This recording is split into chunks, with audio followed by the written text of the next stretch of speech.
Greetings, sentient beings. This broadcast is not intended for children. There will be strong language and adult themes. So, with me here tonight, of course, we have Godless Sewing. How's it going? And in the side chat,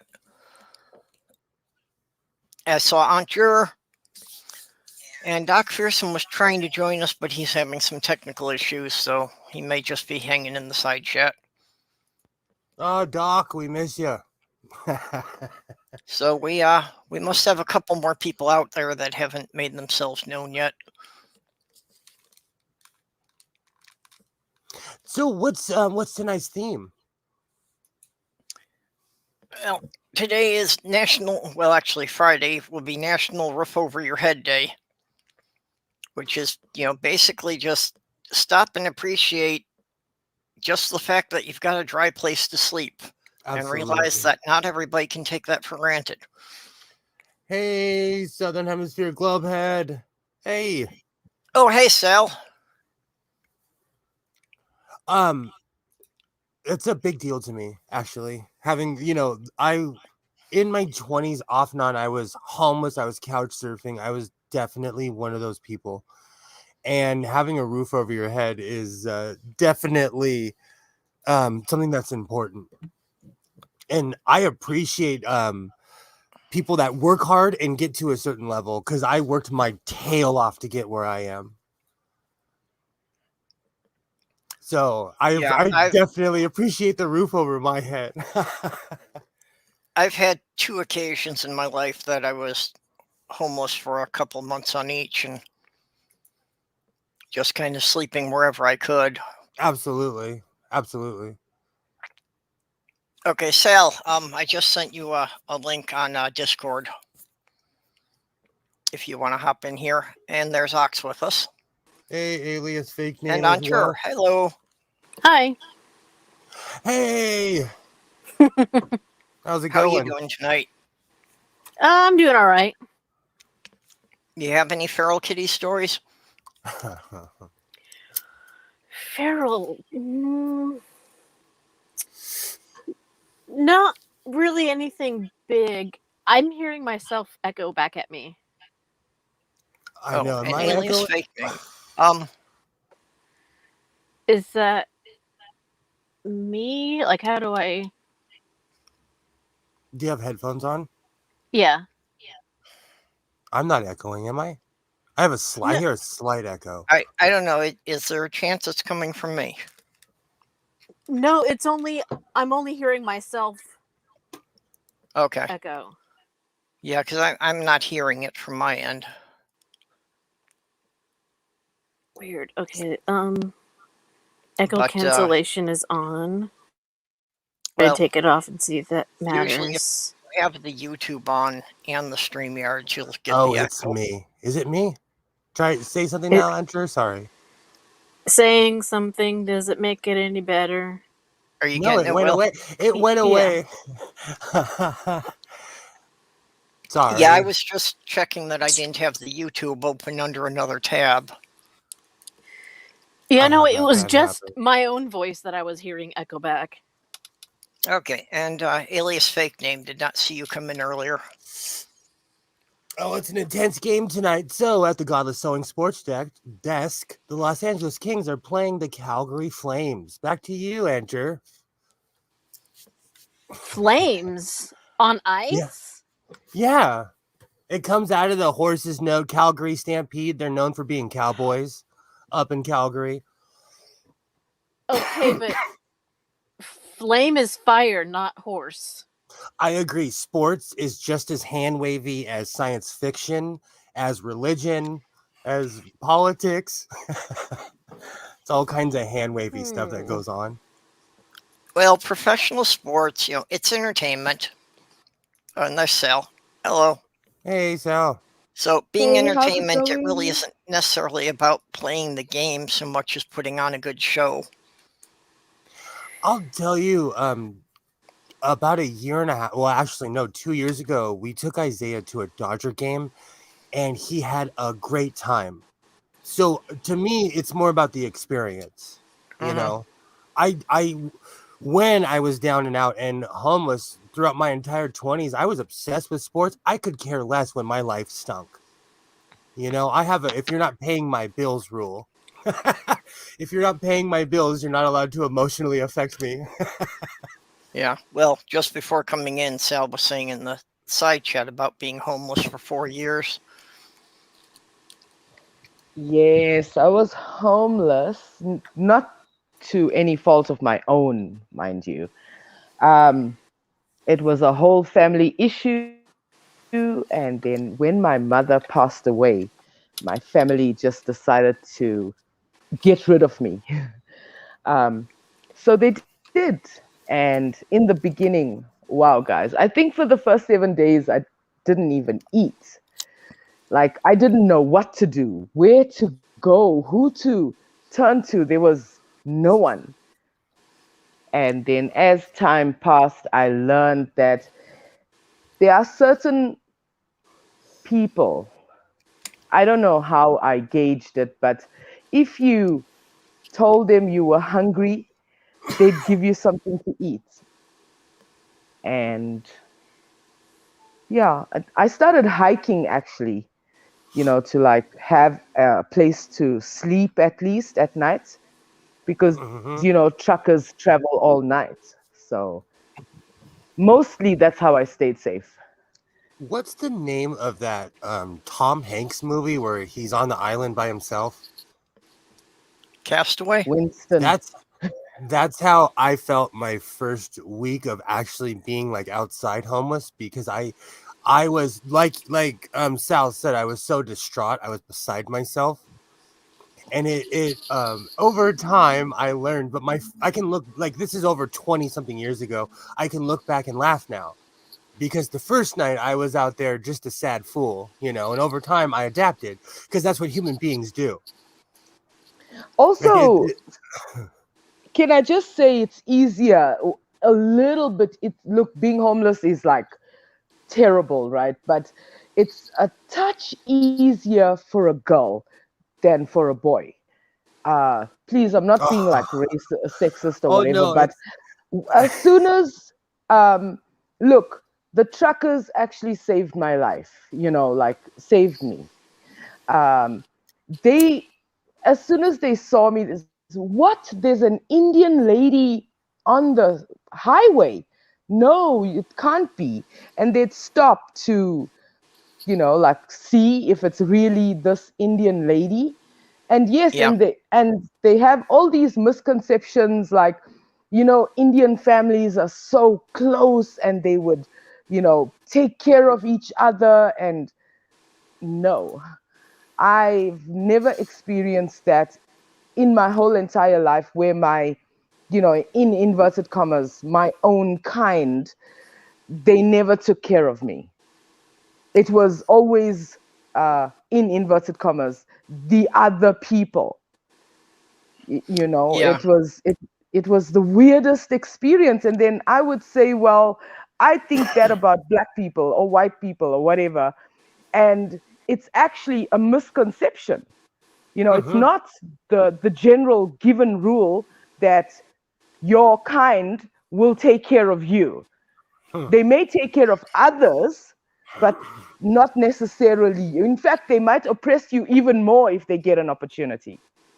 Oh, absolutely. I Yeah. Well, absolutely and a am. lot of it has to do with, how well you fit into that group. Oh, If you've got ideas and have been saying things that don't agree with the group, then yeah, they probably will just shove you off to the side anyway. I I know guess, how that is. yes, they actually told me I'm the black sheep because I didn't go the way they went.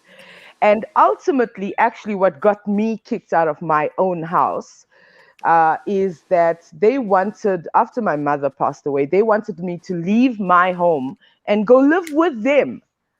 And like, they weren't the best people. Like, they never treated my mother well when she was alive and things like that. So, why would I leave the home that my mom made for me to go and live with people who hated her? That doesn't make sense. But eventually, they had more, power and control, and they won. They actually got it right. And if I can tell you something, those people who actually kicked me out of my house are living in my house right now. Hmm. You know what? I was They are living in my house. excommunicated. It's like I was The house you live excommunicated. in Like, right now? yeah, no. My actual home where I was kicked out of. The actual person Oh. who kicked me out of my house lost his house.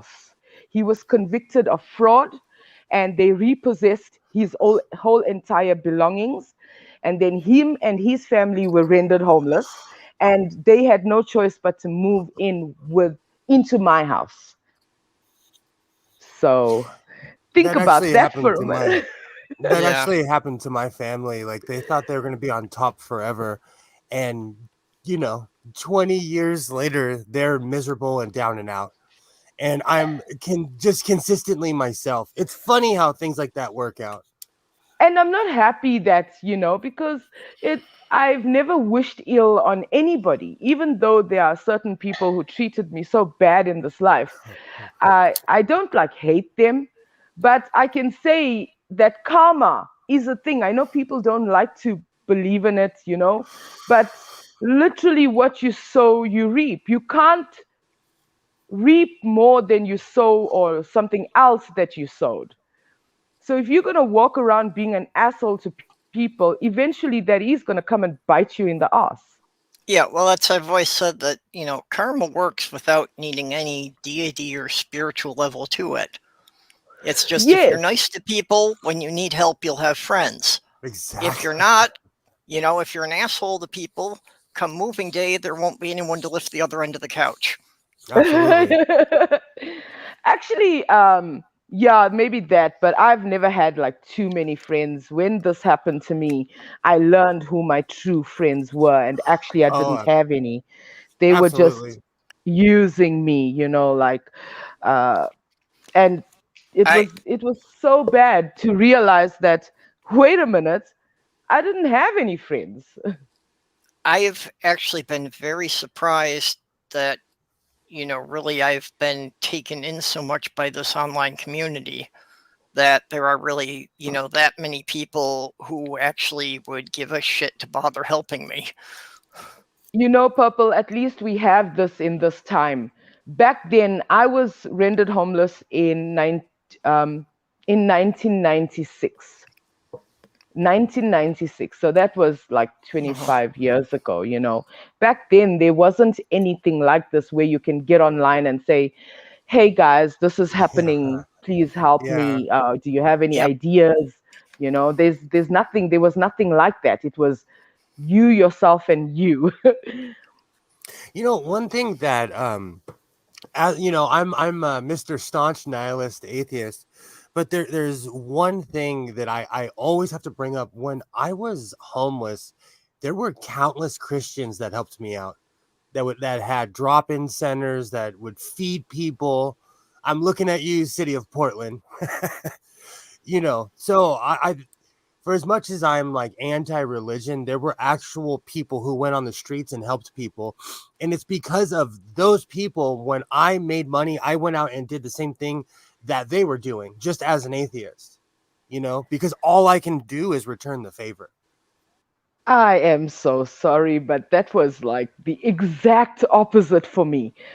Everywhere I went, we approached every Christian denomination because when we when we hit our lowest, we were still Christian. I was still going to church and things like that. And when we hit our lowest, we approached every denomination of church.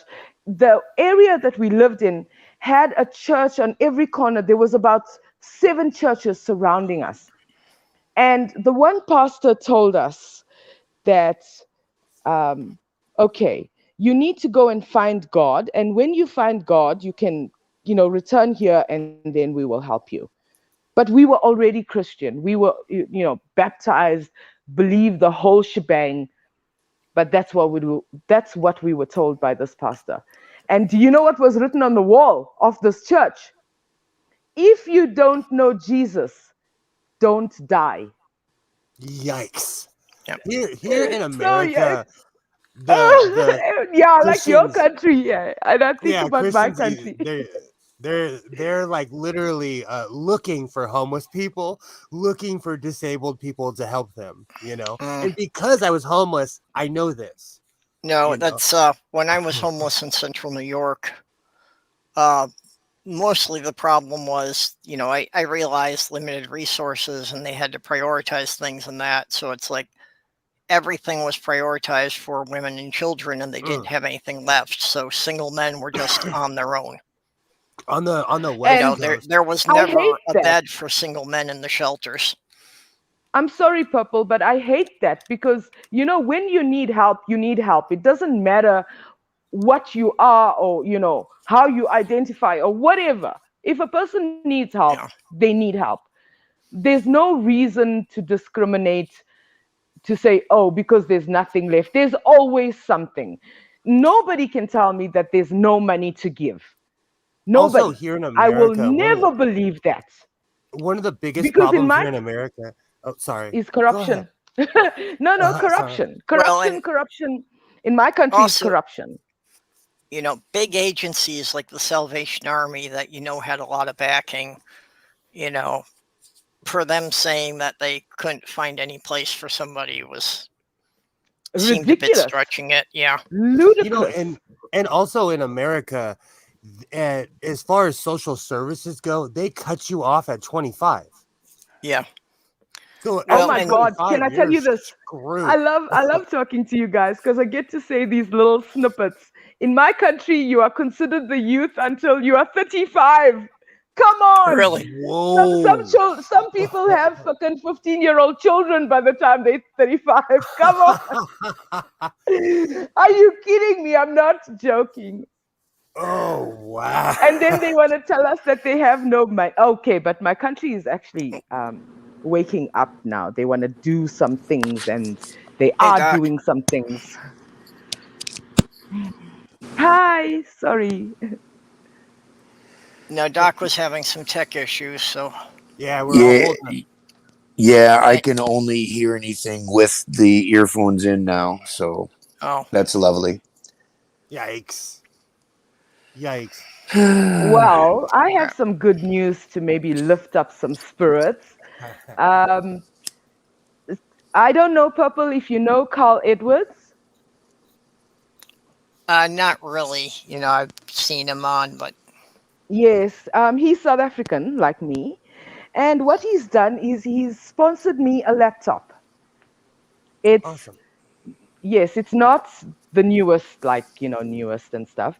But it's a laptop and it should be here today or Monday. He's already sent it. Oh, that's cool. Yeah, so I'll be having a laptop instead of just using my phone for everything. And I'm hoping the quality of my videos get better. Well, you should at live least have, streaming. more you can do with editing that way. Yes. And having access to more, of the little things that YouTube or any app offers if you're on a laptop rather than a phone. Yeah. Well, and it's something that, we were discussing before we went live here, is that the StreamYards, I hear all sorts of problems from people who use it on a phone or a tablet. Mm-hmm. It works fine if you've got a proper computer, but apparently the mobile version is kind of buggy.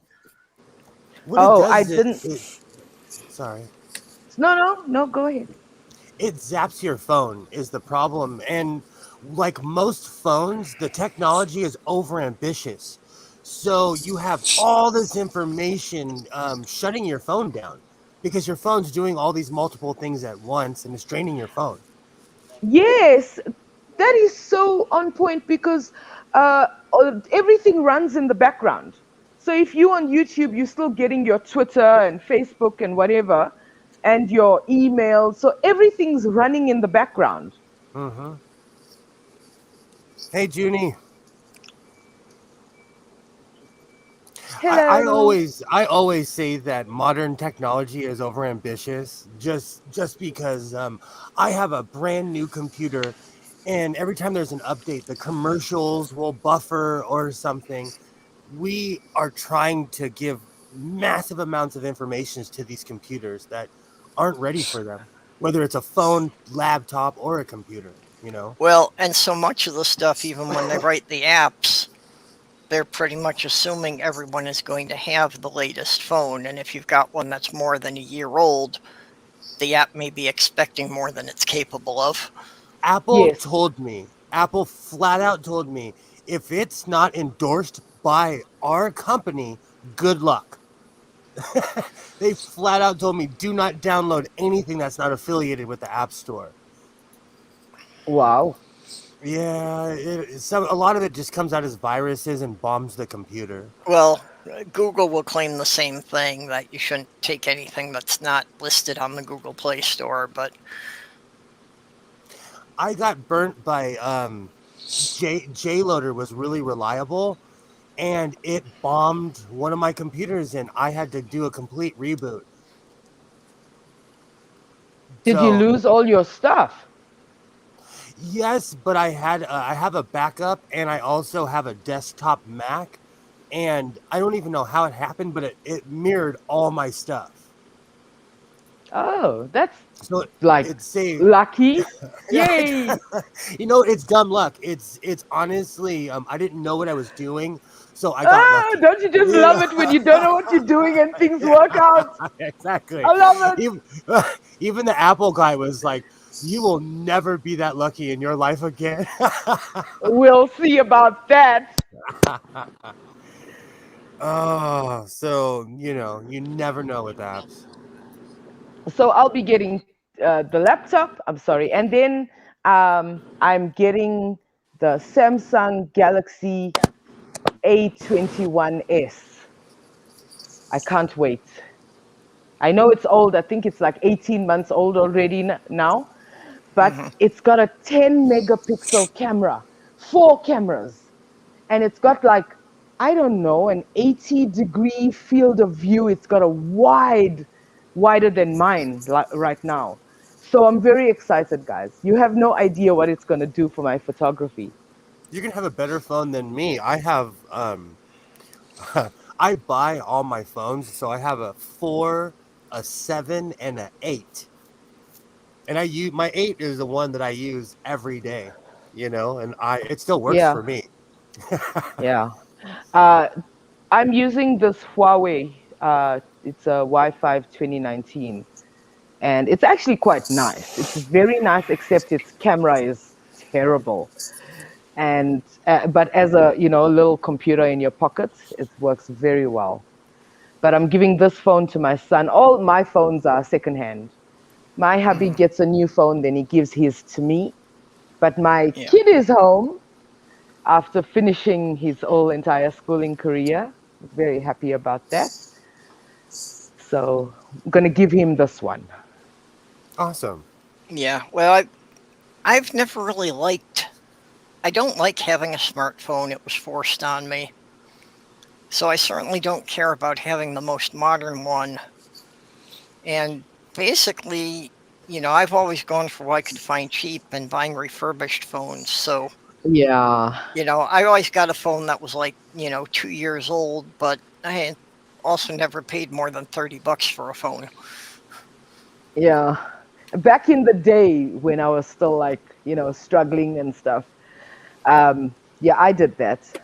Used to buy secondhand phones, But now I don't have a choice. Hello. So what's a Note 9? Is that a telephone? I am so spoiled. I think that's also a Samsung, but I'm not sure. I've only owned Apple technology because I'm bougie. Judge me. Oh gosh, I don't care really. As long as it can do what I need it to do, then I don't really care for technology. I was like this brand or that model or things like that.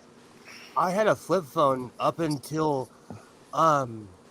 2011 or 12 or around there. Like I was way behind the curve. way. I didn't I care. think I was worse than you. I Like, didn't. yeah, I'm terrible. I still don't want a smartphone. I would still rather have my old slider with the keyboard. But they told me that when they upgraded the network, that those things weren't going to be supported anymore. So they forced me to buy a newer phone. Exactly. Why did they do that though? There's no landlines anymore. Like if the network goes down and an emergency happens, there's no way to call like police or anything. If the network is down, it's down. Where I live, we have I have a landline because I'm a dinosaur. I was raised by dinosaurs. But they forced the people here to get rid of their landlines, hey? And go wireless. Yeah. The Sloth Girl actually has one that goes through the TV cable. Ooh. Because if there's a power outage, you can still use your landline. Yes, but we don't have that luxury anymore. So I told my hubby we need to learn Morse code. Or you get logs and you can spell stuff out on your property, like help. Oh my God, I'll live in the mountains. It's too windy here. The message will be literally blown away by the wind.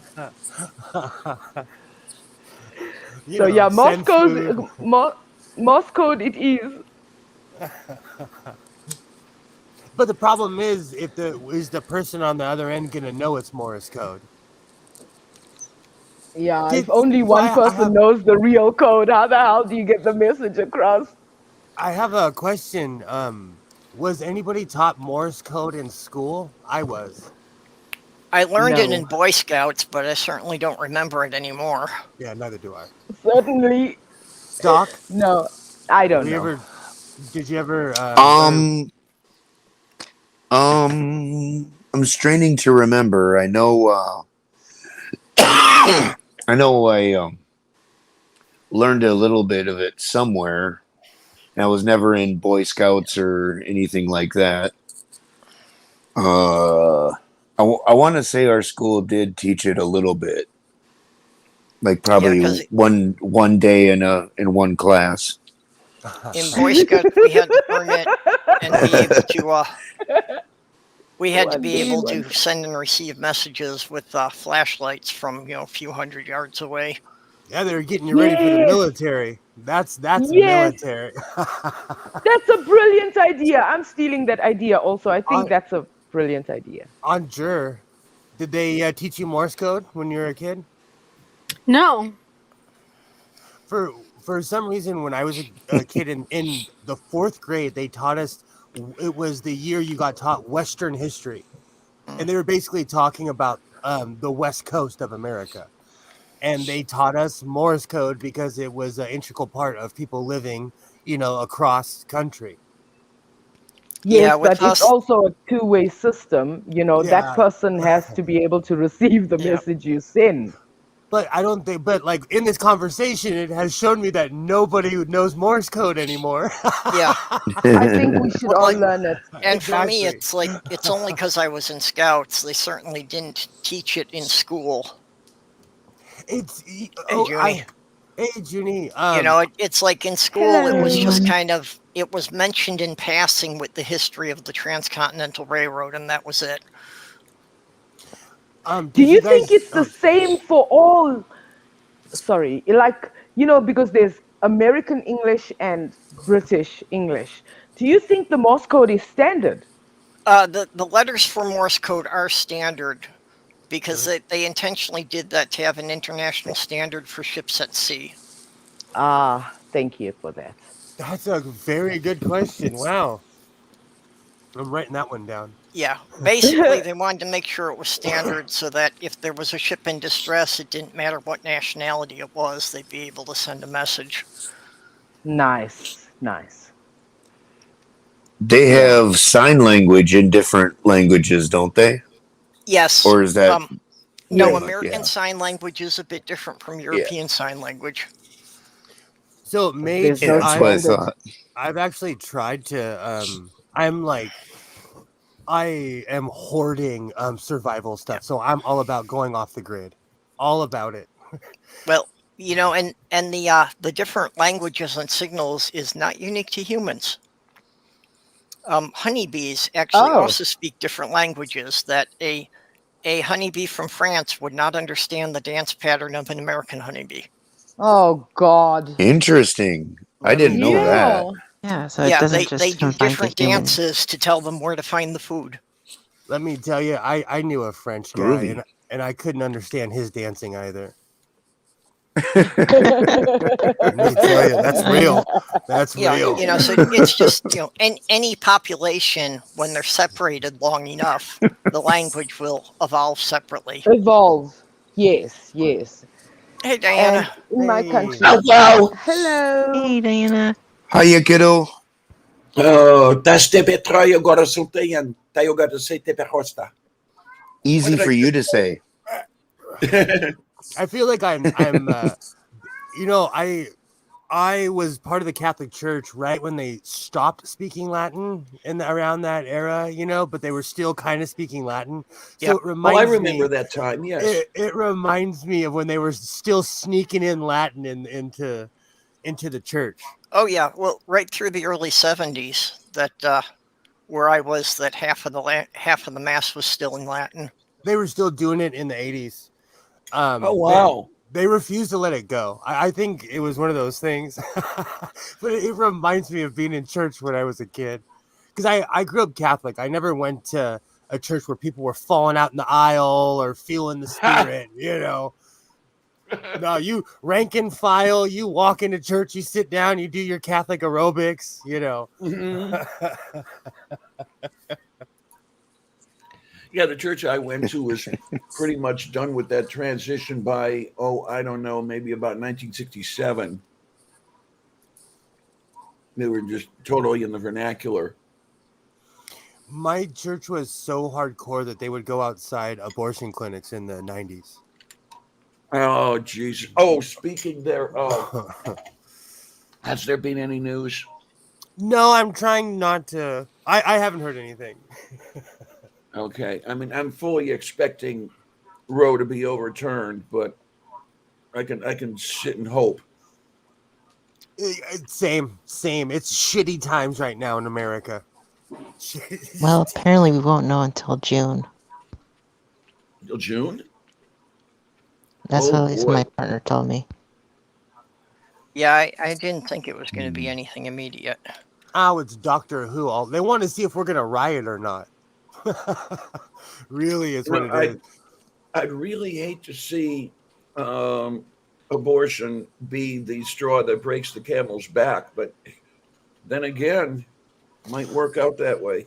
I know this is going to lead down the road of the conversation I've been not trying to have for the past couple of days, but it seems like a certain party is trying to take us back to what they think were better times, but it was only for people that were like them. Oh yeah, absolutely. Absolutely. Yep. It's going to be screw the poor, screw anybody who isn't like me. It's going to go right back. And, back to what we were talking about, there were social programs in place in certain states that helped me out when I was homeless. And they won't be there in the future. Or they're not there right now, And it's really sad times. Well, Mage, you ask if we think they'd care if we rioted. Well, they might care if we burned them down. Yeah, exactly. People now know how easy it is to get into the Capitol. Yeah, absolutely. Oh. Well, even hitting the Capitol didn't really seem to do anything. It's like they won't acknowledge that people were coming to hang them. Yeah. So the thing is that if we're going to riot, you've got to go to the right places for it. Go burn down a golf course. That they'll notice. Yeah. That's why yeah. during everything that was going on, for the first time ever, people were rioting in Beverly Hills. And I used to always say, if you want to make change, go to the good neighborhoods and start a riot. They will change real quick, and people did. They went to Beverly Hills and there was a huge riot. But in Los Angeles right now, we're having a rash of smash and grab robberies. I saw that. And it's happening every day, more and more. There's more high-speed chases on TV every day. It is like not just Los Angeles. It's been happening in cities across the country that there've been like just flash mobs will descend on one store and 30 people will go in there and loot the store and run off. It's crazy. It's They crazy. did it at a Louis Vuitton store in New York. I take it that's a high class place. Yeah, yes. Yeah. Basically, they're known for $1,000 handbags more than anything else. Okay, gotcha. It's like a movie in LA right now. I'm laughing because it's like the 90s all over again. And anyone that's old enough, they'll remember it was worse than this 30 years ago. So it's kind of going back. I can remember the 90s. I was born in the 90s and I don't remember much of it. We had gang violence, all kinds of stuff. And it's that's kind the of crazy thing, honey. You talk about the 90s, it feels like yesterday. And yes, it was 30 years ago. 30 years is a long time. Damn it. I talk about that all the time because to me, I remember it. I can still smell it. I remember where I was when certain events happened. And yeah, it was 30 years ago. I always I'll shut my computer off whenever I see that meme that's like, 1999 was 20 years ago or 22. And I'm like, go stuff yourself. I know. I can count, a-hole. I can count. Thank you. Until something hits me with it or I sit down to do the math, though, yeah, it really doesn't occur to me how old I am, and it doesn't seem, it doesn't seem that I've really been around that long until I realized that, one of my daughters is 40. And that's what I'm saying. Like, time is one of those funny things. When I got in my major car accident, we took a bunch of pictures, and I took a picture of my dad. And the one thing he said, he looked at me and he's like, I got old. And I looked at him and I said, you are old, because he was like 70 something years old. But the thing was, in his head, he was still that 20-year-old sailor that was drinking and fighting people. He never felt old, is what I'm trying to say. And he lived longer because of it, because he had an effing attitude. Don't mind me. Yeah. Golf courses are a huge waste of resources in many ways, because trying to maintain a monoculture just doesn't work. Nature doesn't like that. Sorry, Doc.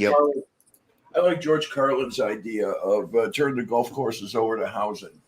Huh. Agreed. Yeah, I was gonna totally agree with Mage there, and I even I used to work at Hobby Lobby in the framing department back in the day, and I'm so sorry. Yeah. Actually, as a job, it was probably my favorite job, but not my favorite company to work for. But anyway, we got a poster of this golf course in a desert in Arizona somewhere, and we had to frame it. And I looked at that picture and I said, what a waste of a perfectly good desert. The amount of water, like even to maintain my grass, the amount of water that I use is unreal.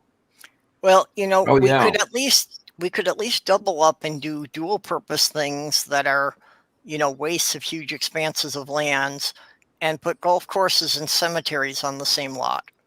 I like it. There you go. Yeah. In my cemeteries are running out of room. Just in my town, gives a whole new meaning. Gives a whole new meaning to the expression "hole in one," I guess.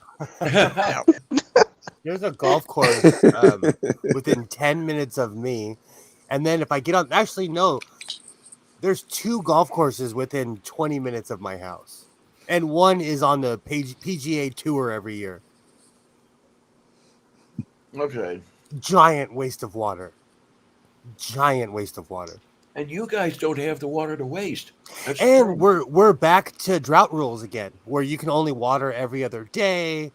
They've sent out the letter telling you, oh, if you're on this side of the street, you can only water this time of the day, and if you're on this side of the street, you can only do it on Wednesdays, and blah blah blah. So we're back to drought rules, ready for Christmas. Yeah. Huh?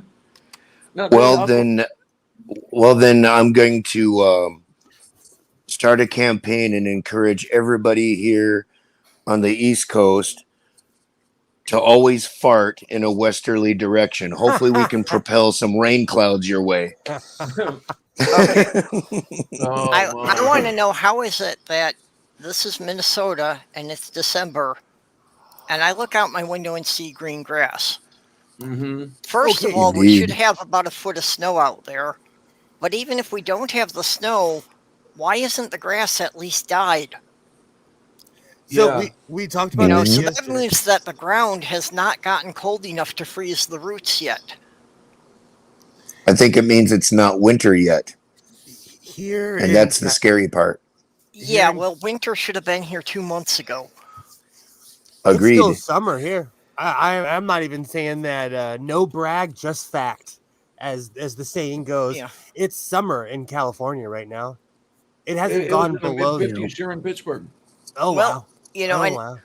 I was saying this last year, and people got pissed at me because I was saying we weren't getting enough snow. And people got pissed at me for saying that in the winter. But then in July, guess what? Drought. Because we Yeah. didn't have enough runoff from the snow melting. Mm-hmm. So it's like all the aquifers were way below their normal levels. You know, this area depends on getting 3 feet of snow melting in the spring. Same. If it's not raining and snowing in Oregon and Northern California, we're not going to get any water.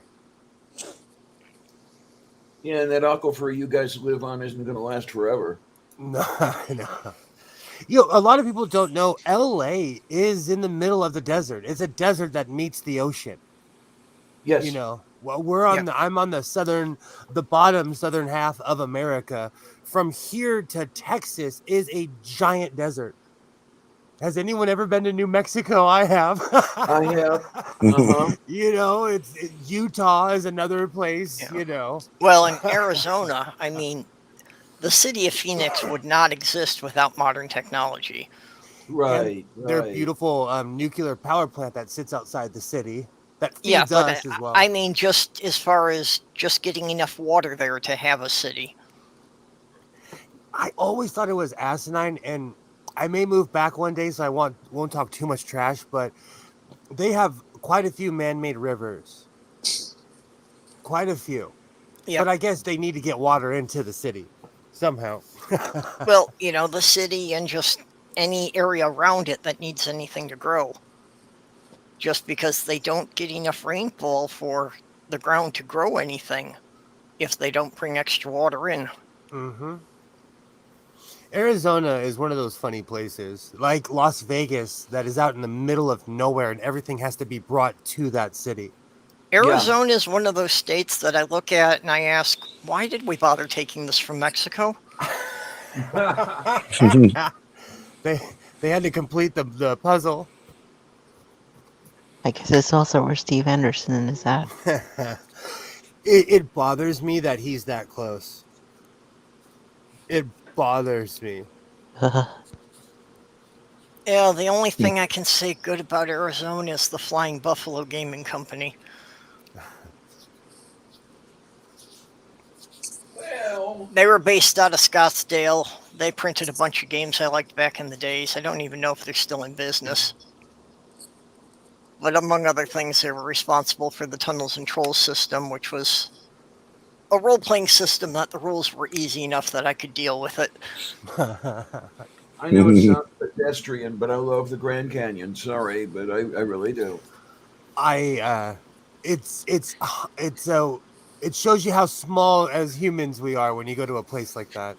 Wow, doesn't it though? Yeah, see, I've never seen that, but I will remember the impact it had on my ex the first time we drove up to Lake Superior together.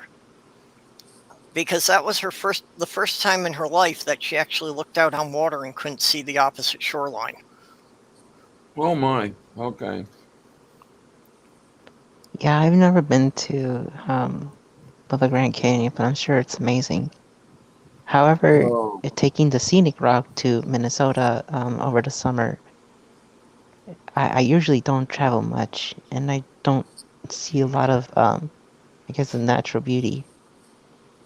And my Did you goodness, see part of the Mississippi River Valley then? Sorry, what's up? Did you drive through part of the Mississippi River Valley? Yeah,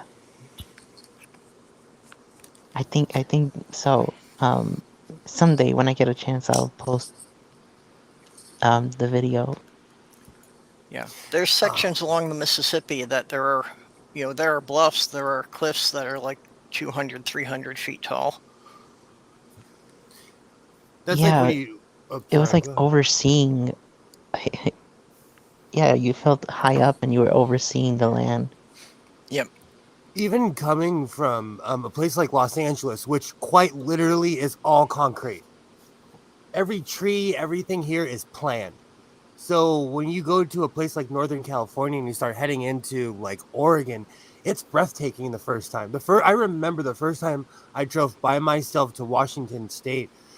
I pulled over it. My friend called me because he thought I crashed because I took an extra day to get there. Because I just kept on pulling over. I was in awe. I'm like, oh, look at this mountain, like I was in awe. As a city kid, I had never gone that far north by myself, not on a plane. It's insane. Well, as a kid, I was used to us making regular trips up to where the grandparents lived in northern Michigan. So, just seeing that it was mostly forested area. That area never really got built up. When I was a kid, my parents would take us to Mexico every year. It was different times in the 80s. Mexico was a different place. I wouldn't take my family there now. Oh, hey, Sarah. Moo. Let me. Good times, though. Good times. I'm getting into floral print on my patches. I'm going crazy on the stalker machine. At this point, I want to thank my stalker for sending me that machine. It's given me a new machine to conquer. Don't come to my capabilities that you hadn't had before. Don't come to my house unless you're invited. No, it's a new machine to play around with. My other Husqvarna embroidery machine is really sensitive, and this one, it's kind of takes a beating, And I've put it through canvas. It slipped a little bit. I put it through denim. It didn't slip at all, and so I'm making awesome patches. So thank you to my stalker. Don't come by my house, but thank you. I mean to ask which thrift store do you usually go to, or Marie. Is it Goodwill, or I highly doubt the Salvation Army? No, I don't go to the Salvation Army at all in any way, shape, or form. I try not to go to the Goodwill. Here in Los Angeles County, we have other organizations like Hope of the Valley. The San Fernando Valley has many thrift stores. So I get stuff from different places. But there is one thrift store I go to where it's kind of weird. They get their clothes from prisons. So people who are going to jail for life, every once in a while I'll see a biker shirt in there or like a gang member shirt, and I know that person got arrested wearing that. It's yeah, and they tell you, the people that work there, they tell you. Yeah, I don't I don't go to the Salvation Army or the Goodwill just because both of those organizations have too many policies I object to, and both of them treat their employees like shit. Yeah. And if you're special needs at the Goodwill, they quite literally legally get away with paying you half of a wage because Yeah. you're special needs. So there's a chain of thrift stores called Savers. That's the one I usually go to. And they're not a nonprofit in themselves, but most of the stuff they have is that they buy up the stuff that's donated to the DAV. That's Yeah. awesome. We used to have a Savers, and then it turned into the Salvation Army. Someone, a YouTuber I watch because I love watching people sew and buy stuff. So there's someone I watch that they go thrifting and they live somewhere where there's a Savers. It's the only reason I even know it exists. Yeah, well, the Savers for me is a good source for parts and materials for projects. That's I go in there and I find stuff that I can dismantle and repurpose parts of it. That's how I got started on this sewing machine thing. Is like I needed parts, so I started going to certain thrift stores, and they had they were giving them away like $10, $5. Also, with the Savers, sometimes I'll get lucky and I'll find a bag of Lego, and a lot of times it's nothing special. Once in a while, I get lucky. Hey, Sarah. Hey, Sarah. For a How you, moment, I Sarah? forgot to turn off the camera. Oh, you kind of like I've got a Lego set here that I found at Savers a couple of weeks ago that I've got to check and see what parts are missing and what I can replace. But I went on Bricklink to try and see the value of what it's been selling for lately, and it turns out there is not a single seller in the US that has this set listed. Oh, So wow. I could basically go on there and put it for any price I want, and somebody will probably pay it. Wow. So I paid $4 for it, and I'm thinking I can get 50 or 60 for it. You're There you reminding me go. Groovy. of the latest sewing machine I bought. It I always look it up on eBay to see the value because I do resell a lot of these. I sold one for $900 and it got me hooked on selling sewing Will, machines. you're not selling them fast enough. They're building up on you. You know what it is? That's why he calls it the fleet. I've turned into the count. If anyone's seen Counting Cars, he'll fix a car up and he's like, you know what? I'm keeping it. So I like bring a sewing machine back to life and I'm like, oh, it works. Well, I'm keeping it. Okay, Will, if you have to buy a separate house just to keep your sewing machines in, you're overdoing it. I'm in an extremely large room, so I still have a long way to go before crazy. Because I don't consider myself crazy until it expands in the house.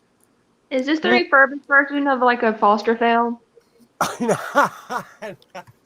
No, I kind of fell into selling sewing machines and stuff, and then it just became a habit. But the latest one I got, it's the precursor to the one that Junie has, which is one of the most popular sewing machines in America, which is the Singer Heavy Duty, the gray one.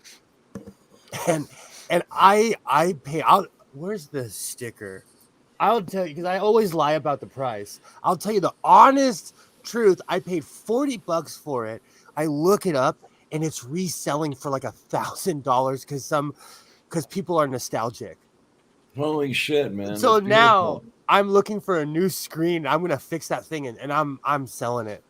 I got it working. It's in working condition. I completely ran through it because I now I should go work for Singer. I know how to fix those stupid things so well now.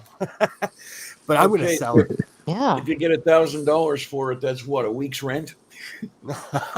Well, I own my house, so I'm one of those. Oh, lucky you, I'm man. there's a movie. It's called The Last Black Man in San Francisco.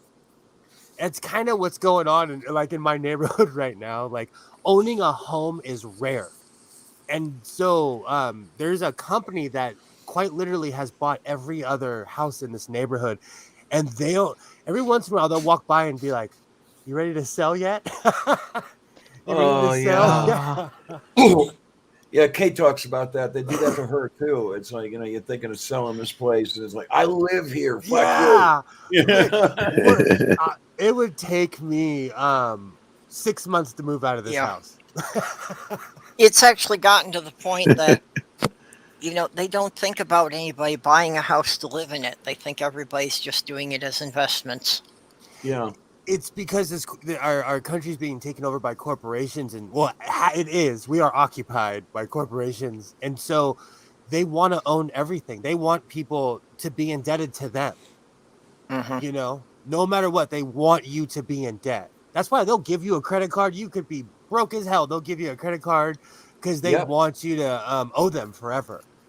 Yeah, it's it's really just a slightly updated version of the sharecropper system.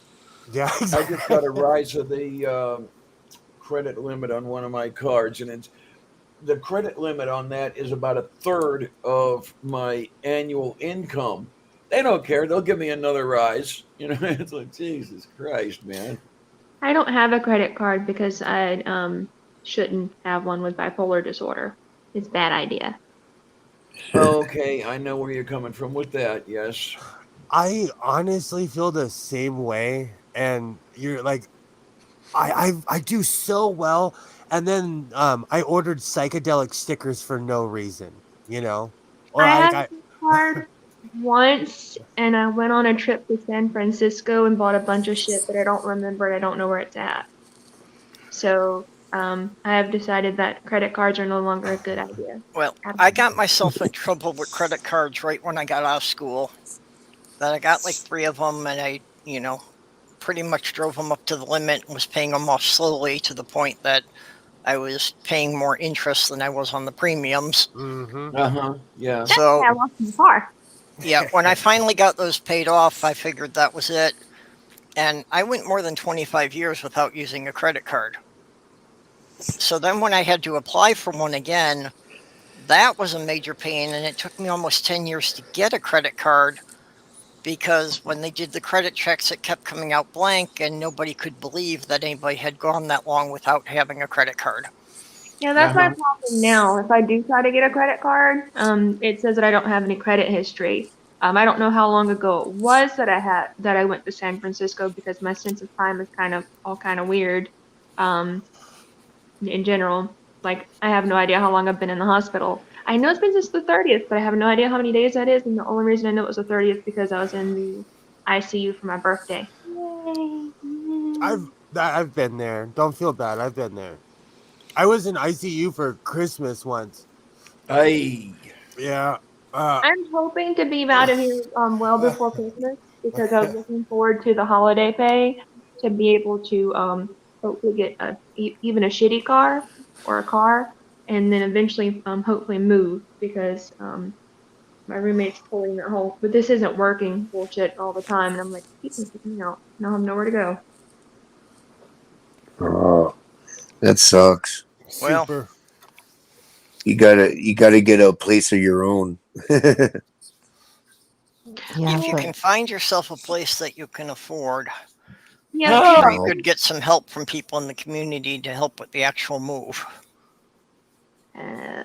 Well, the place you can afford is the big problem. I mean, place I can afford is the issue because the same renting company is buying all of the apartments here, and they're trying to make them market value. Because that's what happened in my previous apartment. They pulled the rent up to $1,250, which is more than just one paycheck from me, and I'm like, I can't do that. So I had to look for credit too. That's California prices. At least that's how it was like 3 or 4 years ago. Now apartments are like on average $2,100 a month. That's for a closet. You read all these articles about budgeting and that, and they always say that make sure that your rent isn't more than 25% of your income. And I'm like, yeah, what the fuck? I've never had any place I've lived that my rent was less than half of my total income. Oh yeah, like I was looking into like renting a mobile home, and like they require you send in your income information. They wanted the income to be less than 25% of what your income was. I'm like, who that's not even close. Like their rent was like, as you mentioned, like 50% of my income. And I'm like, I can do it barely, but it'd be a place to live. And I'm the same as Mage. If it wasn't for my father, we would be having this conversation in my old Blazer. Yeah, I had to do the same thing to get that first credit card. I had to have my mother co-sign it.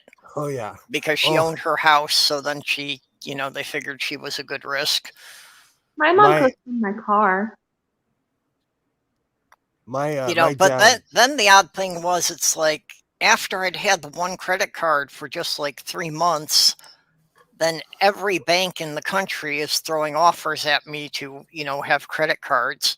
Yeah, huh? Hey, I get credit cards all the time, but the one time I did try to get approved for one because like I had no money whatsoever and I had to get some stuff that was required for living, and I wasn't approved because I don't have a credit history because I only had the one card, and that was. So what I did is I got a card because I had really, really, really bad credit, and my ex-wife destroyed any credibility literally that I had. So I got a card, and then I would, buy little things on it and pay it off. I built my credit back up, but now I live in the underground economy. I just work in cash because cash is being phased out too. Like people look at me like I'm crazy. Well, especially with the pandemic, people didn't want to handle cash at all. Oh yeah, it makes me laugh. I haven't used pictures of dead presidents in several years. I mean, it's all on credit card and then pay the bill at the end of the month. I preferred to use cash. So right up until the pandemic lockdown started, I was using cash a lot. The place that I'm at, because they have a vending machine, and now that I'm out of my isolation, I can actually walk the halls.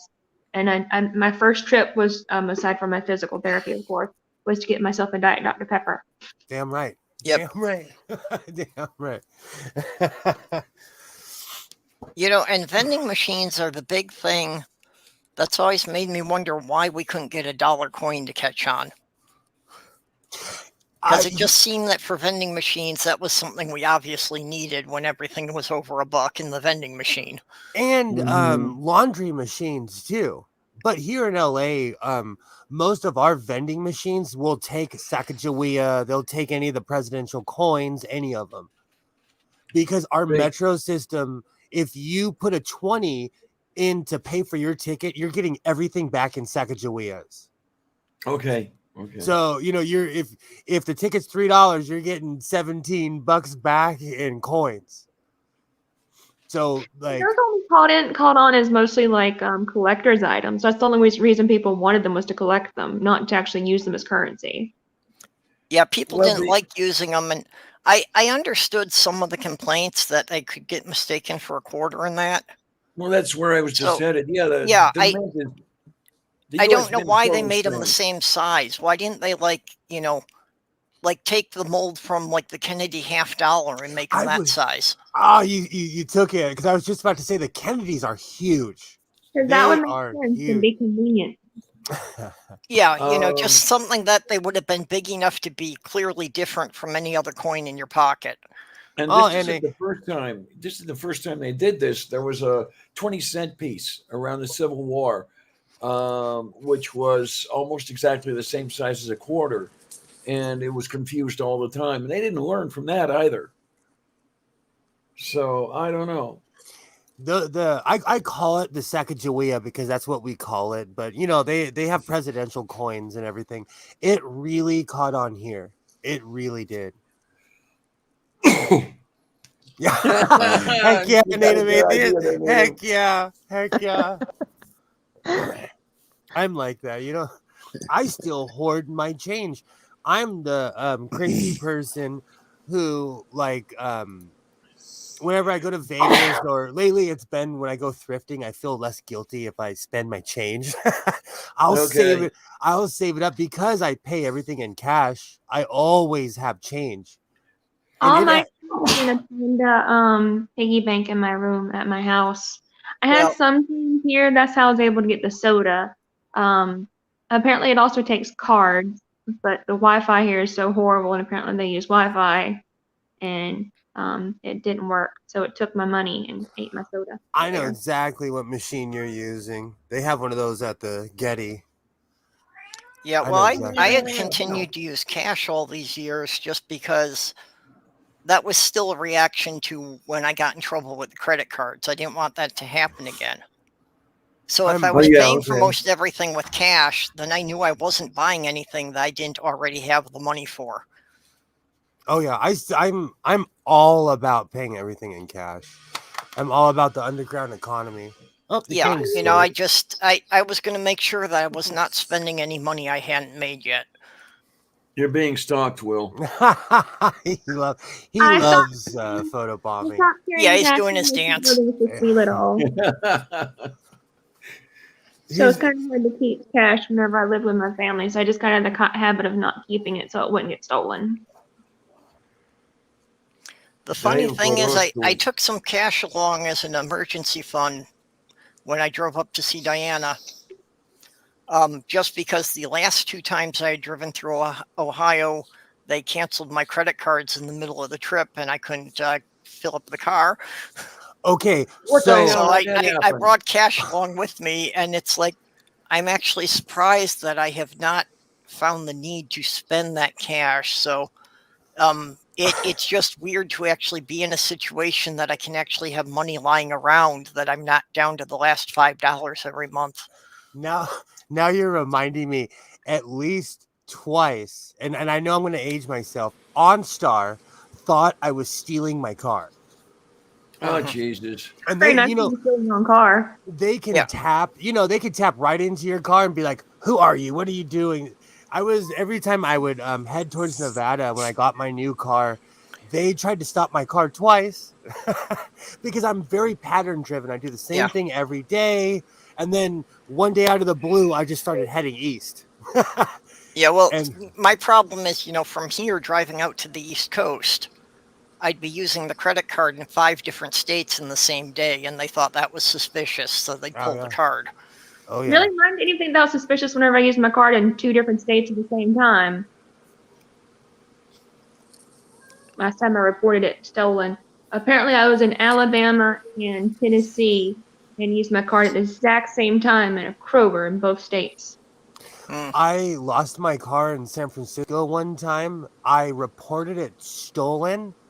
I had just, I was so excited to go smoke weed at Haight-Ashbury that I forgot where I parked.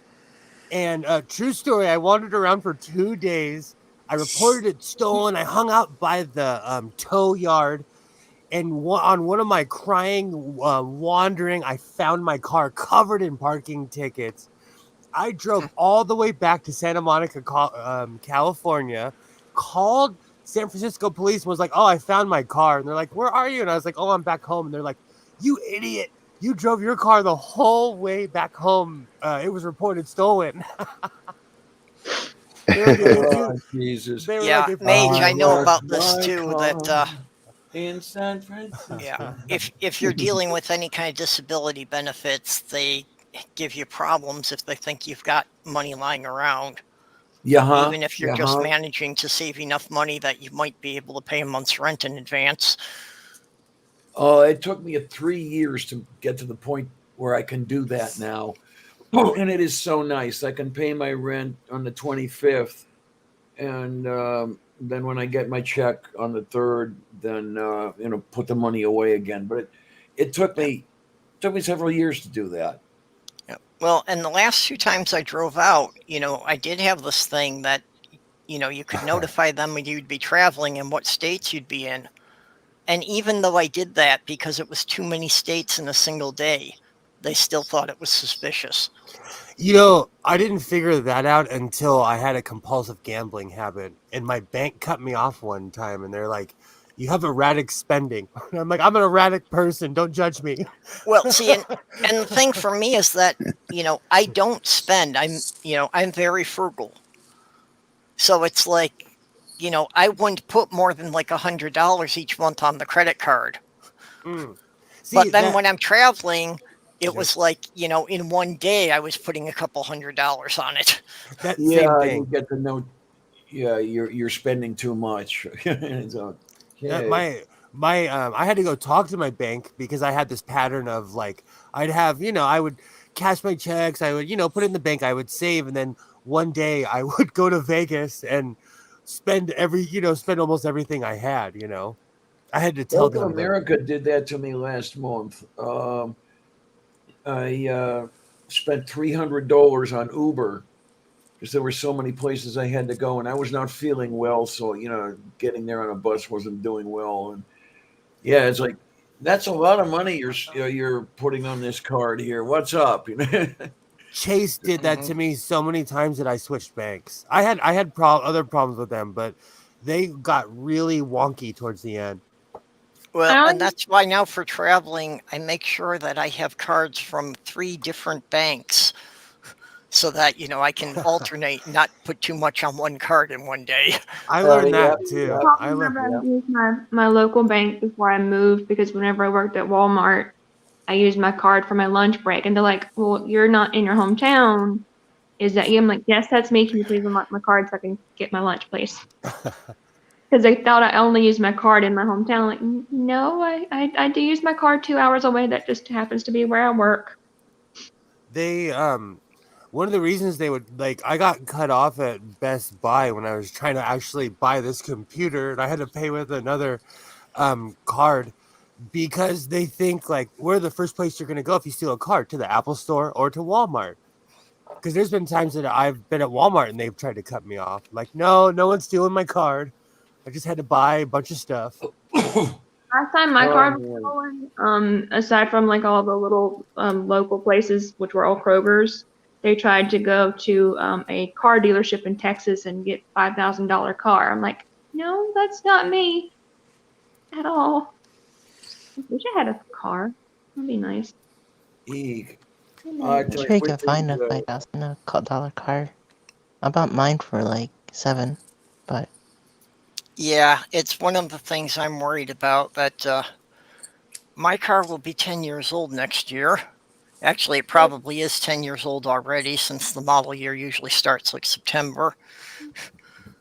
So it's I know it's not going to run forever, and when it goes, I've got no idea how I'm going to scrape up a couple $1,000s in a lump sum to replace it. As a Californian, even to hear the prices that you guys are throwing around, people want outrageous amounts of money for their cars, and with the chip shortage right now, it's laughable. Well, the one I've got's just it's a Ford Focus hatchback that I bought it for $1,500 because we could tell the front end was screwed up. So, I couldn't even drive it home. It got taken to a mechanic who I then paid another $1,500 to get the whole front end rebuilt. But so basically I was $3,000 into the car before I could drive it home. There's no telling how much I'm into my car that I have at the house, but I can't drive it because it's non-drivable. Yeah. But not having a car is why I'm here in the hospital. Well, rehabilitation patient. Rehab. Yeah. I'm in physical rehab due to not having a car because I could not go to my appointments. Let's put this right there. I mean, I would recommend something like what I have, but I don't know how far your commute is. If you were to, once you get out there. So, funny story, the state of California is outlawing gas cars by the year 2030. Mm-hmm.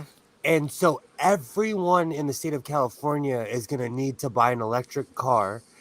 And in 2 years, all gas-powered tools will be illegal, like generators, leaf blowers, everything I own will be illegal.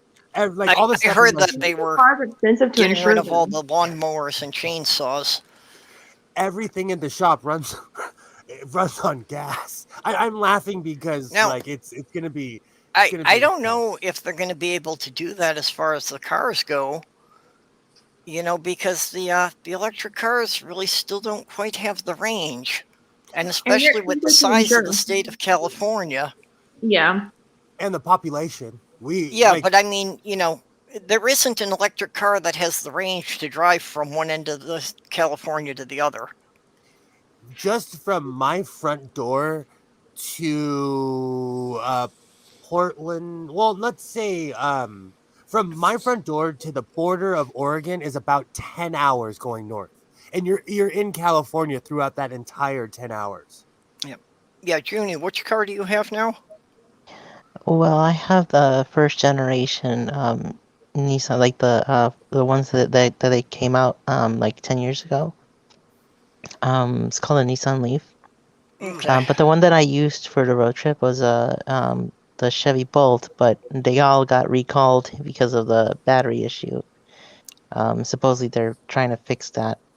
Yeah, I know you said you didn't have the Volt anymore. I wasn't sure what you were driving. Wow. Oh yeah, Well, unfortunately, I'm not able to save money because things like this keep happening. I was looking forward to being able to work the holidays to be able to hopefully save up something to maybe get like a cheap car to be able to go back and forth. And that kind of got dashed because I'm hopefully going to be able to work at least New Year's, but they're not entirely sure if I'll be able to work Christmas. Well, hopefully you will be. I'm hoping so. I've already missed Thanksgiving, unfortunately. Yeah, California does depend a lot on the tourist. Especially all the theme parks. There's one in my town. They're everywhere here. There's one of the major theme parks in my town. But it's just strange. It's going to be a Herculean task to get all the gas cars off the road. So it's going to be interesting to watch. I own 2 gas guzzling trucks and a Flex, which is a fuel efficient car. It just has a giant gas tank. But like I said, like every tool in my shop, chainsaws, everything is ran by gas. Okay, and none of that's going to be grandfathered in, even if you bought it years ago. You can't use it there now. No, and the only reason that it's 2024 because people have been fighting it for the past couple of years. It was supposed to be this year. And that's why they keep on pushing back the thing about electrical cars too to 2030, because people are like, go stuff yourself. Like that will be the straw that broke the camel's back. Like, how do you tell people they can't drive their gas cars anymore? Well, and the other thing is, are they going to have just the whole support network for the electrics that's going to be necessary? That, will people be able to charge them up anywhere so that they can keep going all day? Well, we actually have a really large amount of charging stations here in Los Angeles. But I figured in the major cities in California, you'd have a lot more than anywhere else in the country. But we also have gas stations everywhere. Quick history lesson. Exxon is from Southern California. That company started in Oxnard, California. The movie There Will Be Blood is about Exxon, And but one of the big problems with electric cars is even if there's charging stations all over, that it takes a few hours to recharge. It's not like a gas station. You can't pull up and be gone in 15 minutes with a full tank. At our mall, there is priority parking for anyone who has an electric vehicle. Yeah, I take advantage of those. And there's rows. In California, if there's 7 spaces somewhere else, we have to have 14 because we have so many people here. Well, I'm all for that. Them giving any kind of incentives they can to get more people to drive the electrics. And I think they're great for the average commuter.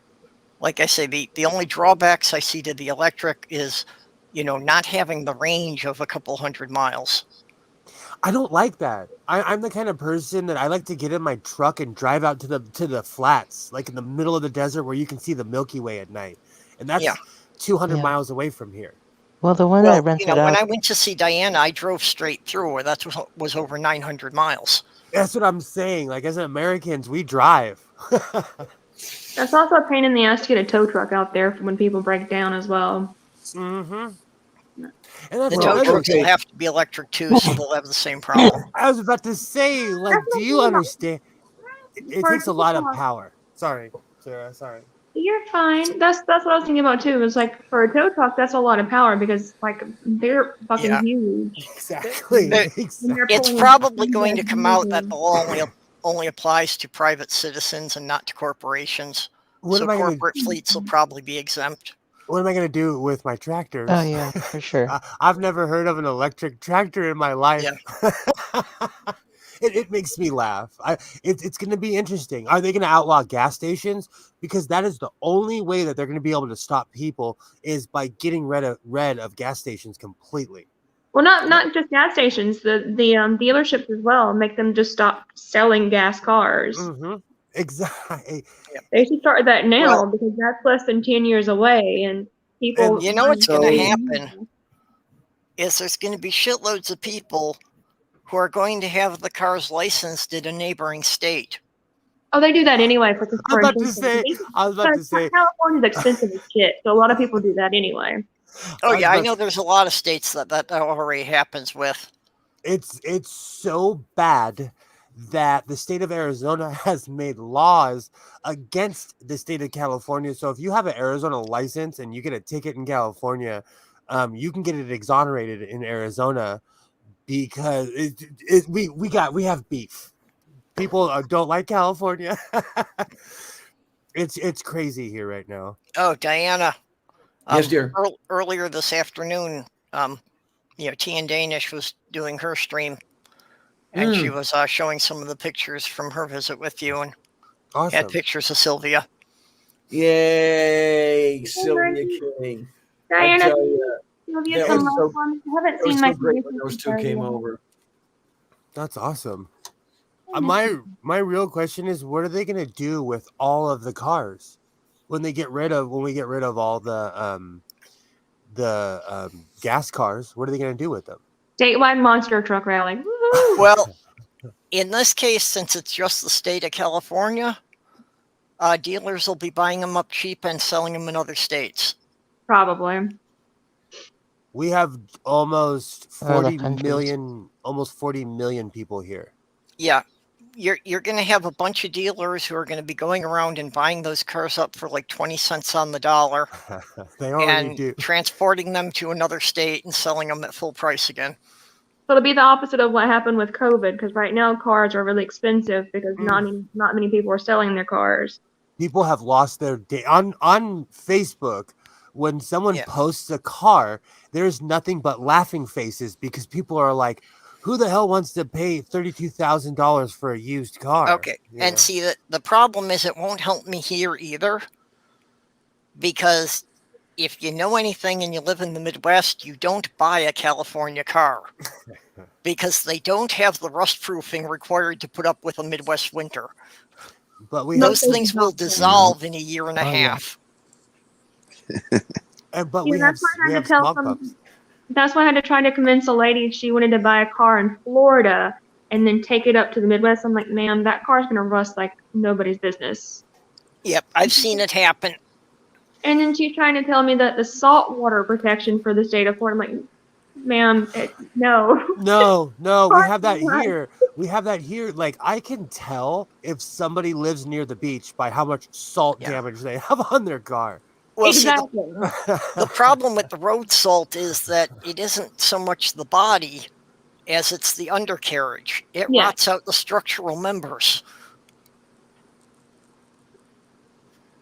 Good But times. see, Good As times. far as I know, she went to Florida and got her car and took it to the Midwest, and it's now just a pile of rust from what I know.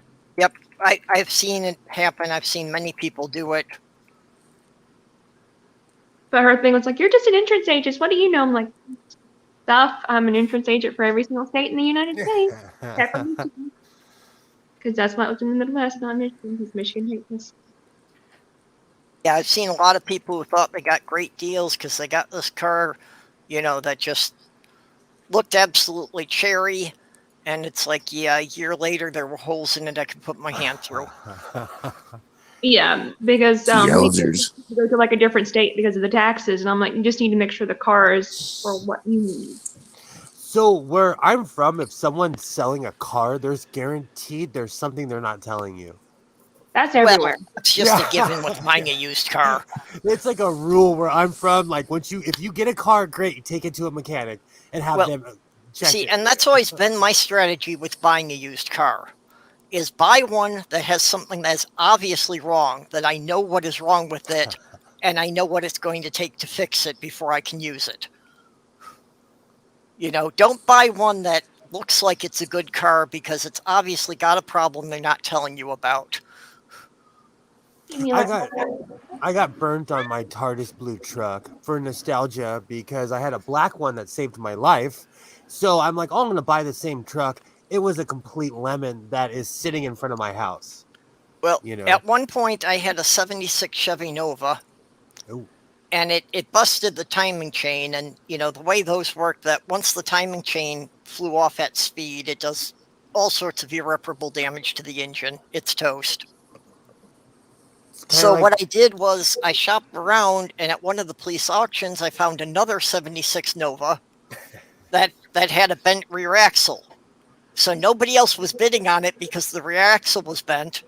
So I bought that one for $75. I pulled the rear axle out of the first one, put it in the one I just bought, and I had a good car. Damn right. Nice.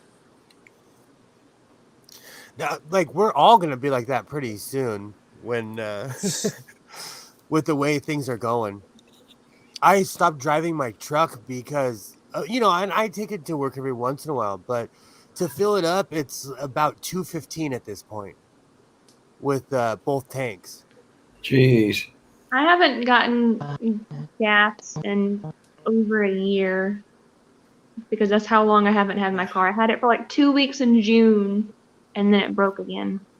Well, it's nice that it's not really much of an expense here because, everything is like 5 miles from the building here. So we're not driving any distance.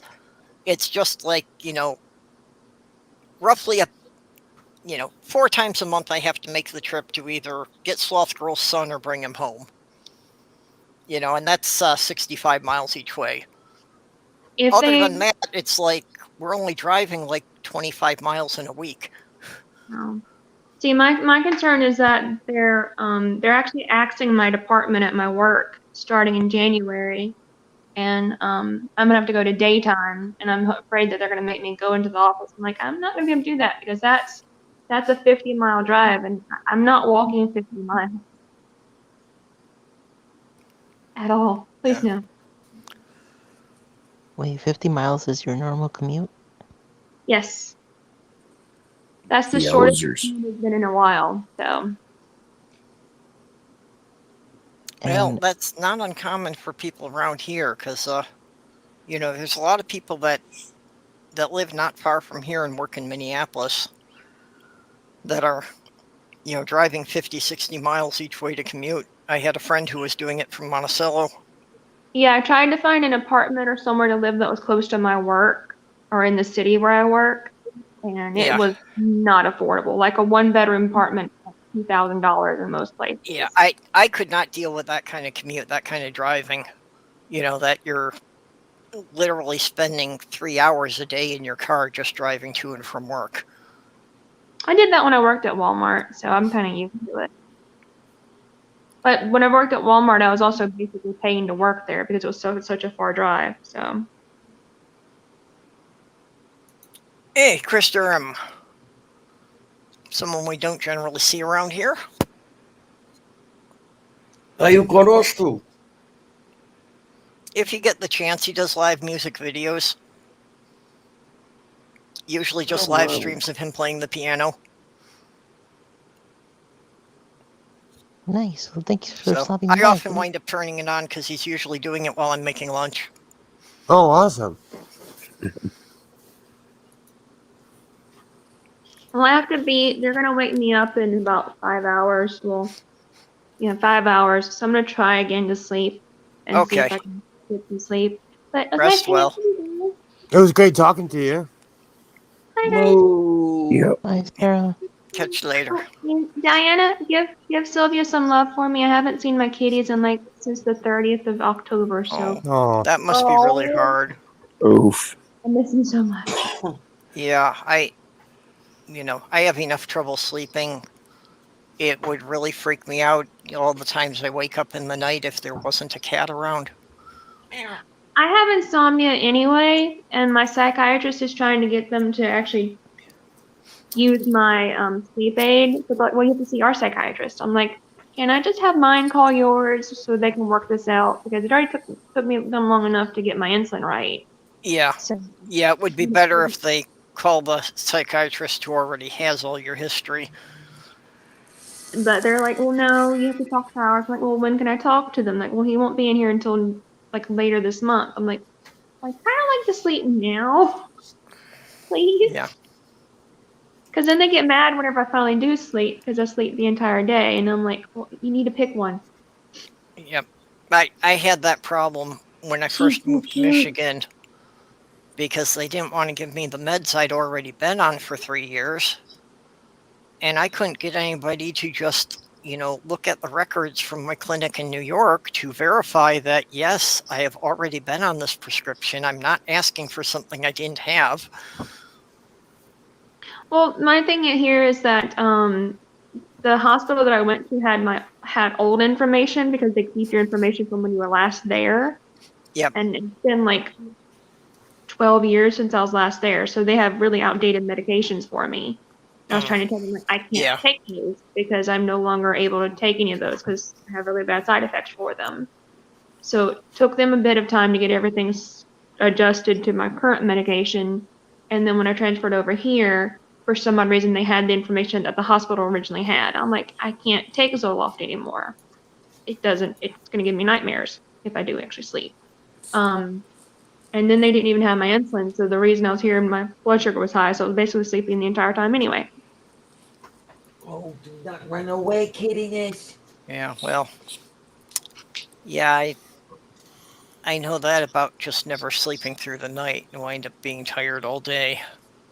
Yeah, lately I've been getting maybe about 3 hours of sleep a day at most, and that's just because I do try to sleep after they wake me up at 5, and then they'll come in at like about 8 o'clock because I usually fall asleep around about 4, and they're like, "Hey, I'm sleeping." I'm like, "I'm gonna throw my pillow at you if you don't leave me the hell alone."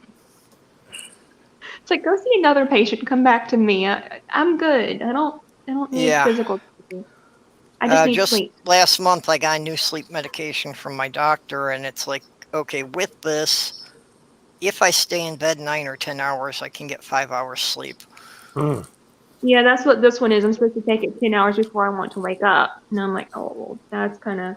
So here I'm going to have to take it at like 7 o'clock if I want to wake up when they, come bring me my morning medications at 5. Yeah. Well, it's just when I take this, it puts me down for about 3 hours, and then I cycle through being awake for half an hour and asleep for half an hour the rest of the time. See, currently my previous doctor had me on Xanax, which was to make me fall asleep, and that got me like 4 hours of sleep. Yeah, Xanax is one of the few things that worked for me, but they won't give me a prescription for it. Well, yeah, my current psychiatrist says he's not doing that because he wants to try me on an actual sleep aid. I'm like, well, this should be fun because sleep aids actually make me sleep too long. Last time I tried a sleep aid, I took it 10 hours before I needed to wake up, and I woke up being told to go to my lunch break at Walmart, which was about a 100-mile drive one way. Oh, wow. And I remembered nothing about waking up or the drive there. So I'm like, I'm not taking this again. I'd like to be able to aware of, driving 100 miles. I had that when they put me on Ambien. That I would have a time gap that I would be missing about 2 hours every evening. The 2 hours before I went to bed, I wouldn't remember any of it. Oh, wow. I have a friend that she has to take Ambien, and she's like, she just documents all the weird shit she orders herself from Amazon when she's on Ambien. And like, I'd ask them to switch my medication if that was me, but yeah, I think it's hilarious. Well, that's why I won't take the Ambien now when I'm living alone. That's, my fiance was kind of handling it, but she also said it was making me unusually aggressive. So, like, during that time when I was not remembering things, I was starting fights and I didn't remember them the next morning. Oops. Yeah, that would be kind of a bad thing to happen. Yeah, so I'm afraid to take that living alone because I'm afraid that I'll, like, go wander out of the building naked or something. That would be my luck. I finally find something that works. I'm just like sleepwalking naked through the neighborhood. I do that sober. Yeah, it's just I don't need to get arrested just because I want a good night's sleep. That's how I met my Bill, neighbors. especially in the backyard. Exactly. That's how I met my new neighbors. They had moved in, they were eating their breakfast, and I was watering in my birthday suit, and we caught each other eye to eye through the fence. See, that's the thing. Like, I usually walk around naked. This is the longest I've worn clothes in years. Since I've been... Well, I got used to it. My fiance liked to have me naked at home, which, I mean, that's a huge verification that somebody actually wants you to be naked when they're around you. I kind of got used to that, and yeah, that's quite a lot of the time now. I sit around home naked. I'm alone on the weekend, so I go now, full Roman. Yeah, well, that's basically, I pull on my pajamas to walk upstairs to see Sloth Girl for dinner, and I read that as pizza. Now I want pizza. I don't know if I can handle having. Have you guys seen the new Samsung rolled TV? It rolls in and out of a box. Oh yeah, I've seen video of that. I have not seen this. I don't know if I could have that fancy of technology in my house. I would break it. I'm a very I'm the bull in the china shop.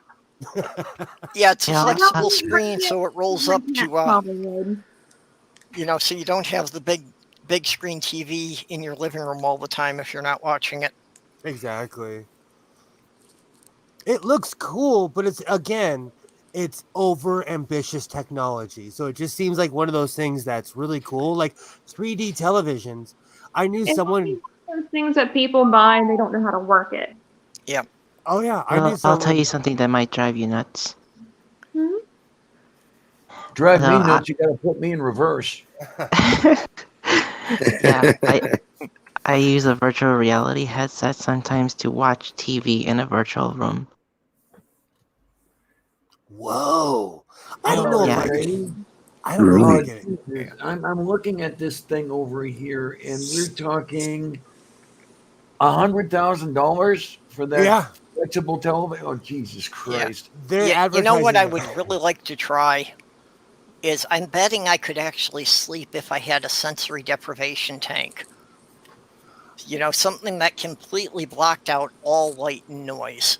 So I'm weird, and I'm going to tell you something. Get a coffin. I've come pretty close to that at times. Get a coffin. That is a sensory deprivation tank. Just make sure there's no locks on it. Coffin that is cooled because I can't breathe hot air. Hot air makes me think that I'm suffocating. Oh, well, you're in summer. You could put a fan in it. Exactly. I just want like with air conditioning or something, because I have to have it completely dark when I'm sleeping. So like my room right now, like I have the door closed, I have like all the blinds closed and covered, and they're like, "You think it's dark enough?" I'm like, "No, it's not. I need it to be darker, honestly." Yeah. But there's no way I can do it because like I have all my windows at my house or my room, I have them covered. Yeah, my bedroom, I have it with the blinds always closed, and two dark flannel sheets over the windows that are literally clamped to the windowsill around the edges. So it's like, high noon in my bedroom looks like twilight. See, I bought those eclipse curtains thinking that they would make it dark. Nope, still not dark enough. And they're thick as shit. Yeah, I tried those too, and I wound up returning them because I was so disappointed in them. Yeah, I returned them too. I have blackouts, and they work, but I had to block the top of, where the rack was that was holding them. Mine wasn't that. There was just still like a lot of light that came through, and I'm really sensitive to light. I guess because I'm nocturnal, work at night. so I could still see perfectly in my room, and it was too bright for me. So I'm like, this isn't gonna work. I have the same Yeah. problem, Mage Grey Wolf. Yeah, Same Mage, problem. I have the problem that I can't fall asleep at night, but then I'm only half awake all day. And well, lately, you know, I've never had a 24-hour rhythm. And lately it's shifted off so badly that the time I'm most likely to fall asleep now is about 5 or 6 o'clock in the evening, right when everybody else is gearing up to do social things. Moo. So now it's like I'm mostly asleep between like 5 and 10 p.m., so I can't function to be social with anybody. And then by 10 o'clock, I'm wide awake again, and then I'm not going to fall asleep again until like 3 a.m. You know, I noticed that on Twitter when you're posting at like 2 o'clock my time. I'm like, ooh, she's awake. Because I don't sleep. I don't sleep well at all. Lately, I've been having trouble staying awake long enough just to go up and have dinner with Sloth Girl. During the school year, I maintain soccer mom hours, but during the summer, we live like pirates. We stay up all night and sleep all day. That sounds like me doing my work, but I'm usually working during the night, so I'm not able to socialize. I've actually been thinking about the idea that maybe it's not working for me because I can't do a 24-hour schedule. And maybe I need to stretch it out. And instead of doing 7 24-hour days, I was thinking of doing 6 28-hour days a week. So it would constantly be shifting, but by the end of the week, it would wrap back and it would be right at least 2 days a week. Not a bad idea, though. It should work. Yeah, I'm playing with a lot of ideas. That's one of them. Insomnia sucks. I go through periods where I'm up, and then periods where I'm just like utterly and completely useless because I'm in what I call the zombie zone. Yep. Same. That's what I call it most days, that I'm operating in zombie mode. I also feel more southern when I'm tired. I've been lucky the last couple dialysis sessions. I've actually been able to sleep through them. Oh, that's awesome. That's awesome. good. Like At least you can get some use of that time. Yeah. Because otherwise you just sit there bored out of your freaking mind for 4 hours. Yeah, I used to sleep whenever they did my IV treatments last time. I had to go into a clinic for mine, and mine was like a 2-hour IV, and I'm like, I'm just going to sleep this entire time. Which thankfully I was able to feel sick. Well, you know, I've had the sleep issues all my life. And what has stunned me is, you know, the jobs I've had that my boss or supervisor will tell me, you know, what a great job I'm doing. And I'm always like, really? I'm never more than half awake. I know I'm not working up to half my potential, and you think I'm doing a good job? I mean, what are your expectations of your employees here? I know. Don't go pushing it, man. I know it sounds really cliche and total 1995, but if in my world, if you show up high to a job app, you know, when you if you show up high to an interview, they'll always think that you're on that level. So they'll say, "Oh, you're doing well," like when you're really operating at 25%. Yeah, well, you know, and it's like, I've been on jobs operating power tools. I was doing landscaping with these commercial lawnmowers, and it's like, I do not understand how I did that for so many years without taking anybody's hand or foot off. Autopilot. I feel like that with driving. With long distance driving, I'll start looking off to the side of the road, you know.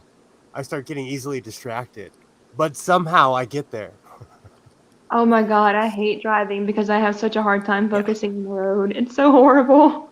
I hate driving too, just because, you know, I really have to fight against the highway hypnosis. Absolutely. I only have the highway hypnosis if I'm a passenger. But when I'm driving, I'm focusing on everything but the car. and I have to have like really loud music, or I try to tell whoever's riding with me, I'm like, you're gonna talk to me the entire drive, by the way. Yeah. Otherwise, I'm gonna be like squirrel, and we're gonna go hit the squirrel. You know, my thing is slowing Yeah, I down. get the tunnel vision, and I'm not seeing anything off to the sides if I'm not having some kind of mental stimulation going. Yeah, that's why I hated like taking my brother to appointments, because he'd fall asleep and then he'd get mad that I'd be swerving. I'm like, I told you, I can either listen to really loud music or you can talk to me. Well, that's why I always try to get, some audiobooks, but something that's like science theory or something that really makes me think about what I'm listening to. It I can't don't be know. passive. It can't just be listening to music. So I know I'm nothing but bad advice, but do not listen to Slayer and drive. I got not one, not two, but 3 tickets, and they were all related to dropping him off at school, soccer mom driving in traffic, and listening to Slayer and being extremely aggressive. My tickets were from going around a super side truck, because there was an officer on the other side of the super side truck waiting on you to go around the slow ass super side truck. I could have got out of my last ticket, but I, like an a-hole, I told the cop, no, I have a real job. And he's like, oh, really? Well, then I'm going to do my job. And he wrote me a ticket because I was an idiot. Yeah, you deserved that one. Oh, this guy pulled me over 9 different times. So on the 9th time, I told him to shove it. See, he was trying to build a friendship with you, and he liked you, and then you just tell me. Yeah, you were on a first name basis with him already. So let me tell you, that's a bad way to meet somebody. Don't piss them off. They won't want to do you. By that point, you might have been able to share donuts with him, get some coffee, but no, you can just shove it. I'm down to hang out with anyone. If you want to be friends, hey, we can be friends. Don't pull me over. That's a horrible way to make friends. But like I said, I'm a bad driver, and I'm the first to admit it. I'm from Southern California. I drive like it's NASCAR. I'm a terrible driver. I speed past people. I honk. It's bad. It's bad. So I get what I deserve when it comes to driving. But so is every other person that lives here. I think Quentapine is the one that I have prescribed. I don't know. I'll have to find the stupid chat thingy. I think Quentapine is the sleep aid that I have prescribed. I don't know where my piece of paper that has it written down on it is. I know it has peen as the last part of it, and it made me giggle because I'm immature as shit. Oh, hey, Rex. I haven't seen Clockwork Rex forever.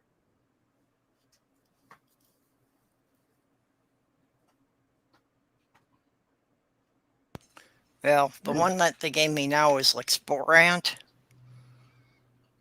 So this is one I hadn't heard of before, so I was willing to try it.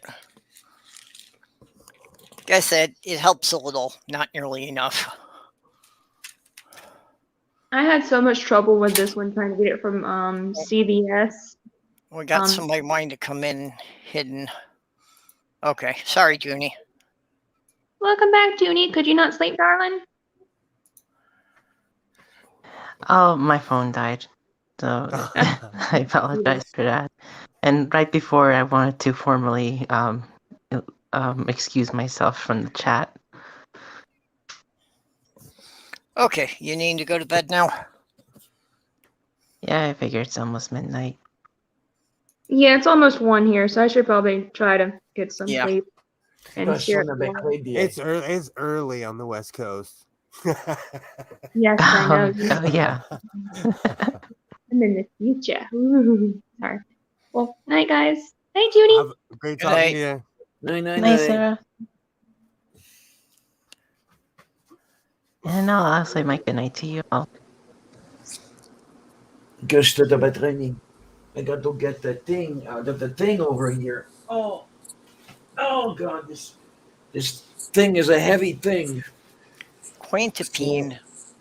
is an antipsychotic but works great as a sleeping pill. Not familiar with that one. I have never heard of any of these. Yeah, I wonder. I know some medications like have a different name in the UK than in the US.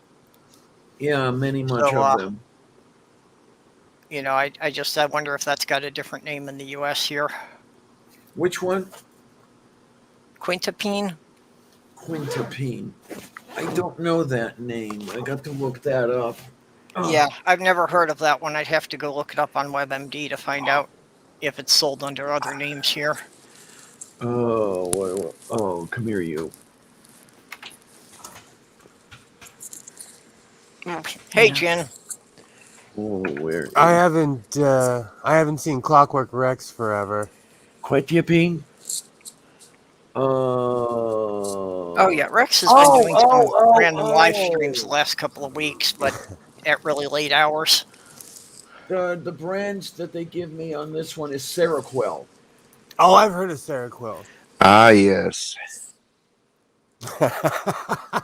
I've heard of that. Everyone who's ever taken it Mark spoke up just real went back quick. with that. I don't know if I've ever taken it, but I've heard of it. Yeah, I don't think I've ever been on that one.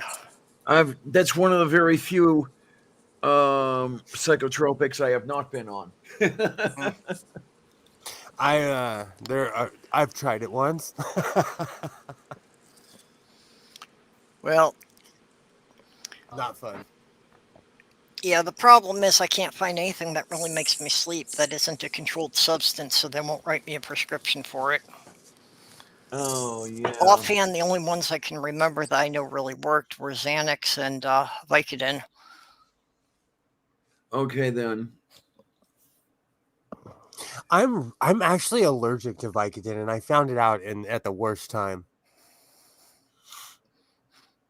Oh my! I was in a lot of pain, and I found out I was deathly allergic to it. I've been lucky about that. Oh, sorry. Yeah, I'm gonna try to get to sleep, everybody. Sorry. Okay. Okay, honey. Take care. Night, night. Thanks. Take care. And thanks for having me in. I'm glad I was able to make it in for the EV talks. Right, well, you're kind of my expert on the electric vehicles. I think you know more about them than anyone else I know. Yeah, you should move your car would be popular in California. Oh yeah. Well, usually I miss it live, so I can make it in to discuss it. But then, so today I guess was a good day. Well, it's good seeing you. All right. Before I start time traveling again, I'll see y'all later on. Bye. Good night. Good night. Oh. And there were 4. I'm trying not to watch hockey because it's distracting. Yeah. Back in the early 90s, I actually looked into a conversion project to turn my old Chevy Suburban into an electric, because that had the 40-gallon gas tank, so it actually had enough room if you took out the gas tank to have a good battery bank. There's someone in the canyon that lives in the canyon by my job, and they converted an old Ford truck they converted it to be powered by propane, and it runs. My brother has a Suburban that's dual fueled. He can use either gasoline or propane. Yeah. Behind the third seat, it's got a big propane tank. I was kind of shocked. He rigged it up, and he was like, yeah, she's still cheaper than gas. But he's just tooling around the canyon, He's not going on any long trips or anything. But it would be interesting. Well, that's why my brother's got the dual-fueled one, that the propane is fine for when he's going around town. Mm-hmm. But when he has to do an out-of-state trip, it's got to be the regular gas. I was wondering about that. Yeah, because the propane, he only has a range of about 100 miles round trip. It's like an old Ford Ranger, which was the precursor to the F-150. But it's a nice truck, but it's powered by propane. A good a good fun project. Doc, does it snow in Iowa a bunch? Yeah. Do people tool last around? Sorry. Last couple of years, it hasn't been as much, and like we had one snowfall so far, and it probably didn't last a full day, so Is it it's extremely weird, and we have green grass too, so it is very weird. do people own snowmobiles? Like I've been to Michigan, and it's not rare for someone to own a snowmobile. Oh yeah, snowmobiling all around. Oh, they're fun. Those are fun. It's kind of like a Sea-Doo is a motorcycle on water, and a snowmobile is a motorcycle on ice.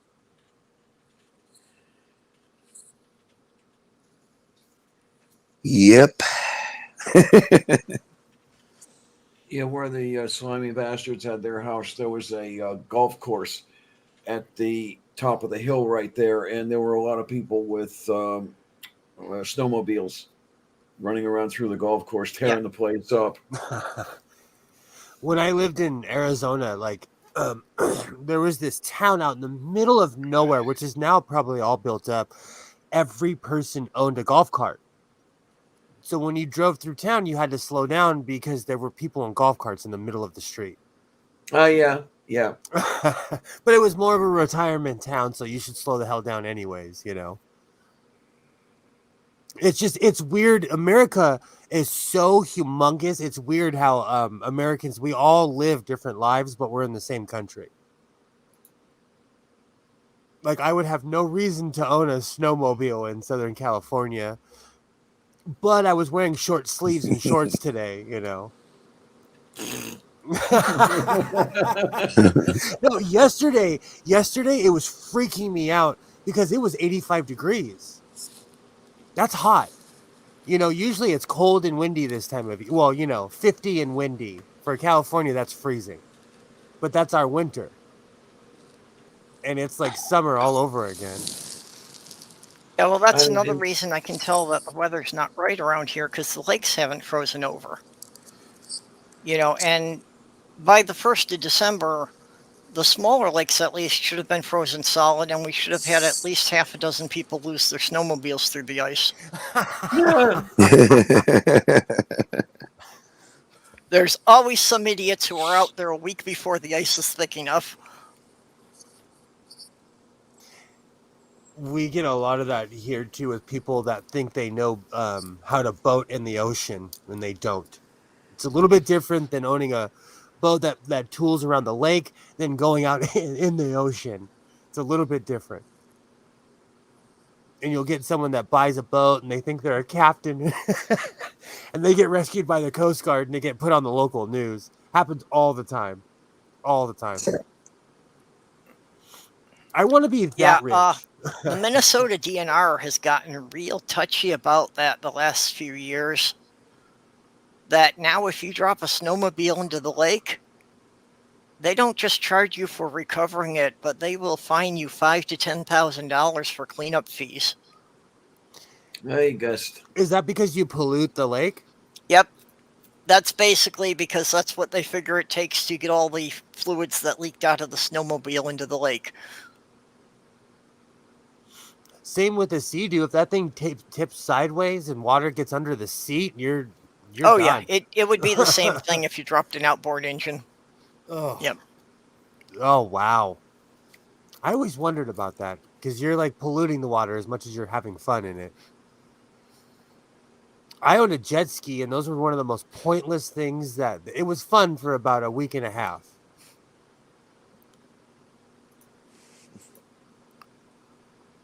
But like I've said before, I will never own a boat again. Ever. They're fun until you own one. They're fun to go on. They are money pits, yes. Exactly. Yeah. And my first boat was given to me by somebody who was like, oh, you're young. You have a big truck. Here, go show off. Oh, no. Here, you can have it. I will never own a boat again. I've owned a Sea-Doo, jet ski. Never again will I own any of those things ever again. even I have a trailer and it just sits up at the property, and I haven't gone camping in a while because it's like you pack your house into a mini house to go to pretend to be homeless for the weekend. Yeah. Camping is overrated. Yeah. I can't believe I just said that, but it's true. It is so overrated. Oh yeah, I had quite enough of being forced to go camping when I was a child. I'm not something I see as being a pastime anymore. Yeah, exactly. That's my thing. And being out on the ranch, like, you want to go camping, hey, I'll give you a job. You can come hang out. I mean, I do miss having enough of a backyard that I could have a fire pit. That was nice, but You brought up that's a sore subject with me. I bought a chimenea, which is like a big Yep. like, it's just a big I know oven, what you mean. Yeah, it's like a terracotta fire pit chimney. But now it's damn near against the law for me to burn in my backyard.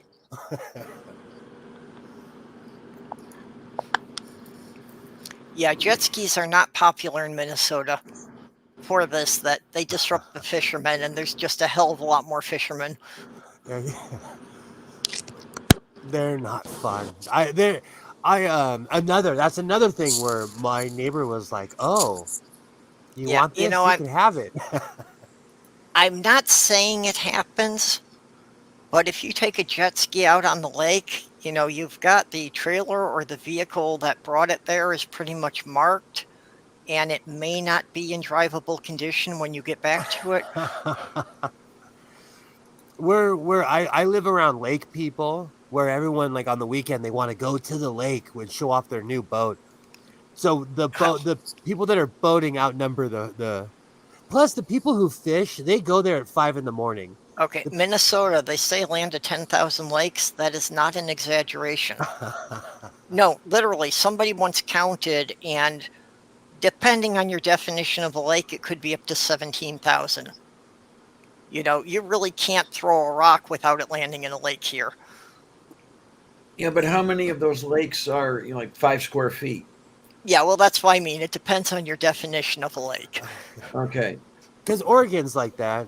You turn a corner, you discover a new lake. When you get near Mount Hood, Oregon's just like that. Yeah, some of the things that they name lakes around here would have been called ponds in Illinois. I actually went to a beautiful place called Detroit Lake in Oregon, and it was like huge by California standards because you could get a pontoon boat in there.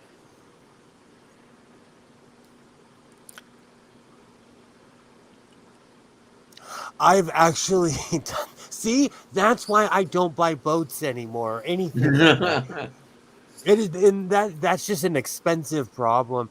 Even motorcycles, dirt bikes, if you're not riding it every day, it's just a thing that leaks oil on the side of your house. Especially Harleys. Harleys are made to break down. Okay. Good night, Chris. Take care, hon. I swear they make Harleys for mechanics. Because you have to be to own one.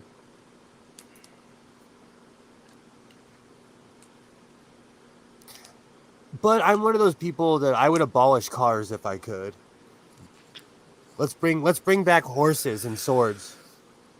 Well, I've had the idea that it would be really nice to expand public transport to where anybody who needed to go anywhere could just hop some sort of public transport and then get there, and then abolish private vehicles.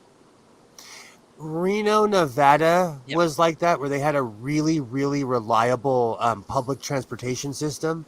LA is kind of like that. I'm not against that. See, I was going to take that from the opposite approach. I just thought we should make it so that the requirement to get a driver's license would be about what it currently takes to get a license to solo in a single-engine plane. Okay, and then since 85% of the people wouldn't be able to get a driver's license, they would be forced to make public transportation usable. Otherwise, everything would shut down. Mm-hmm. Yeah, that would work. It would work. They're I'd like kind that. of doing that here in the state of California. Our tickets start around 1,700 and go all the way up to 3,000, and that's just for speeding. So Tayo Korosto. people lose. Don't man, California does not play when it comes to driving. People lose their license all the time because they did it on purpose because people drive like idiots here. Hey, Rex. Hey, Rex. Dale que pastoteya kara man totoyu kare. What the hell did I just say? I don't fucking know. Goddamn, I hate this tab. I don't know. My universal translator isn't programmed for gibberish yet. Okay. Oh man, I've only got 4 card slots in it, so I didn't get that language mod. I grew up around people that spoke English and Spanish and gibberish.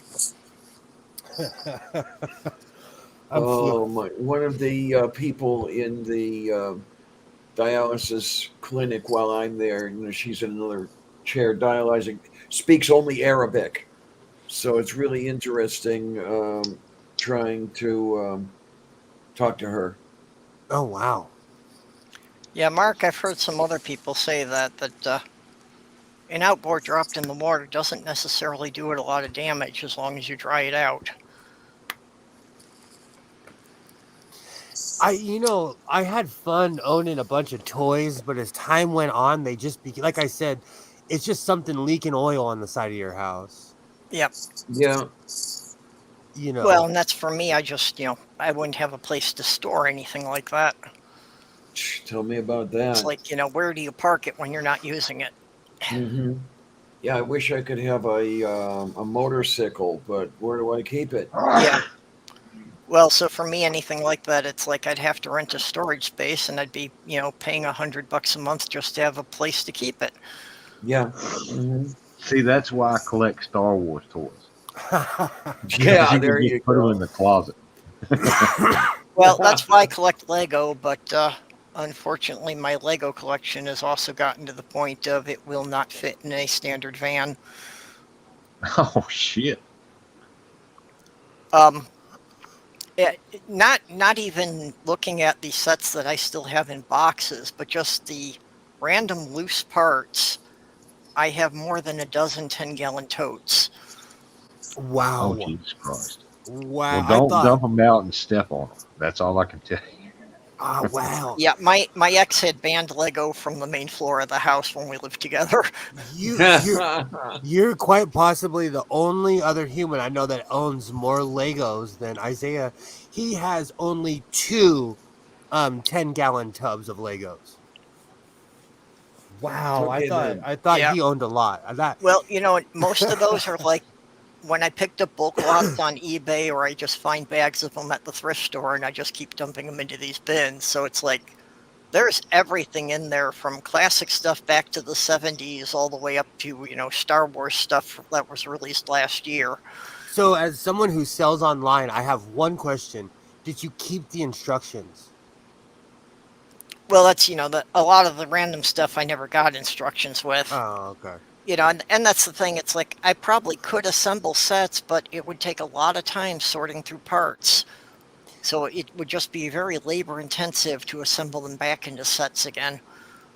I recently found out that people buy the instructions as well as the Legos, but they'll buy the instructions off of you. Oh, no, not really. The instructions don't really have much resale value because, especially now, there's a couple of places that you can download them. Don't tell the dummies I know on eBay. Yeah, well, I mean, if you go on Bricklink, the people will have parted out sets and they'll include the instructions. But literally, the instructions are selling for like 3 cents, 5 cents. I sold the train station. I have the Lego train station, Lego City train station. I sold that for $20. All the books. They're cool.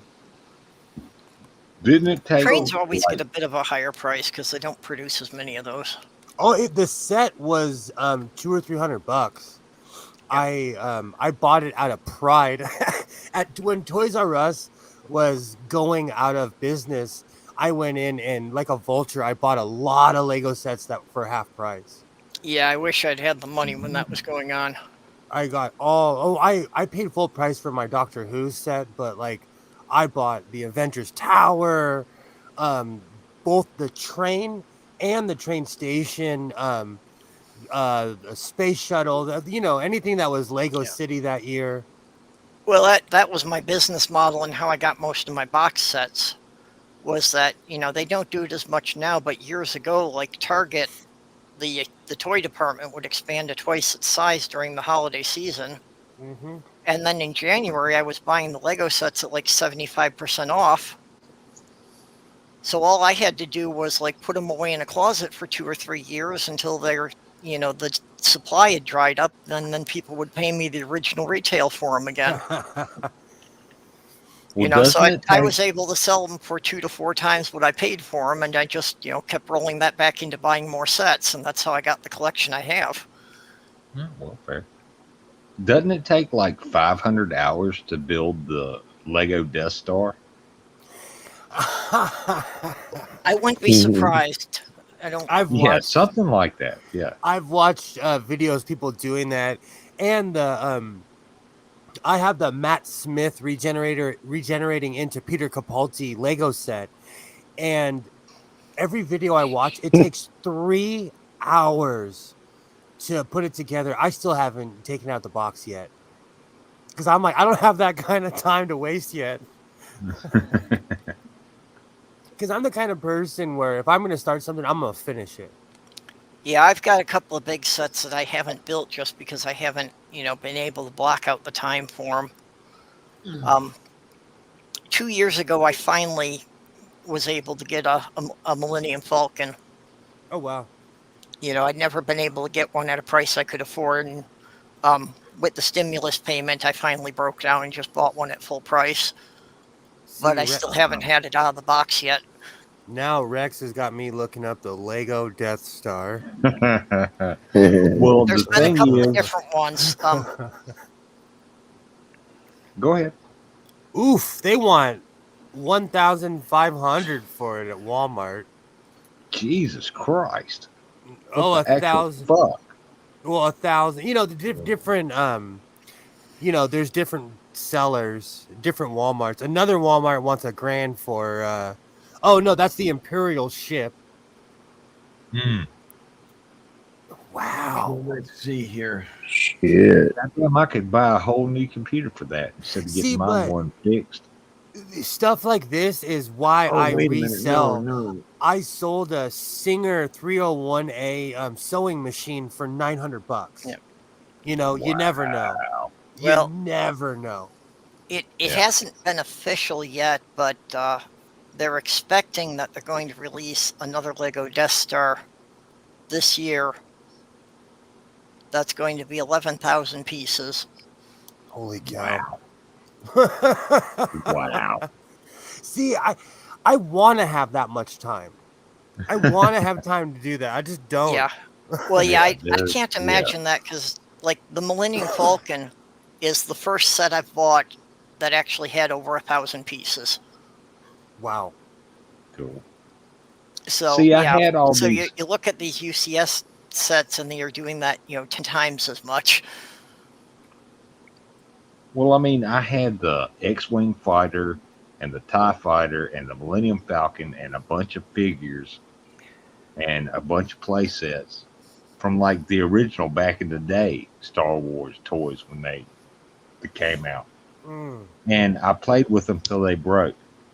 And now I'm kicking myself in the ass because they're worth like major bucks. Rex, I'm still at my mom's house. The one thing I haven't found were my G.I. Joes. I had Refrigerator Perry. I had every rare G.I. Joe you could possibly think of because I was the youngest male kid on the block and I got all the hand-me-down toys from everyone. I had the bases, everything.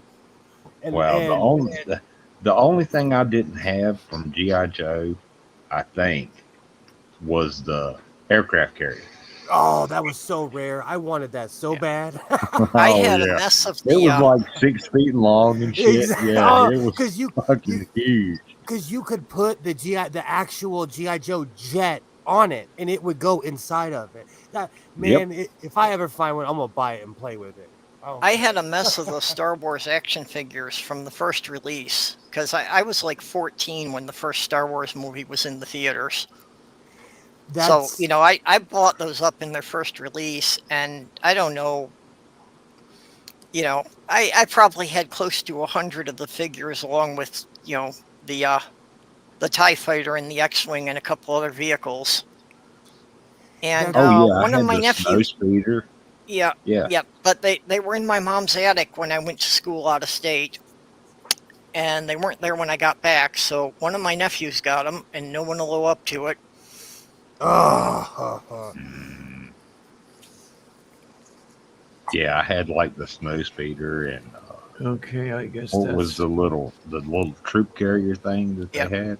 Oh yeah, I know. What I you're had a talking freaking army of the Yeah. Astro droids of the R2 units. about. I mean, I had like, just 3 dozen R2 units. Oh yeah, I had the one that came in the pack, the R2 that came in the pack, and then I had the one that you could build with the Jawa scraps. Yeah. Yeah, well, I had a couple of every variant of the R2 that had come out. Because one of the things I was playing with it when I was a teenager was I was using the figures to do stop motion animation. Hey, Jenny. Good Hey. evening. Sorry Hi, I'm late. Jenny.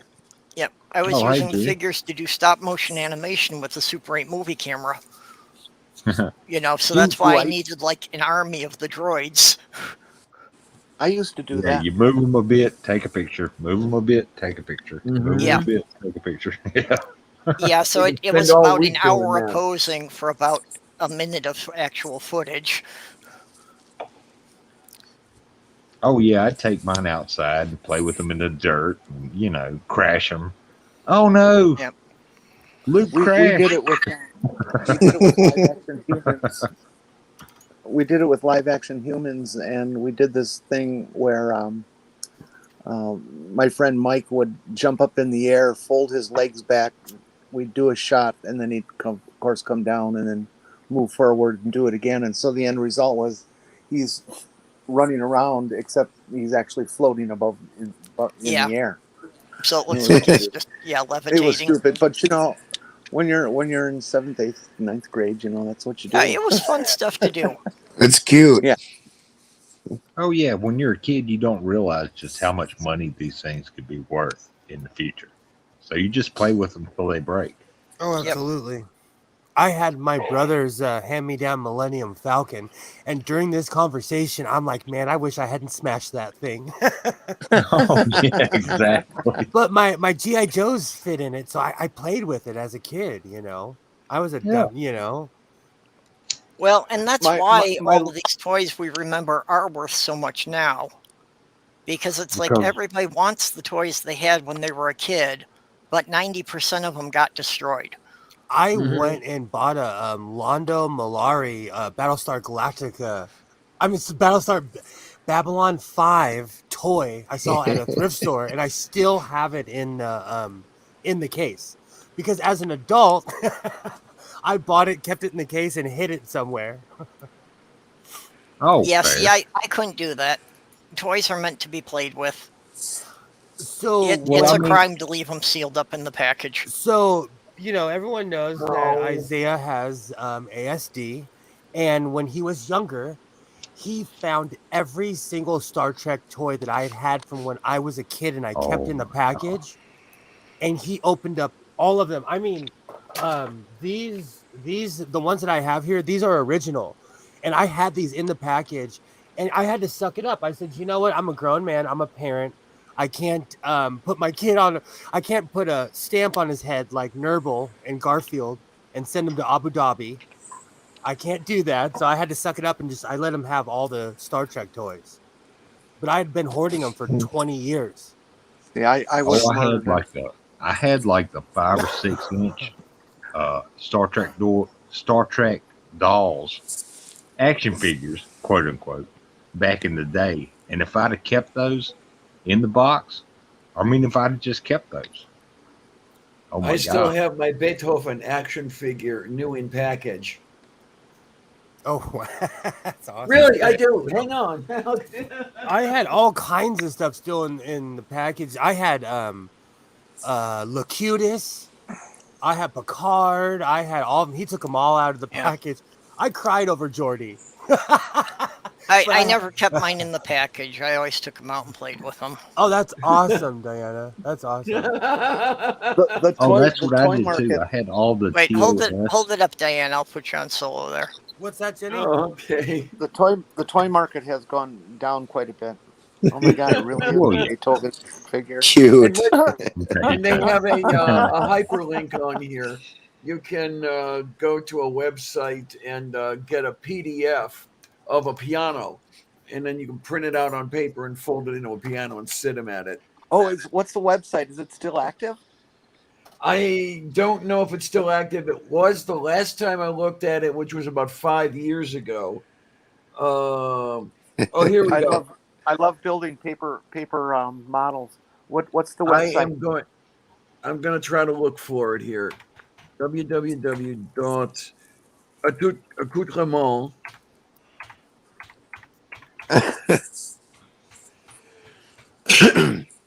So Londo's hidden, but I still have my Doctor Who Lego set. Oh shit! In the box, still in the box. This thing's awesome. Yep. You know, the one collectible Lego set that I really wanted that I was never able to get was they did the Beatles Yellow Submarine. Oh, wait a minute. No, I spelled it wrong. And I would love to get that one, but yeah, that's another one that it goes for a couple $100 now. Oh yeah. You know, and I saw it when it was at Target, but I didn't have the money to spend on toys then. I knocked my headphones off. That's Spelled it the wrong one again. That's the one that takes 3 hours and it's really complicated.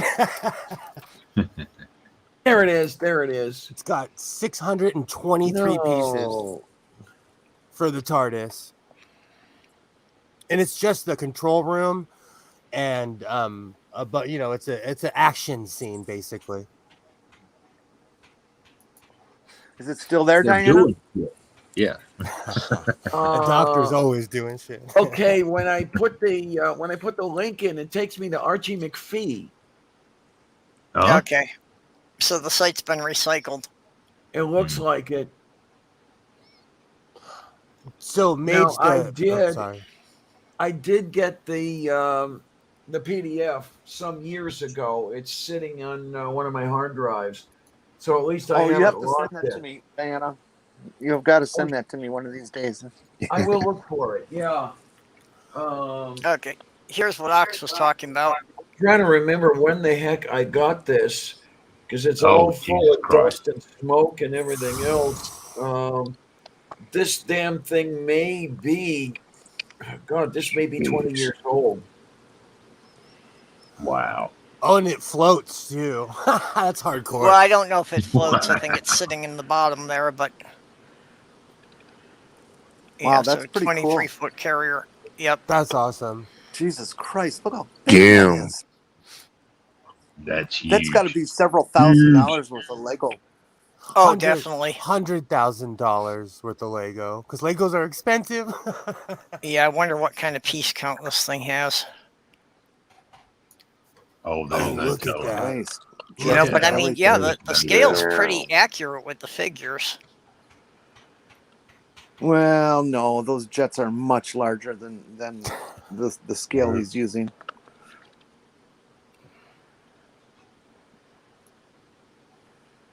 You know what? But it's still excellent. That's not a put down at all. It's excellent. I know it's rare, but I completely agree with Jenny on that. I grew up going to air shows. Oh, here it is. I found it. I grew up going to air shows. Yeah. Those jets are huge. Diana, I'm going to put my email in a Yep. Nope. Here, I'm going to put the. Yeah, I think she had to drop out to put her email in the chat. Yeah.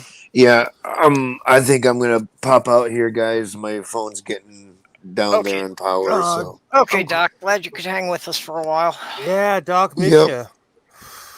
Yeah, take it easy, Doc. Yeah, hit me up. I'll be around. Yeah, I was gonna say, Will, if you're still up later, probably be about an hour before I recharge my phone. So. All right, I'll be around. I'll chat with you later. Cool. Later, Okay, guys. honey. Later on. It's not like I sleep at night.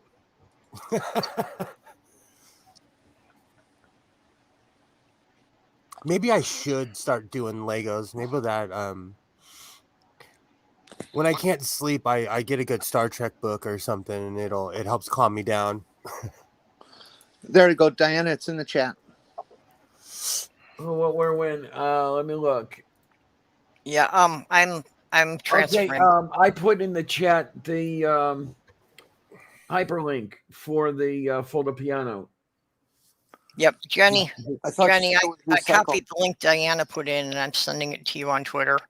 Okay, great. So yeah, the thing for the fold-up Oh, piano wait a will minute. be in That's your right. in your Twitter doing later. Yeah, you're doing this on a phone, so you can't see the side chat. Yeah. Yeah. But that's okay, Jenny. You can get it from your Twitter later. But I thought you said the link was broken. I thought you said the link was broken. Well, what happened is it redirected me to Archie McPhee, and I guess they have the stuff now. Oh, okay.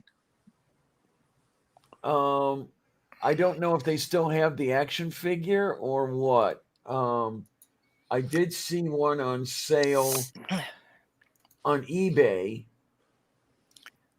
You know, I'm wondering if that's the same company. It wouldn't surprise me that made the Great Scientist and Inventors action figures. Yeah, probably is.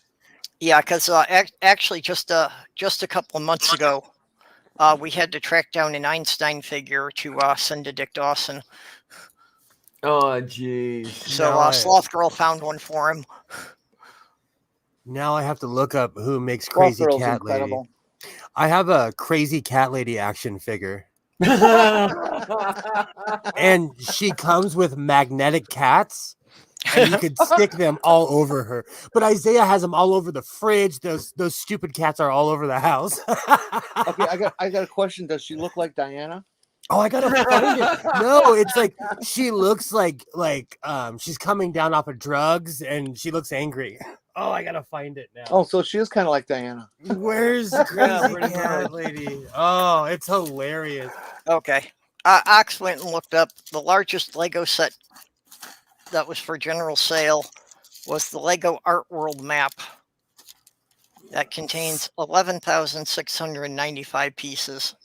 Those are just works of art. Absolute works of art when you see those. What's that new one that just came out? Although that world map one, even though it has a lot of pieces, is not the most complicated one because most of the pieces are just the single studs for coloring. Yeah, there's the Lego Titanic is over 9,000 pieces. So just to show that I'm no joke, I'm looking for Crazy Cat Lady, and I found this Lego. This was from a box. I would buy Isaiah every set I could get my hands on. Okay, what was that? Okay, yeah, I'm not sure which set that's from. It looks familiar, but I'm not sure exactly which one it was. Lego City, and I would cut them off the box, and I use these for bookmarks because I recycle everything. Back in the ancient days, Monogram, I believe it was, Monogram or Revell. I don't remember. Revell, I think, came out with a model of to commemorate John Glenn. And it was called the Everything Is Go was the name of the kit. And it was the Mercury Atlas rocket. Oh, I remember that one. Yes. On the launch pad, it was a reduced launch pad from reality, but it had the same basic structure for the parts that were there. It represented it very well, with of course the launch tower and stuff. And I fell in love with that kit when I was a kid. My brother had it and he put it together. My mom and dad wouldn't let me have one. Yep. But anyways, I still fell in love with it, and I wanted to build a diorama based on that, and except enlarge the launch pad to be what in scale what the real one is like, which is pretty cool. But not it's not too insane. But as I draw it out and did the scaling of it, if I'm going to build it, it has to be the scale of the model, of course, which is 110 to 1. It would make the whole diorama of the Launch Complex 14 about 12 and a half feet in diameter. Yep. Yeah. And I found somebody put a picture of it up. It was from Ravel. Yeah, it's very I had cool. one of It's these very cool. years and It's just years such an ago. odd scale. Well, another thing I had was in the 1980s, Monogram did a model of the original Battlestar Galactica. Oh, wow. Well, but what I had wasn't even the production model. It was one of the prototypes. Oh, Because my wow. brother was Cool. a security guard there, and they hadn't run the shredder before he went on his duty at night shift, and he pulled it out of the shredder. So it was a prototype that was supposed to have been destroyed because the pieces didn't quite fit right. Oh, cool. Oh, that's awesome. Yeah, one of my nephews got that too. I don't know where it is. I've always wanted to get back into model building. I really enjoyed it as a kid. I got pretty good at it. Even as a kid, I was doing stuff that is certainly not the skill level comparison to like a museum quality build of anything. But for a little kid, pretty darn good. And I Okay. just always wanted to start doing my collection of the airplanes that I always loved and built. Like P-38, B-17. The Corsair, just all that kind of shit, and then include a lot of modern stuff like the XB-70 would be very cool to do. And There you go, Jenny. Diana found it. yeah, that's exactly correct. Yep, and then There here was also one they did. It was the Jupiter that carried the first satellites up, and it was based on the same launch pad scale. And I figured out how you could take parts from that and bash it into a more detailed Launch Complex 14. But I got a hold of the NASA site, and I downloaded just a shitload of photographs to use for scale measurements and things like that. I had plans drawn up for building the house where everybody hides when they launch it. oh yeah, In case it blows up. And the trucks are the hardest thing to try to locate. Some stuff that looks like 1950s trucks. There's lots and lots of oxygen or gas type tanks that are laying around that have to be stacked up and put into areas. It would have been a really cool diorama if I'd ever followed through with it. I started actually building the ramp, buying polystyrene and building it and trying to get the right I-beam scales and all this kind of stuff. It was quite involved. And then some guy on the internet came out with a Launch Complex 14 tower, the launch tower. And it was extremely detailed, made out of brass, the brass etching technique. He wanted $150 fucking dollars for it, and I just didn't have that kind of cash.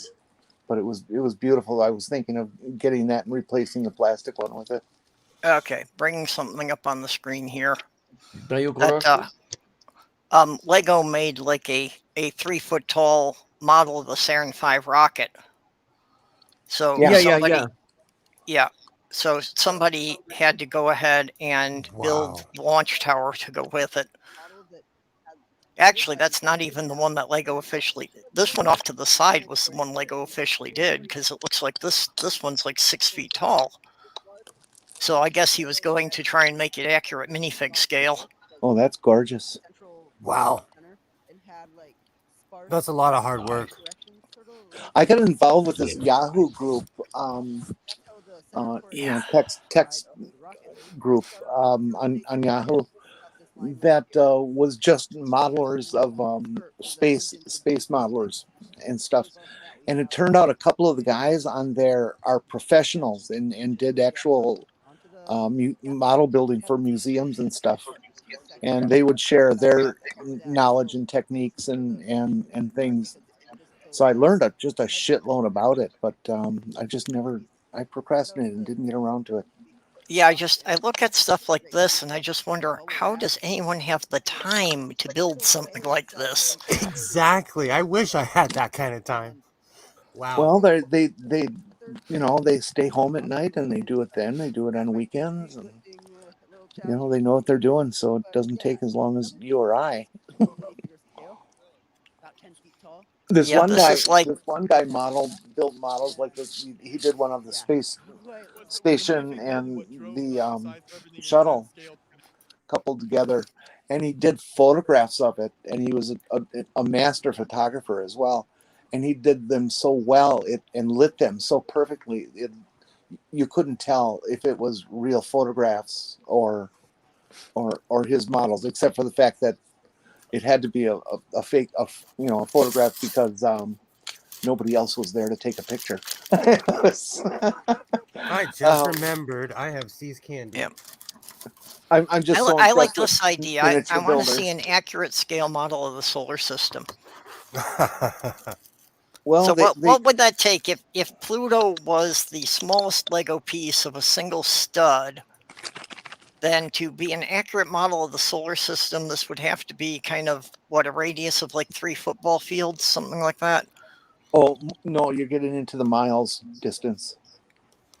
Miles and miles. Yeah. How big would Jupiter be? I'm not sure, but I know that this one scale that they were discussing, it was on some TV program, on something on PBS. That if we did this would have to be this, that kind of discussion, and Earth would pretty much be just a speck. Yeah. Mm-hmm. And the rest, honest to God, was miles away.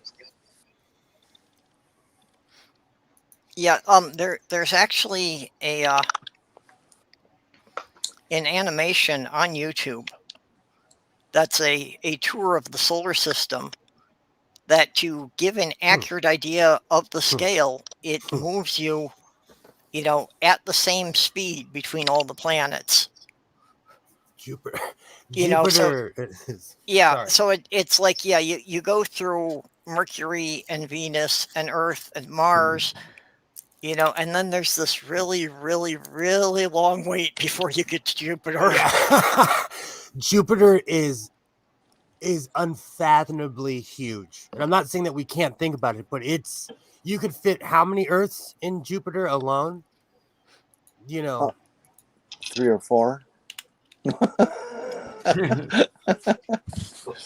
Jupiter? Actually, I think it's a couple thousand. No. In Jupiter, it's a couple thousand. That's why I'm saying, like, the way we think of Jupiter, it would dwarf our planet if it was even within Jupiter's huge. It's huge, and Saturn is as well. Yeah, it's got moons the size of Earth. Exactly. Well, okay, if you try to look at Jupiter through a telescope, of course you're looking at, the light coming off of the planet.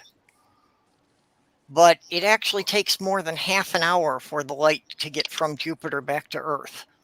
Depending on what point in the orbit, it can be almost an hour. For people who have never gone out and seen the planets with a telescope, if you get yourself a hold of 10x or 15x or 20x binoculars, you can see the rings of Saturn. You can see the 4 moons of Jupiter. You can see the eye spot on Jupiter with that. You're not going to see nebulas and things like that, but you will be able to pick out Andromeda Galaxy. It's worth doing if you got access to binoculars to just get your ass up. And the winter sky is much better than the summer sky for. Well, and the main thing places. is that you have to go out to an area outside of the city lights. Exactly.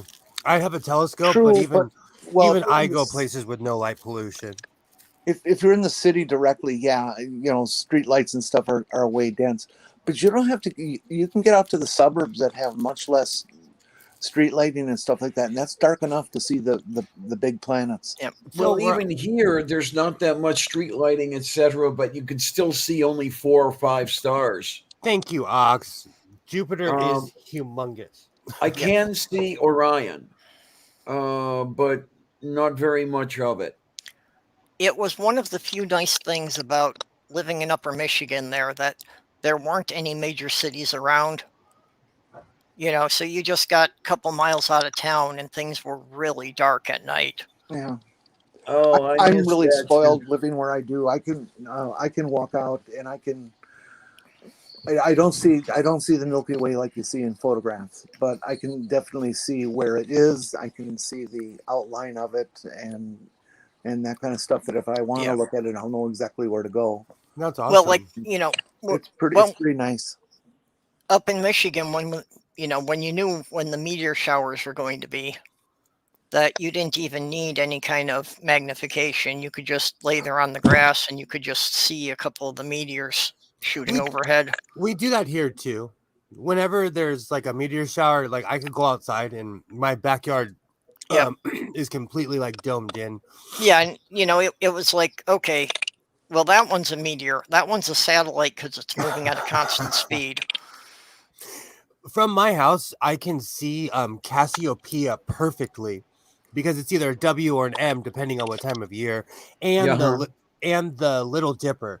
Because when I broke up with my ex-wife, I did this weird Jack O'Neill thing where I was still drinking back then. I would hang out on the side of my house with my telescope, and I actually discovered the stars around that I could see, and it was a really, really cool experience. And here it is, 8 years later. I share that experience with my son. I bought an even better telescope. It's fun. It's I really miss that stuff. I used to could see the Big Dipper from my backyard, but anymore the light pollution is so bad I can't. I can barely see Orion. To the chat, if you're a parent and you got kids that are getting towards like sixth grade, 7th grade, that kind of thing, you can go out and buy like a little 3-inch refracting telescope, which I'm sure you can score for less than $100. And you give it to the kid. I got my first one when I was in 6th grade, and it turned me into a space junkie permanently. Absolutely. It's just the most. I actually gasped the first time I saw Saturn, and my God, it's got rings, and I knew it had rings, but to actually see them, it was like, oh my God. Yeah, my brother-in-law had a pretty decent telescope and tripod. I'm not sure, it wasn't anything real expensive, but it was probably like a 400 or 500 magnification. Yeah, mine was a Sears. Then it was just fine for kid beginning. It does the job. And absolutely, I have from the small ones to I have one that's a drum, but in my haste in the garage, I bent it. Ouch. I didn't know it was behind something, and I pushed something in, and I destroyed it. No. Yeah, it was actually the first fancy telescope I ever owned, too. Can't own nice stuff when you're a Bronco, I guess. But the telescopes are amazing. When I was in high school, I was a member of the astronomy club. We built a 8-inch Newtonian. Awesome. That was a beautiful scope. I think it still is at the basement of one of the members. Wow. We built this scope in something like 1973. Oh, that's awesome. It was wonderful shit, man. It really was.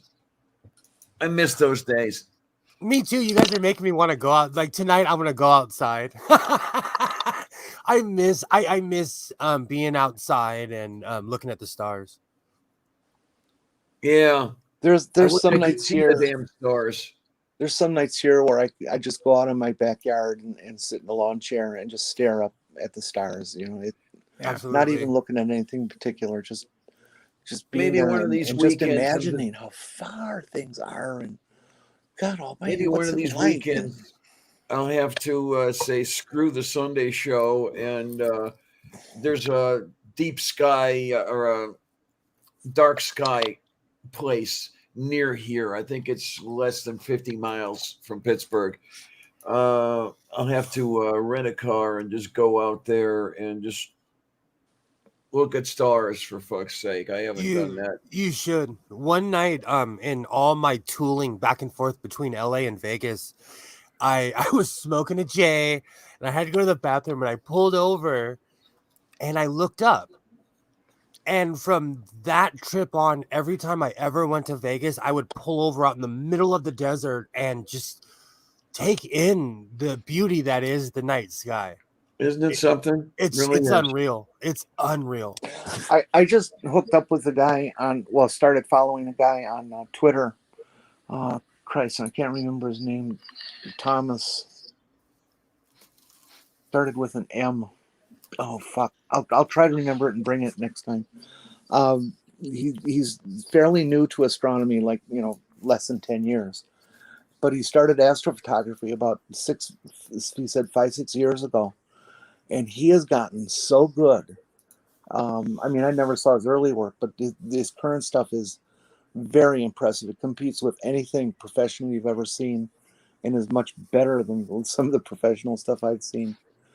He did this shot of the moon that was stacked, which means using many different images put together, and the algorithm figures out the density of each, so it combines it into one picture of the moon that actually creates color in the moon. Wow. That certain minerals in the moon, they have different shades and colors and stuff like that, and he brings it out with this technique, and it's like, holy fuck, they're gorgeous. And he's got to have one hell of an advanced system. He does some of the sun pictures that he has. He has what's known as an H filter, and with it you can actually see each individual glob of flame or fire or whatever it is up there, and you can see the texture of the sun, and it's just so awe-inspiring. Jenny, Aunt Jer's got your number. I'm a junkie, I admit it.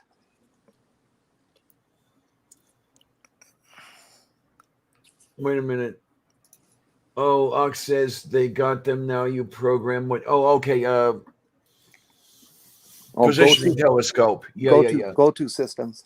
Oh, okay. So in my joy of showing people my telescope and everything, my cousin comes in my backyard like an a-hole, and he's like, let me show you something on my phone, and he pulls out his app, and he can name every star in the sky. I did it old school style, where I figured it out on my own, looking it up in books.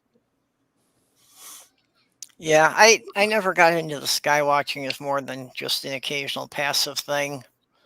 But, being up on, like I say, up in northern Michigan, that when we were doing camping trips there as a kid, and when I was living up there a couple of years ago, over the years, I did get to see the Northern Lights a few times. Oh, that's awesome. Moo. The first time I saw the Northern Lights, I was not expecting to see them at all. I didn't even have my telescope out. I was just walking home. And this time I lived in a part of Milwaukee County way on the northwest end that was not street lit yet. It was under development. It was a new subdivision and stuff. And so you can see the sky pretty well. And I'm walking home and I'm just kind of like, no, I'm looking around. And all of a sudden in the north, I start seeing this thing up there. Holy fuck. I knew it was the Northern Lights right away because I'd seen films and stuff. But to actually see it in the flesh, it was like, I couldn't talk. It was so exciting. And, and I tried to figure out, how do I describe this, what this looks like to people? Nobody will believe me, I finally decided it looked like you're laying on the floor and there's curtains hanging down and you're seeing the bottom of the curtains that are waving in the wind. Except they're glowing green. And yes, Ox, I am eating C's candy. I ordered it when I was all ripped, and I forgot I did, and I was glad it showed up. So our local C's candy won't let you walk in like they used to, so I ordered it online. It's a holiday C's tradition. candy? It's a holiday tradition that I continued. I'm just addicted to chocolate. I'm addicted to C's, to good old school C's chocolate. This reminds me of being a kid. Hold on. So Hold on. I order these boxes. I've never heard that brand. Yeah, Local? I'm not familiar with that brand either. I guess they don't have them in the Midwest. It's been around as long as I can remember. It's just fancy chocolate. That's all. Is it local? Really. I don't know. Now I have to look it up. It's a chain. They're chain stores on the West Coast. Oh, okay. They've been around since I was, they're at least 40 years old. But it's just, fancy chocolate, and each one's different in the box, I have bad teeth. I shouldn't be eating it anyways. Chocolate is so amazing.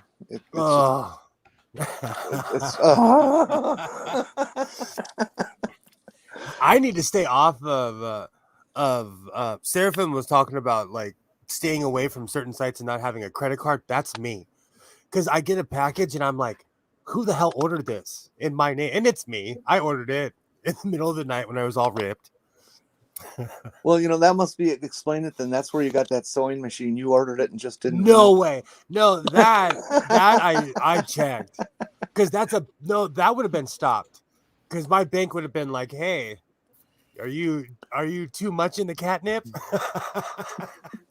Are you a little bit too much in the sauce?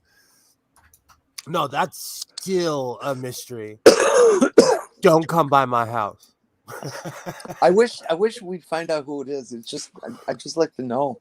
I hope you're hot, young, and available, and have a good job and come with references, because I'm old and I can't just be with anybody anymore. I've learned my lesson finally, I think. Yep. C's is it's one of those things that reminds me of my mom would always buy chocolate for everybody. And she'd give everybody their own box because we don't share in my family. We don't share well at all. That and lifesavers remind me of Christmas. Do you remember getting the Lifesavers books for Christmas? Hell yes. Yeah. No, what's that? You'd get all grape. You'd get the variety. It would be like 10 rolls of Lifesavers put in a box to look like a book. Yeah. That's what I thought you were talking about. Yeah, I remember those. And I'd always eat butterscotch last. Yeah, because that was I'm a tradition when I was growing up, that we'd get one of those every year. Me too. Well, how is Totally it that butterscotch? Yeah, you always had it last or ignored it, and now it's one of my favorite flavors. Hey, Robert X. My father loved taffy because he was so much older than me. I hated it. Now I love the stuff. It's one of those things. Oh yeah, Whitman samplers. I've had those many times. Yeah, they've gone down over the years. They're not as good as they used to be. See, that's the thing. C's has not lost its quality after all these years. It tastes exactly the same as when I was a kid. For production chocolate, I think Ghirardelli puts out some really good shit. I'm biased because I've been to their store in San Francisco. They make some of the best chocolate in America. Yeah, the Russell Stovers are still good. I'm biased towards Ghirardelli because if you go to the Ghirardelli store in San Francisco, you can get root beer floats. I'm hungry now. All kinds in the Midwest, there's a chocolate company known as Ambrosia. It came to fame briefly when everybody discovered that Jeffrey Dahmer worked there. But they had their plant was downtown, and you could go downtown and for like this 5-6 block radius area, it just smelled like chocolate all the time. It was just terrible. You go there and now I got to go to the chocolate shop and buy something. That's so mean. That's like by the wharf. They do that between clam chowder and chocolate. Oh, I'm hungry. You walk in San Francisco and it just smells like food. God, I would love some New England clam right now. Oh, in the big breaded bowl. I'm hungry all over again. That's one of the reasons that we would go to the wharf was to get clam chowder in the big bread bowl. Oh, some of the best. I don't think I'll be traveling for a while though. Like San Francisco is too much of an open place. I'm gonna be miss the guy. the Skipper's seafood places. You know what they were all you can eat, and they had the fish and the clam chowder. It was pretty good chowder. Will you ever go back to an all you can eat place? I have been debating that because there were a couple of them around here, that we didn't get a chance to try. I don't think there are any all-you-can-eat places left around here. Same. I have to look it up. I missed the one. We had a hometown buffet. I know it sounds ghetto, but I missed that place. The only ones I know about are Golden Corral and Country Kitchen. So I know about Country Kitchen. Yeah, our hometown buffet is owned by the same company. I think it's the same. I think it's the same stuff. Yeah, I've been to Country Kitchen. But, there's a chain. I didn't realize they were a chain until I moved. It's called China Buffet. Yes, we have one here. Yeah, and it's a chain. I did not realize that. It's not so bad. Oh, it's awesome. Yeah, we've got a couple of Asian buffets, and St. Cloud has the last Ponderosa Steakhouse in all of Minnesota, and that was one of their selling things. Their commercials were always that it was the biggest buffet or the biggest salad bar was what they were saying, but it's like it was a complete buffet. Perp, that place we went to, that wasn't a China Buffet, was it? That was an independent. That wasn't China Star. I forget what that one was. That place was pretty good. Yeah. So our hometown buffets went out of business because of COVID. On January 15th, 2021, they officially closed their doors and never reopened. Well, yeah, that and that's most of those because they were generally family-owned things. They weren't corporate stores. Well, there's my answer. So most of them could not survive when they had to, be paying rent on the building, for 6 months to a year when they had no income. Purple, when you were here, when we went to the Kentucky protest, did we go to the Chinese buffet up by the Squall Mart? Yeah. That one is closed now, unfortunately. That is a victim of the COVID. Oh. I liked going up there. I mean, I would just go in there, slap my tenner on the counter, and eat all day. Yeah, I miss places and like the buffets were definitely something I was looking forward to with COVID being over. But at this point, it's like I don't know if this shit's ever going to be over. It's something I ask myself because even with like the vaccine passports and everything, I ask myself like, do I want to go? Like, how would buffets even work? In the COVID era, and I'm not even that paranoid, but people here are. Well, it depends on a lot of mutual trust, and that's part of what scares the fuck out of me is because I don't trust these anti-vaxxers who won't even wear a mask. They don't care if they cough at you or care if they cough on something that you're about to eat from a buffet or something like that. That's what frightens me. These well, put that back on. Nice one, Robert. Absolutely. That's why we're never going to be rid of it because, as long as we've got 20 to 30% of the people who are refusing to get vaccinated, it's just going to mutate faster than they could ever get it under control unless we get the vaccination rate up higher. Do you know there's going to be a point where those anti-vaxxers, the people who have not gotten shot are going to die. Well, hurry up it's already. unavoidable. Yeah, well, unfortunately, they're going to kill a lot of kids and infect a lot of other people in the process. Kids can get the vaccines now. Yeah. And Well, responsible parents are doing kids it. above a certain age can. Kids under 5 still can't. So I Well, think we're going to be, seriously increasing the infant mortality rate. And meanwhile, in my town, we recently had a massive outbreak at 2 high schools because of a football game. Wow. Yeah. Okay. And they couldn't keep it quiet because all the parents were asking that the very next week, parents were asking, like, are you letting your kids go to this game? Because they didn't want their kids to be near the other kids from the school who possibly could have been carrying COVID. Yep. So it's a mess. It's just Mage, that's really paranoid. It's nobody's dicking around with this pandemic that way. This is just a pandemic comes around every 100 years or so. Well, it is This is just our politicized turn. because today China announced that they're giving like 100 million doses of the vaccine to Africa. And that's all politicized because they own like the northern half of sub-Saharan Africa. Yeah. So it's all political because they're they need the protecting labor.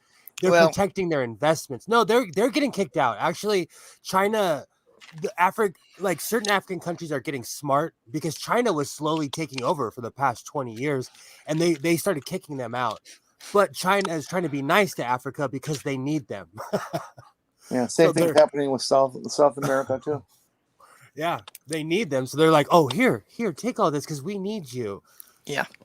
It's crazy. I saw that today because I watch a lot of African television and they're like, don't be fooled.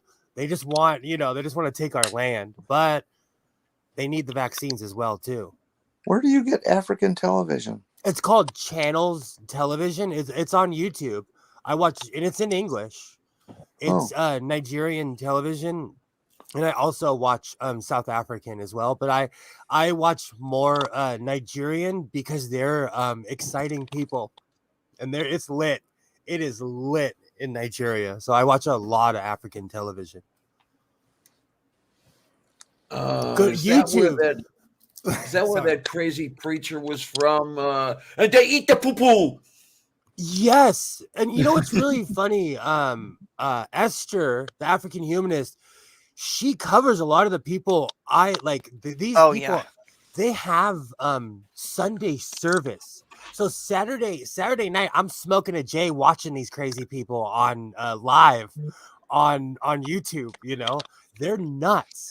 Yeah, she puts up a lot of videos of the weird ways that they worship, and okay, you've seen the Southern Baptists with everybody singing and dancing in the aisles and that, but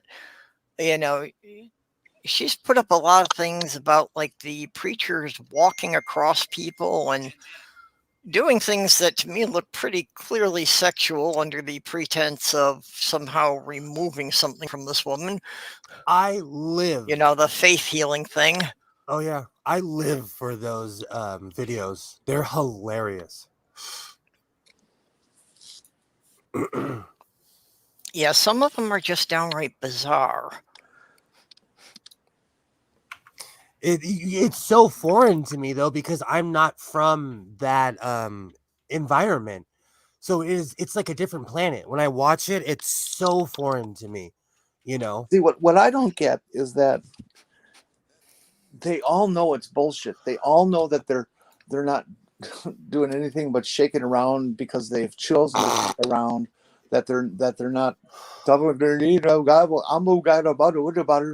because God is in their head. They're doing it because they want to. I don't understand how people can, as a mass group, everybody knows it's bullshit, but they still do it. No, and still claim that it's not bullshit. I just don't get it. No, I've heard enough people who were brought up in that kind of stuff talk about it, and it's like they believe that all of the other people are really getting the spirit, so they're faking it to fit in, not realizing that everyone is faking it to fit in. They think that all the other people are actually feeling this. And African people are vibrant people. They love dancing. They like, I actually watched something on this yesterday, and it's so sad. It's so sad. They want to believe everybody wants to believe in something, Yeah. and they're easily duped. It's not just Africa. It's in where I live. Korean people are very devout Christians, and I'm like, why? Yeah, actually, Why? Mage, I So was already saying this a year ago that, COVID's just going to be like getting the yearly flu vaccine that, at least once a year we'll have to get a booster to try and cover the new variants.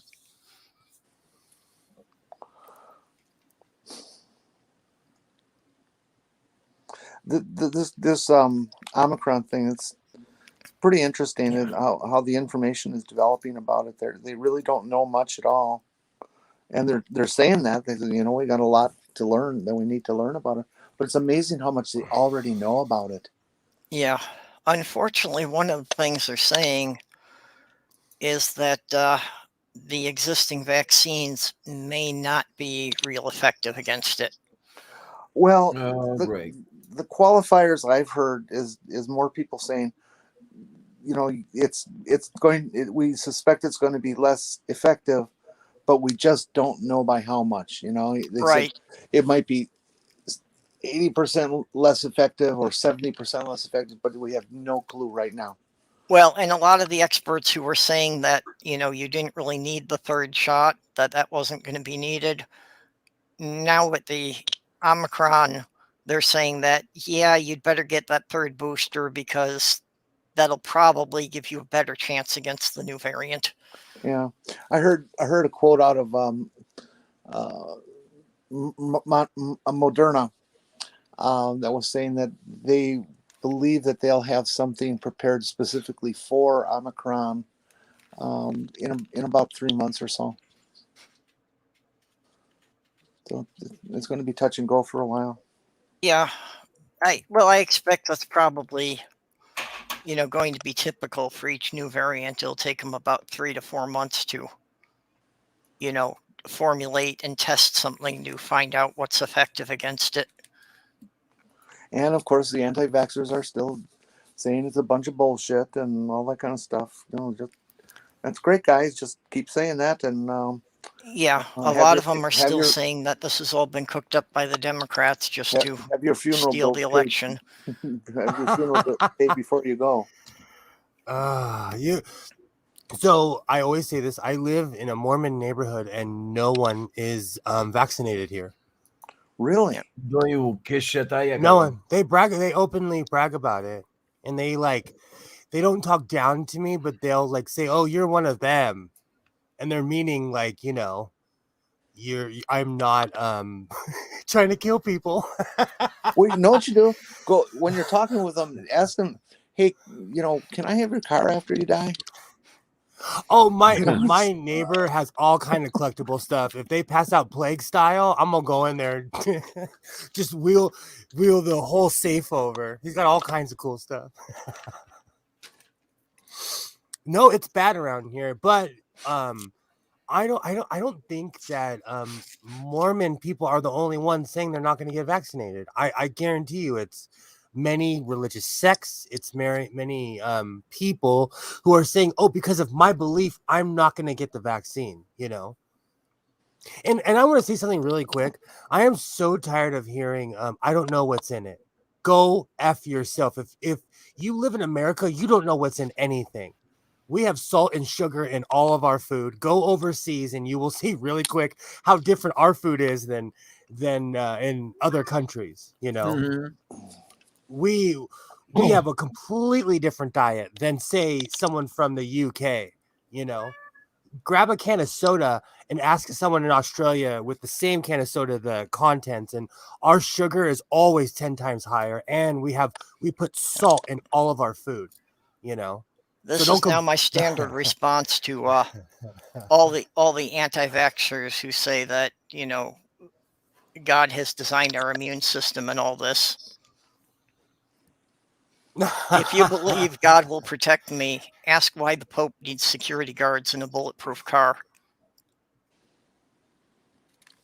I get it. This is a sore subject with me because I live around real anti-vaxxers and people that are like Orthodox, Hasidic Jewish people, and they flat out refuse to get the jab. Yeah. We've got some right here in this building just because they're Trump supporters. So since they got it from Trump that the vaccine was a hoax, that's what they believe. And then there's this kitty. Hey, Around- why did you run away? I forgot. I heard Trump today. Lord. After talking about the Omicron thing, and here he is. He's up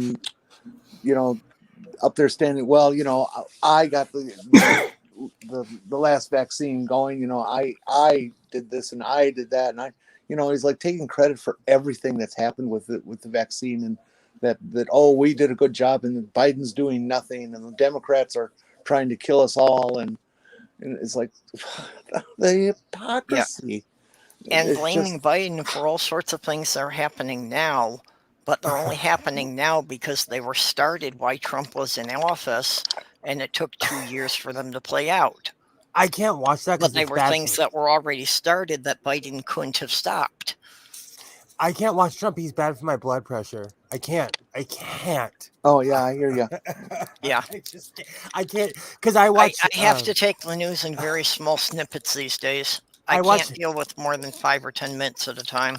Well, I've fallen back in love with Hal Sparks, but when he tears apart Trump, I can't watch it because I'll hear something and I'm like, oh, he's seriously, I'm gonna have a physical reaction to his stupidity. Oop, let me mute myself. You're so stupid, you make me puke. And then there's this cat. What's a kitty?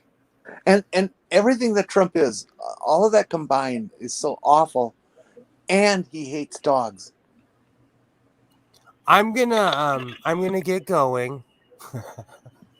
It's been great talking to you as always. Thank you for letting me be on your channel. And I will we'll stop talking about Trump. No, I gotta go. But before I go, don't forget to tip your waitress. Godless Sewing Channel. I love you all, and I will see you soon. Okay. Good night. Bye. Good night. Bye. Well, that's kind of weird.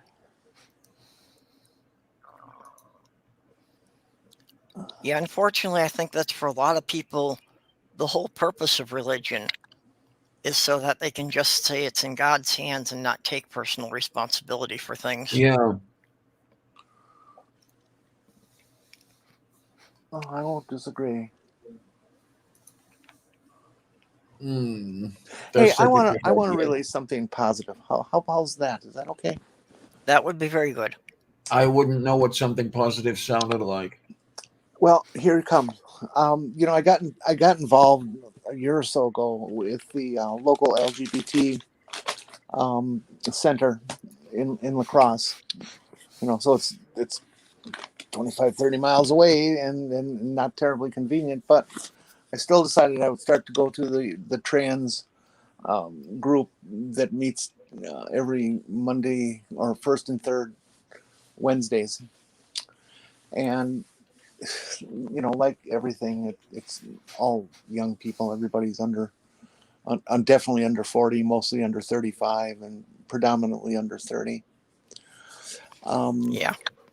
But I met this one kid.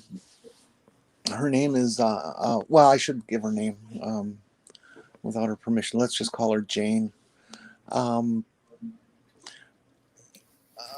She's like 6'1", and she's just delightful. Just a very easy to talk to, nice casual person and stuff.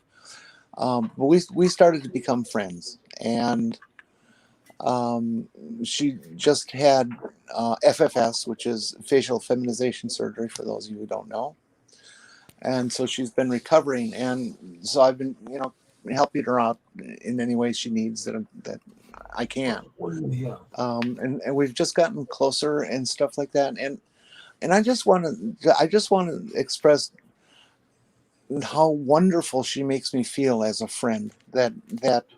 Um, she's just so completely positive and supportive and enjoyable. We have so much in common that we can laugh and joke about, and stuff like that. And it's just really wonderful meeting someone and making a good friend. It's just That's great that you've got somebody there you can do experience. things with. Yeah, and That's she's what really I'm the saying. first person I've met in this area now who I can actually say I consider my friend.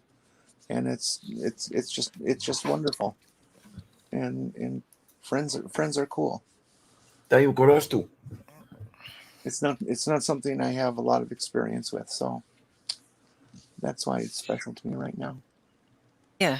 Well, no, and that's, it does give your whole outlook on life a more positive angle. It helps. Certainly helps. Well, I know I wouldn't even be able to function as well as I do without Sloth Girl here. I mean, we drive each other crazy, but just to have somebody that is there. Well, I think your relationship with her will improve a lot if you cut out that portion of her brain that does puns. It's. I'm sorry. I'm just teasing, Sloth Girl. How do you think I'm only going to function on 1/10 of my brain? She is amazing. For as little as I know her, I'm really taken by Sloth Girl. She's quite a human being. Yeah. With all the work she does for other people, and when she's online here, how quick she goes to looking things up, and how funny she can be, and she's a special person. Well, with the MS and all, she feels that she can't really do a lot. She's, can't really do a lot of physical stuff, but she feels she has a lot of time. So she wants to, use her time in some way that she thinks it's doing some good. And how is Diana doing? How's your In health? a word?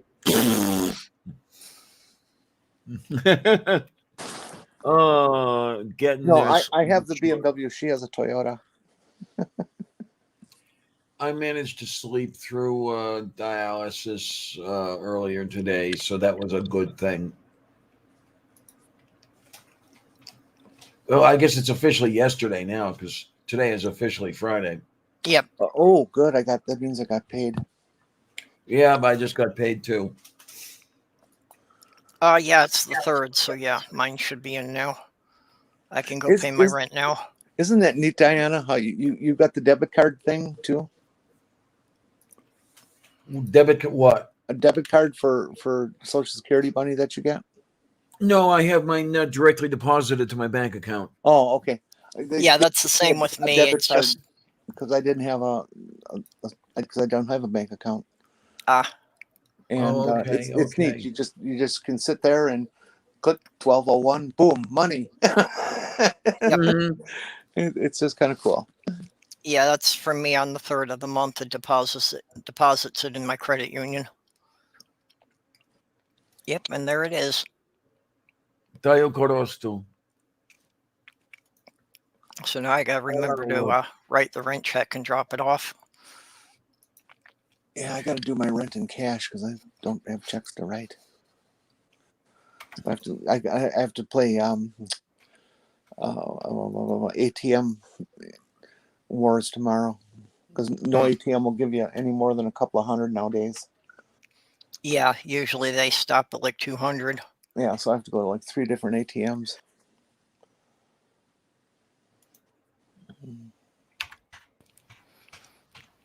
Well, do you have a credit union in your town? No. Oh, okay.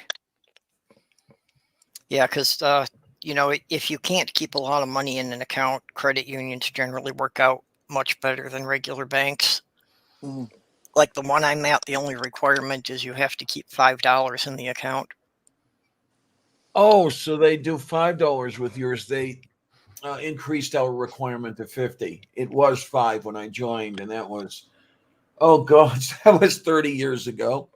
Well, yeah. Then again, mine may have increased since then. Yeah, I'm grandfathered in from the account I opened in like '94. Okay, then, because when they increased it, they said, "Yeah, you're going to have to pony up another $45," and it's like, okay, I'll find it somewhere. No, I've had mine drop down to like just $5 and change, and never got any notification from them that that was a problem. You know, Okay. with banks and computers and everything, I wish banks would just recognize or accept the fact that there's a lot of us out here who are really fucking low income, and how much their fees and penalties and things negatively affect our lives. That one overdraft charge can completely destroy your finances for months.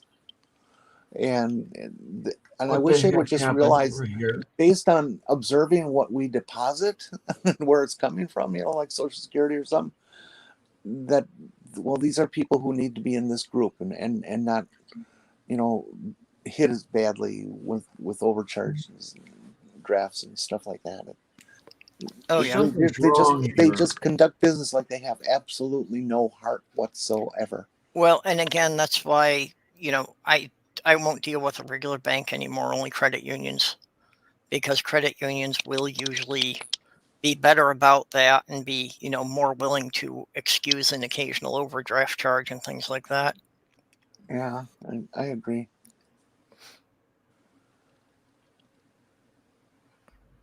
Wait a minute. Something's wrong here. What's that? There are overdraft things taken from my savings account. Did I not move money over? Oh, okay. You're dealing with your personal banking there. Yeah. Yeah, I don't know if you should let those details out on air.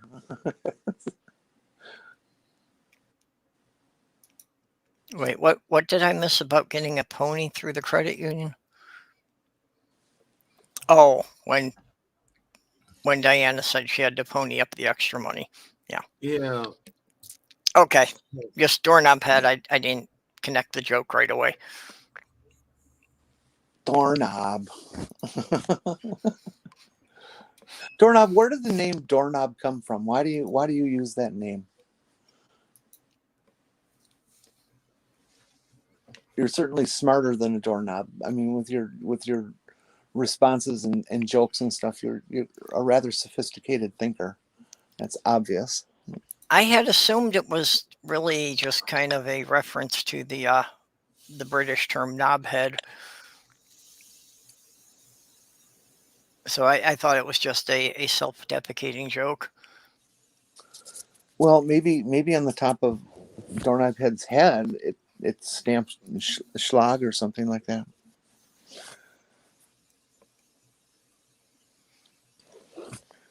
Yeah, exactly, Enter. That's exactly right. And cities do this kind of thing too. They go through this poor neighborhood, and any kind of building violations they hit these people with, knowing damn well they don't have the money to fix it. Yeah. And then begin to fine people and eventually end up taking over their house just because of a broken window or something. Yep. And then you wind up with all these empty houses that the city owns and can't do anything with them.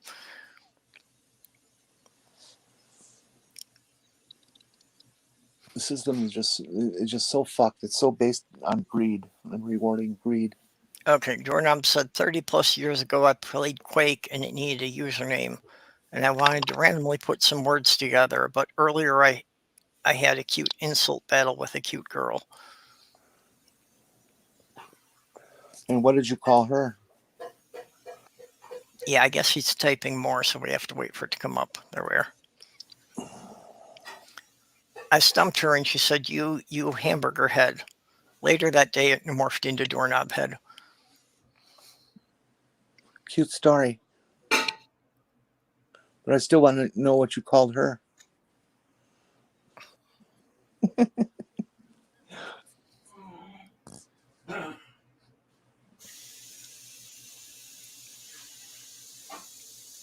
Yeah, that would have been a good guess. Maybe his head was shaped like a doorknob. Yeah, that's what I was generally guessing. You know.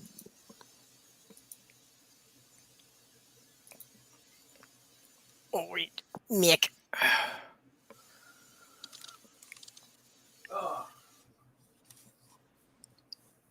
I had to go to my neighbor again to get a jar opened today. I'm sorry, to get what? A jar opened. Uh, I am so embarrassed.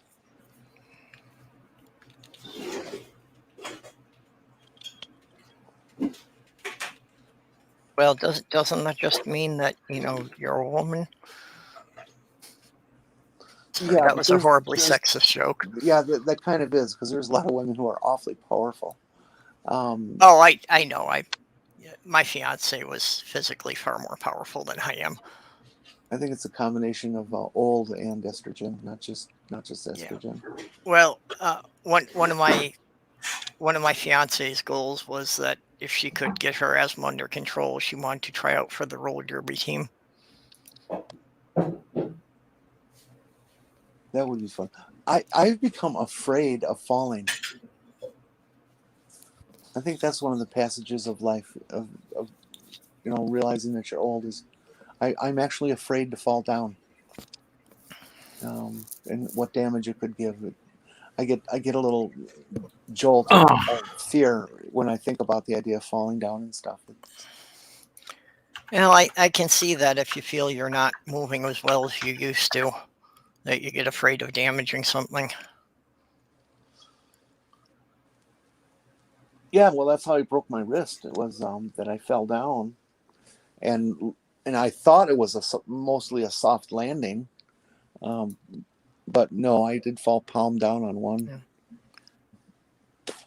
Oh, sorry. And bang, there goes the wrist.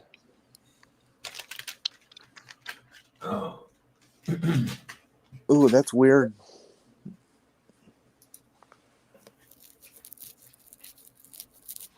Well, you know, that's the same thing of why the only tattoo I have is the sigil my fiance used to sign her paintings. Because basically there's only about a dozen people in New York who will know what that means.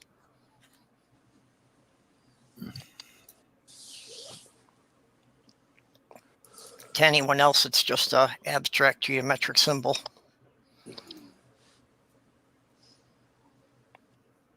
But I had to put it on my forearm so it was someplace that I would see it all the time. Originally, when she was alive, I was going to have it done on the back of my shoulder, but it became important for me to put it where I can look at it.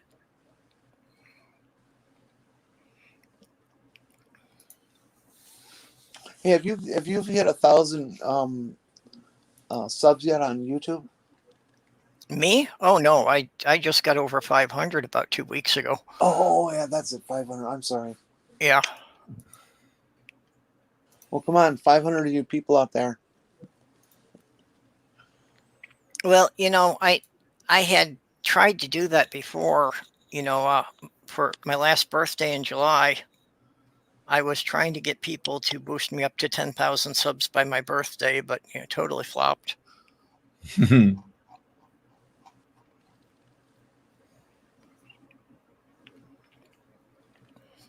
Okay, so there's there. Actually, Doorknob Head, I do have several pictures of where she literally painted on me. She just used my body as a canvas.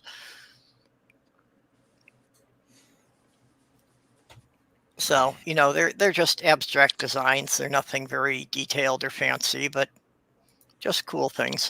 Well, that's better than using your body as like a napkin, I guess.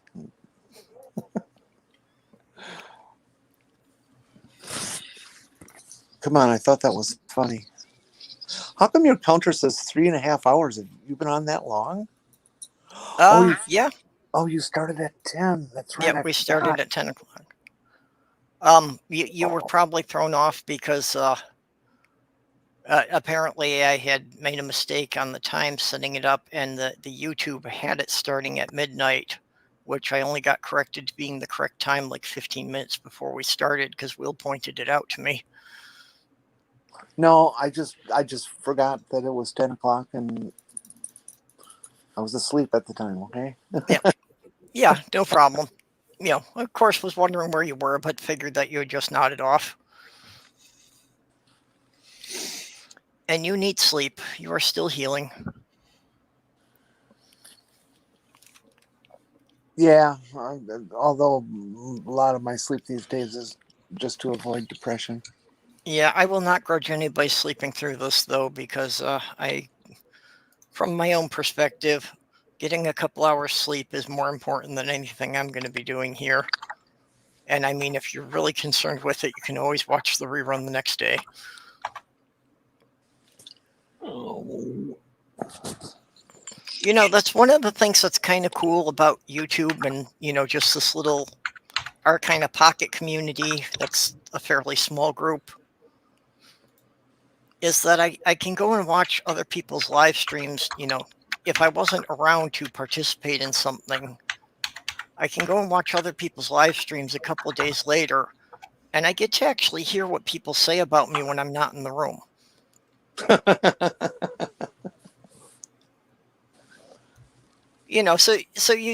that this is how people actually feel about you. They're not just being polite about it. For me, that's a really good thing, because with my autism, I'm constantly second guessing of, do people really like me, or are they just tolerating me? I think people pretty much like you. Well, and that's, I'm finding that in this community, that seems to be the case more so than I probably would have thought of otherwise.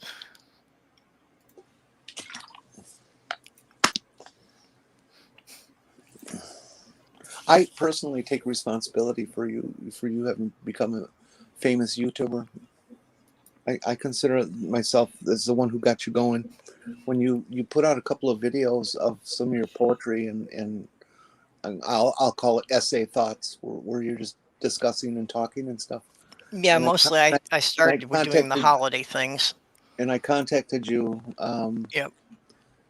In those days when we could actually contact the creator, and told you how much I was moved by what you'd written and stuff like that, and encouraged you to. I really miss that. And all that kind of stuff, and then you started to, and here you are. So it's my fault. Oh yeah, you were certainly a huge factor in it. No, I wasn't. I'm just saying that. No, but I do kind of miss that just in the 4 years I've been doing this, that YouTube has more and more taken away ways, for the audience to kind of interact with the creators. It's harder to really get feedback from the people. Mm-hmm. I really hate their move of not letting you click on a name in the chat and go to their account page. Yeah, I used to do that all the time. Anytime I saw someone new in the side chat. Just to get to know somebody. Okay, denim doesn't seem to pick up bacteria very well. Okay, that would probably explain my general decent health. As Ew. Well, yeah, for about 40 years, I was pretty much always wearing jeans and a denim jacket all the time, 24 hours a day. Yeah, but was it the same pair for a month? Ew. I don't think that's stretching it all that far. Actually, even the CEO of Levi Strauss, in a television interview, said that jeans don't wear out because you wear them; they wear out from washing them. And he admitted himself that he would wear the same pair of jeans for a week before washing them. Well, if you're going to go for a month, I would hope that you at least use what do you call that stuff? Febreze or something, and spray your crotch once in a while. Yeah, a month might be going a bit far, but if I'm not working, if I'm not doing anything where I'm working up a sweat or anything, yeah, I have worn mine for a week. Hey, have you reached a point in your HRT that your body odor is changing? It usually takes a fairly long time for that to happen. No, I'm still not finding any noticeable or measurable changes. Okay, well, you will. I get to meet the person who hasn't had that experience. Yeah, I'm a bit disappointed that it didn't start happening by now, but you know, I've heard enough people say that yeah, it varies, and for some people it could be a year before you start seeing any real changes. Yeah, it took me over a year, but it's So miraculous. yeah, And when it happens, you won't like notice. Oh, hey, today it's different. It'll come along just one day. You'll go, oh, yeah. oh, Well, it's I'm just different. about at the 6 month mark. I'm just about at the six month mark since I started the first patch. So Yeah. How are you feeling? Like emotionally, physically, and anything you can describe? um, emotionally, been feeling really weird the last couple of weeks actually, and this week in particular, my social anxiety's been up. I've tried to go out to the stores 3 times, and it's like, you know, it's like I make one stop and I have to come back home because I just don't feel I can be out in public. I don't think that's estrogen related. Yeah, I don't know if that is, but um, there isn't anything I can really put on the HRT that isn't more likely just a problem with the erratic sleep. Uh-huh. Well, I'm just curious. See if we can get some interest going for the audience here. Yeah, well, and I've been having Sloth Girl, take my measurements once a month, Uh-huh. but there's been a little bit of fluctuation, but nothing more than 2 centimeters, and that much could just be, day-to-day variations or slight errors in how we're taking the measurements. Mm-hmm. So nothing, Did you measure? significant enough to say it's really been a change. Did you measure your foot? You had mentioned that, and I had started doing that, but I didn't have that for the Okay. first several months. Well, at least you got a Oh, hey, baseline. Lisa. As long as you got a baseline, that's what matters.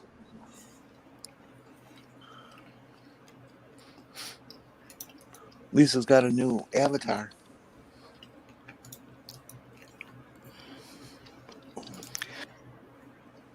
Yeah, she's been using that one for a few weeks now. I'm not sure exactly when she started with it. Well, sometimes I specialize in being oblivious. Well, no, I mean, she hasn't, done that much with it, but she has had a tendency lately to be live streaming at like what most people would consider ridiculously early hours of the morning, like 4 a.m. So I happen to have been awake for a couple of those recently.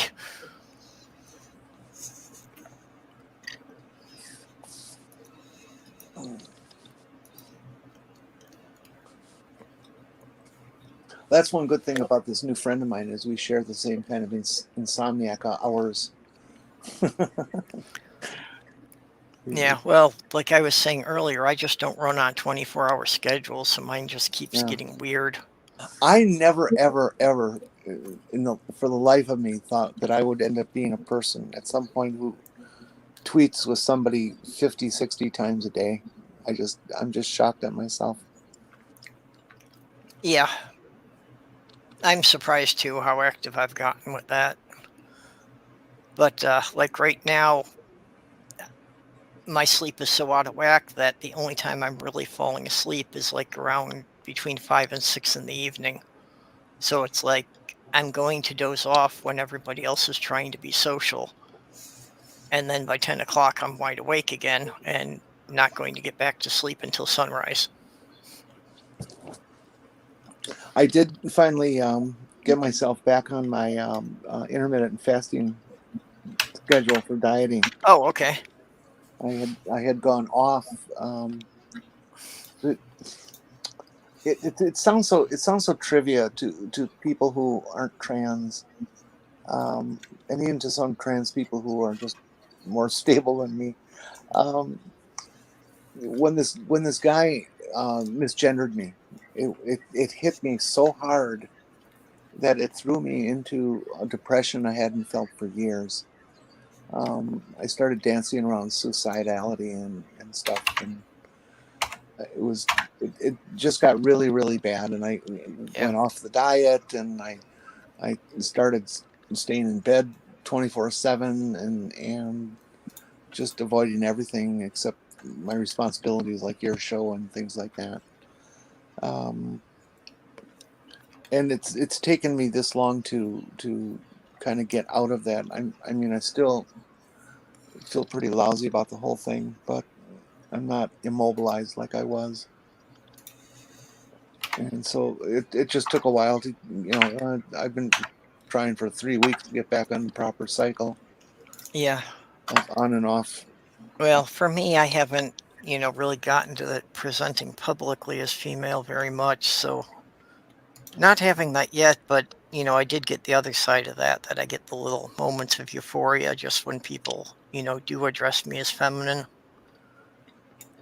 And I noticed that, and I kind of chided myself for it because it seemed a ridiculous thing. I had an appointment with a specialist the other day, and just bringing the paperwork back up to the receptionist to schedule the follow-up, and just noticing on the paperwork that they had marked my gender as male, which I know for their purposes that was accurate and necessary, but just kind of when I saw that marker on the forms, I was just kind of like, oh, so it was really rather a letdown just to see that being associated with me still. Was this the gender clinic? No, this was okay. ear, nose, and throat specialist. Oh, all right. That's different. I wouldn't expect them to necessarily be sensitive to it yet. If it was the gender clinic, I was going to say, what? No, the gender clinic, they've already, asked about pronouns and made a note in my record for, what name would you prefer to be called by and all that stuff. So they're real good about that. This was just a new specialist that I'd never seen before. And like I say, I understand that for the purposes of my medical history, that's still going to matter. So I was just surprised that it had, any emotional impact on me at all.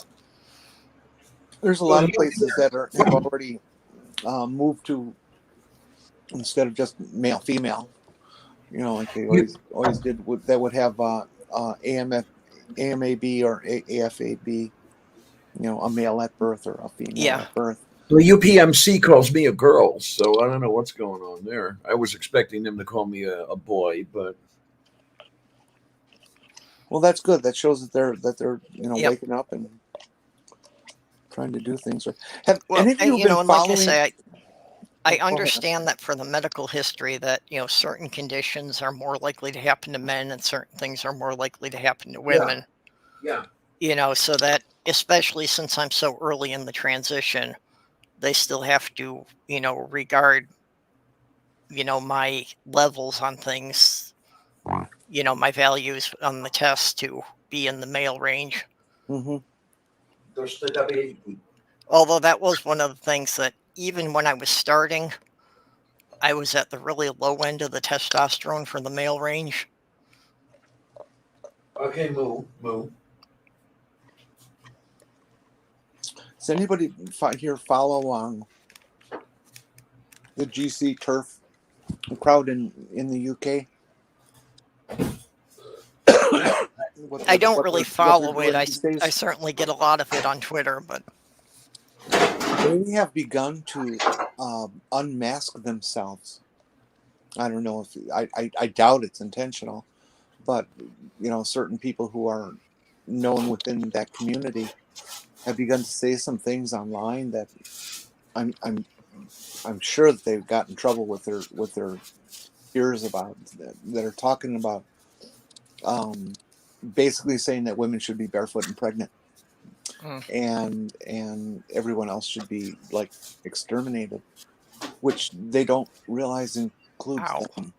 You know, it's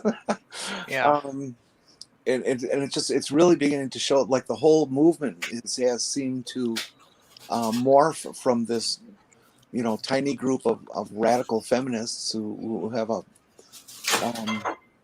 boner for hurting transgender people, to a right-wing conservative hate group that is only interested in everything back to biblical and the social media echo and chamber amplifies it, so it gives them the impression that their numbers are much greater than they are, you know, and that just makes them more confident and more bold about in public. Well, this petition that is circulating by some, you know, bogus women's rights or women's you know, progression outfit that they named themselves, has got like 20-some thousand signatures last I heard. So that's not exactly tiny anymore. Now, I don't know who's actually reading it. If it's people who, it's probably not anybody who actually read the whole petition. Because you're talking about that thing that Dawkins signed. You see how absolutely horrible these people are in their attitudes. And I was going to ask about that. Is that thing that Dawkins was promoting on Twitter and trying to get people to sign up on it? Yep, exactly. I once respected him. They've got some really skilled people with language manipulation, and so they make it sound like it's this huge scientific, you know, knowledge-based thing, and, you know, when it's just a bunch of bullshit. But people are responding to it, and unfortunately, it's all the bumper sticker knowledge and Facebook expertise that they're using to make these decisions and sign petitions like that. So the fight is getting tougher. Oh, okay. Good night, Lisa. Good night, Lisa.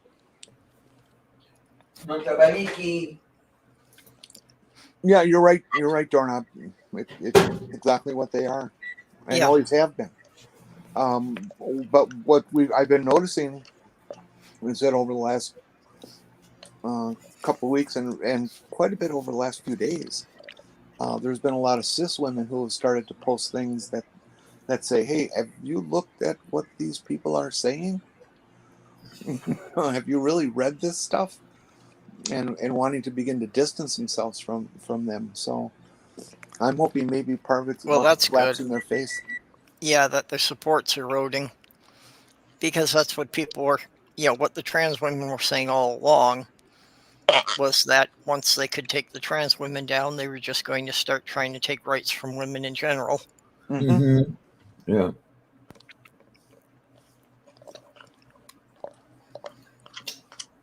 Yep, and people are beginning to notice that.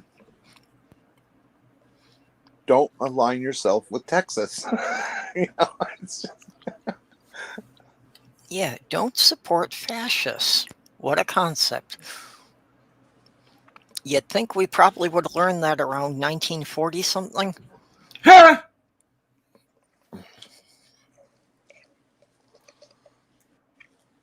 Well, some of us did. Hell, I wasn't even alive then and I learned it.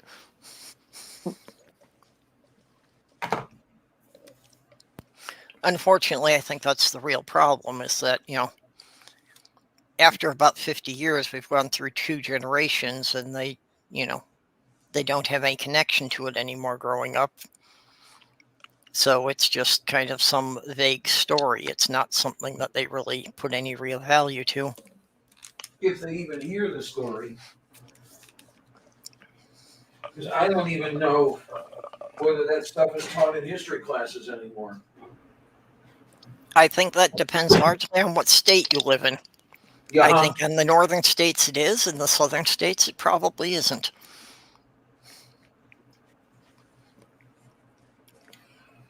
I don't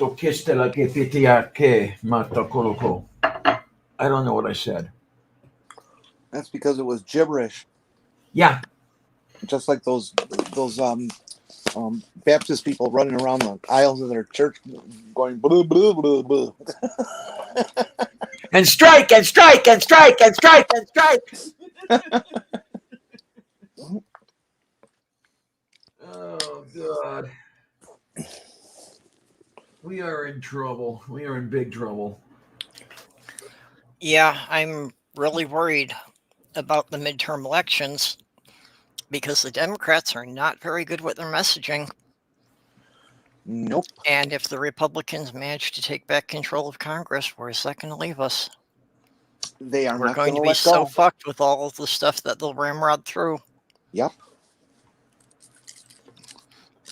I mean, Biden will stop, but if they have a supermajority, we're history. Well, and they Democracy is have a gone. very realistic possibility of taking both houses of Congress. Uh-huh. So, if the Republicans have that, there is no way that Biden will get anything through again. Wisconsin Which is. then they'll, go ahead. then they'll prevent Biden from accomplishing anything. And then the next election, they'll say, well, look, Biden didn't accomplish anything in the last 2 years. So, that'll just get whatever candidate they put up elected, which could be Trump again. It will be Trump again.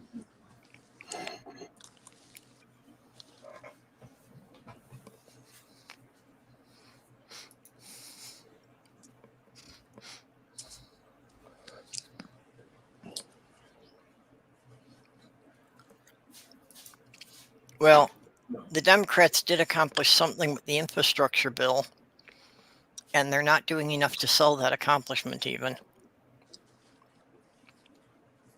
And in fact, that the Republicans are generally taking credit for the infrastructure in their home districts and saying, isn't that look, that this is bringing money to our home districts, even when they personally voted against it. Yeah. And even when they're looking for ways to punish the Republicans who voted for it. Yeah, it's amazing how blind their followers are, their sheep are to hypocrisy. It just. Well, we just have to acknowledge that 30% of the population is going to vote Republican no matter what. That's already a given. So that means the only way that the Democrats are going to win is if we get turnouts above 70%. Because if 30% of the people are going to vote for the Republicans, we need to get at least 40% of the people out there who are going to vote for the Democrats. Well, that might have been true for this last election and for others in the past, but I think what they learned more than anything is better ways to manipulate the Electoral College. And regardless of what the vote is, I think that they're going to pull strings, and they are going to elect whoever they want. Well, and that's why I'm saying that we need at least 40% for the Republicans, because it can't be just eking out an edge by 1 or 2%. It's got to be like 10%. It's got to be a decisive victory that they can't manipulate the numbers enough to get around it. But no. The problem is that is this last election, of course, established who's going to be drawing the districts. And as an example, in Wisconsin, right now, they are making prior to this, Wisconsin took their redistricting problems to the courts, and the courts decided, oh no, that's fine. But Wisconsin was considered about the worst gerrymandered congressional districting voting of anywhere in the country. The Republicans won control again, which was interesting because they won more seats, but the Democrats outvoted the Republicans by a lot. But it's so gerrymandered, the Republicans got the seat. And they're now redrawing the district lines again, and they have made it even worse. Yeah. Well, and they're having a lot of voter suppression efforts. They're going to do a lot of things to make it extremely difficult for people in low-income neighborhoods to vote. Yup. They're going to do everything they can to disqualify any early voting or mail-in ballots. While claiming that they've increased the ability for people to do that. And it's technically true because they've increased hours, but they made them at such a completely useless time with it. They've increased hours and days that it won't help anybody to vote. Well, and they've increased hours in the districts where they were getting the majority anyway. They're still like, only having like one polling place per county in the places that are generally considered Democratic districts. Yep. And then these things like, I believe it was Georgia that passed the law that you're not allowed to bring food or drink to the people who are standing in line. Yeah, that you can actually be arrested for giving a bottle of water to somebody who's standing in line to vote. Yeah. I'm like, how the fuck do they justify that? They don't have to. They don't have to, but when they try to make an excuse to say, "Oh well, we're preventing them from electioneering," you're not allowed to do electioneering within X number of feet of the polling place. So we're just trying to bring an end to that, all that corruption.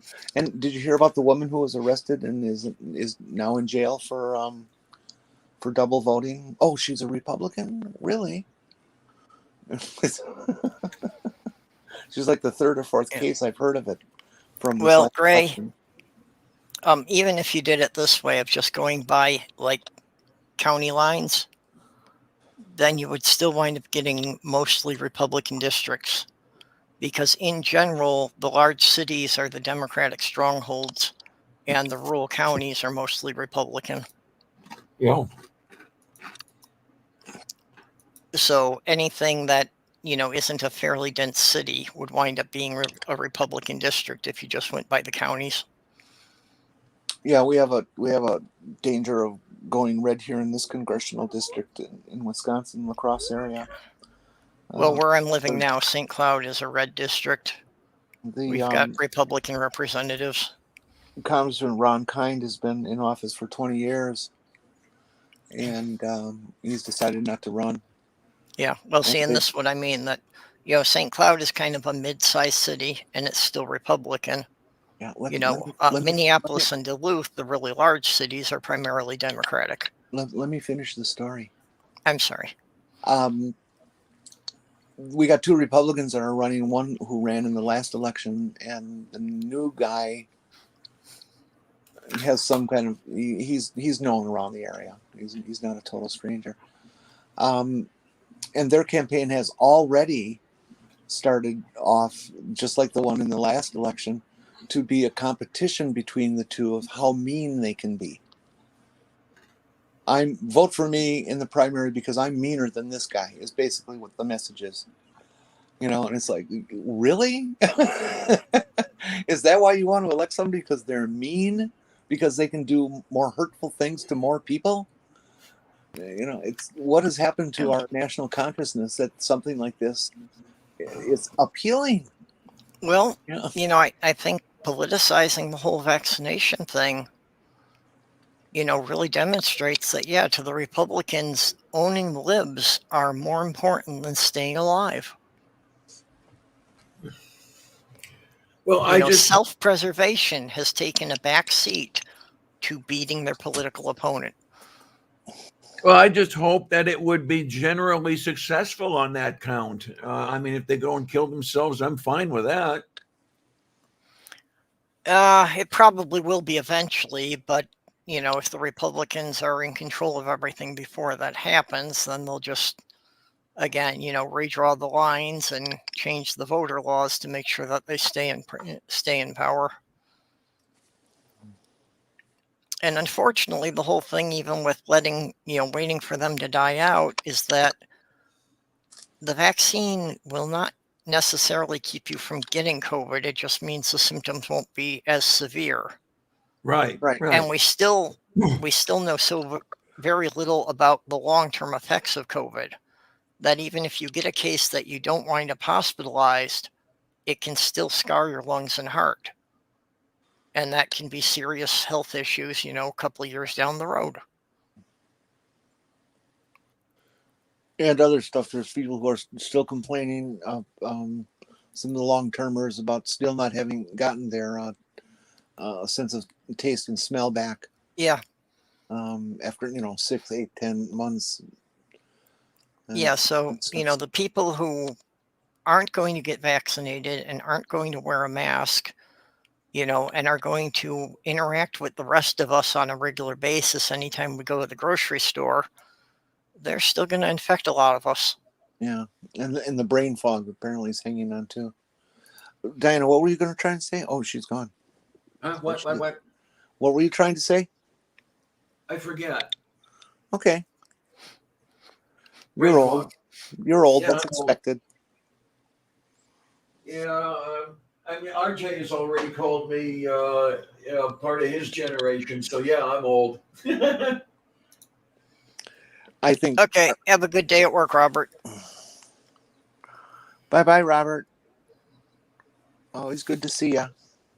Da cosciente, I gotta send you Benigni. Always good to see ya. Wouldn't want to be ya. Moo. I don't know. I'm not sure there's anything wrong with being Robert, apart from the male part. But well, see, that's exactly it. Yeah, I'm sick of having to pretend that I'm male. So it is the biggie boo goo, the fishy fusu, and I get told from a poo. Whereas Diana has decided to transition to 5 years old. Yes. Well, actually, I have determined that the transition I really need is I'm tired of pretending to be human. I want to be a cat. What kind of cat? I wouldn't mind trading places with Sammy. I think if I had to be a cat, I think I'd want to be a lynx. First of all, it's a cool name. Anything that has a Y and an X in it has got to be assumed to be cool. And then they got those little. You also get a lot of points in Scrabble. Huh? You'd also get a lot of points in Scrabble for spelling your name. Yes. If you have a Y and an X. All right. Scrabble won't let you use proper names, will I? Well, you could use links, but okay, let Jenny finish. Well, you can say human, but you can't say Bob. Yep. So as long as the lynx isn't known as Carl or something, it's lynx, you can go around that. What an odd discussion. But a lynx would be cool. They don't have a real long tail, so that doesn't get in the way. They got big furry paws. Yeah, Robert, I never wanted to be male, but people have forced me to pretend I'm male, so. But yeah, the lynx has the built-in snowshoes. But, with a leg. I would just be looking for, being house cat. Because, kind of a safer environment. Well, you can go out and you can buy some cat ears and wear those. They're popular today, and you can go get yourself a little cat tail, and not the growing green type. But can you get the headset with the cat ears? Oh, sure. Yeah, they're out there. Yeah. Okay. Actually, I'm not certain, but I think that Sloth Girl's son just ordered a set of those for her. Yeah. You can go get a furry tail with a butt plug attachment. So yes. Consider it a snap-in. Well, there's a Japanese company that actually sells robotic tail and ears that are supposed to respond to your facial expressions and moods. Oh, that's a little more kinky than I'd like, but yeah. Yeah, just something I saw on a TV show at one point. And you get those socks now that look more like an animal foot than they do a sock. And so you get those in cat. You could go around looking silly, sure. Yeah, I thought about it, and I don't think that I would make a good orange cat. Just because the orange cats I've known that I associate it with, I don't think I have the temperament for that. Well, you could be a purple cat and still be an orange cat then, because purple rhymes with orange. Yeah.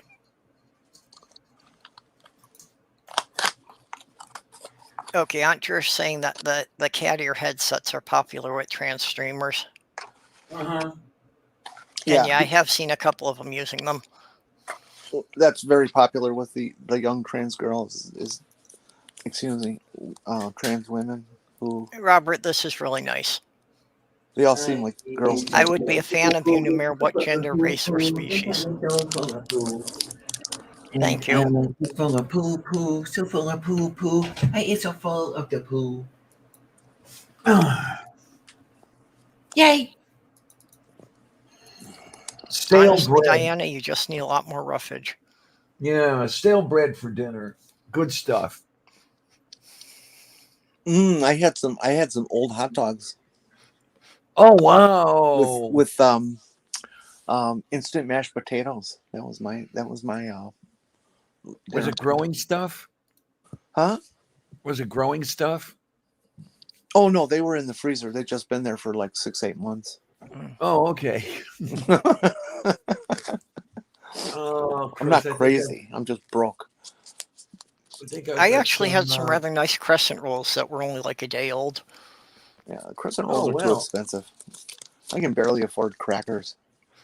Yeah, well, I wouldn't have normally had them either, but somebody who works in the building, apparently when they close down the bakery at the end of the day, tends to just leave little bags of whatever was left around in the community room. That's so a lot of times I wind up picking up rolls like that.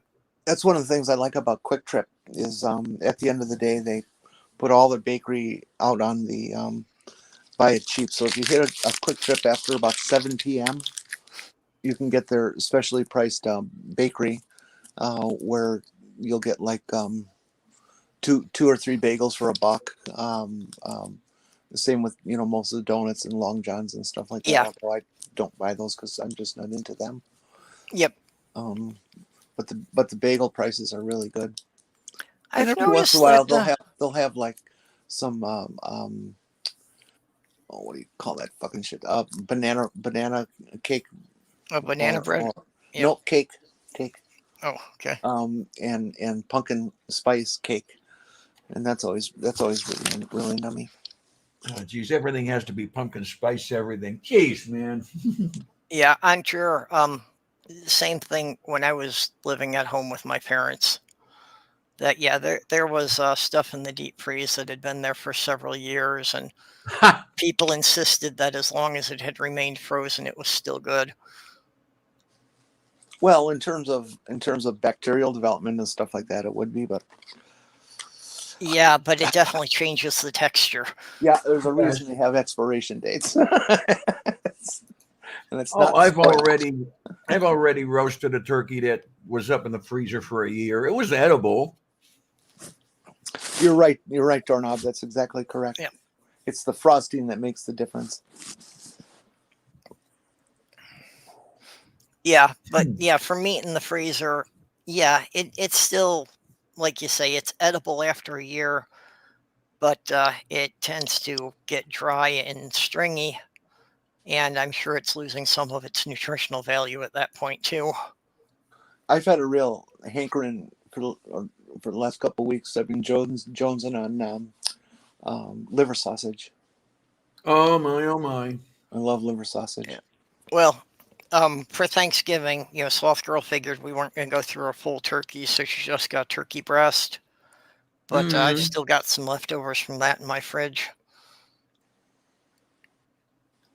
Yeah, I have about half a turkey breast in my defibrinator. Think I'll make a turkey pot pie. You better do it pretty quick. They say it's only good for about 4 or 5 days tops.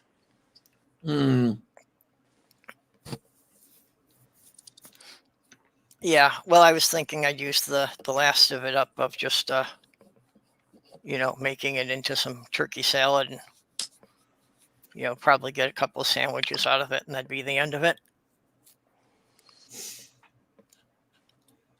Well, now that I got paid, I'm dying to buy some actual food. I'm tired of ramen noodles and instant potatoes.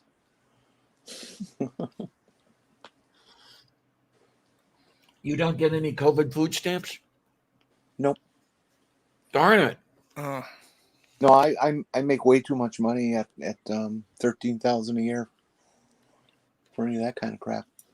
Holy, okay. You don't get as much as I do, and I've been getting COVID food stamps hand over fist. Well, it's partially state, I guess. I don't know for sure, but I believe it's partially state.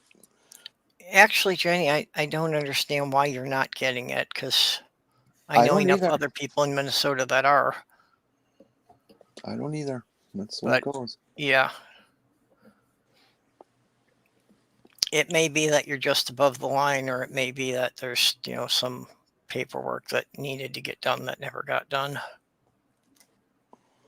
I don't know.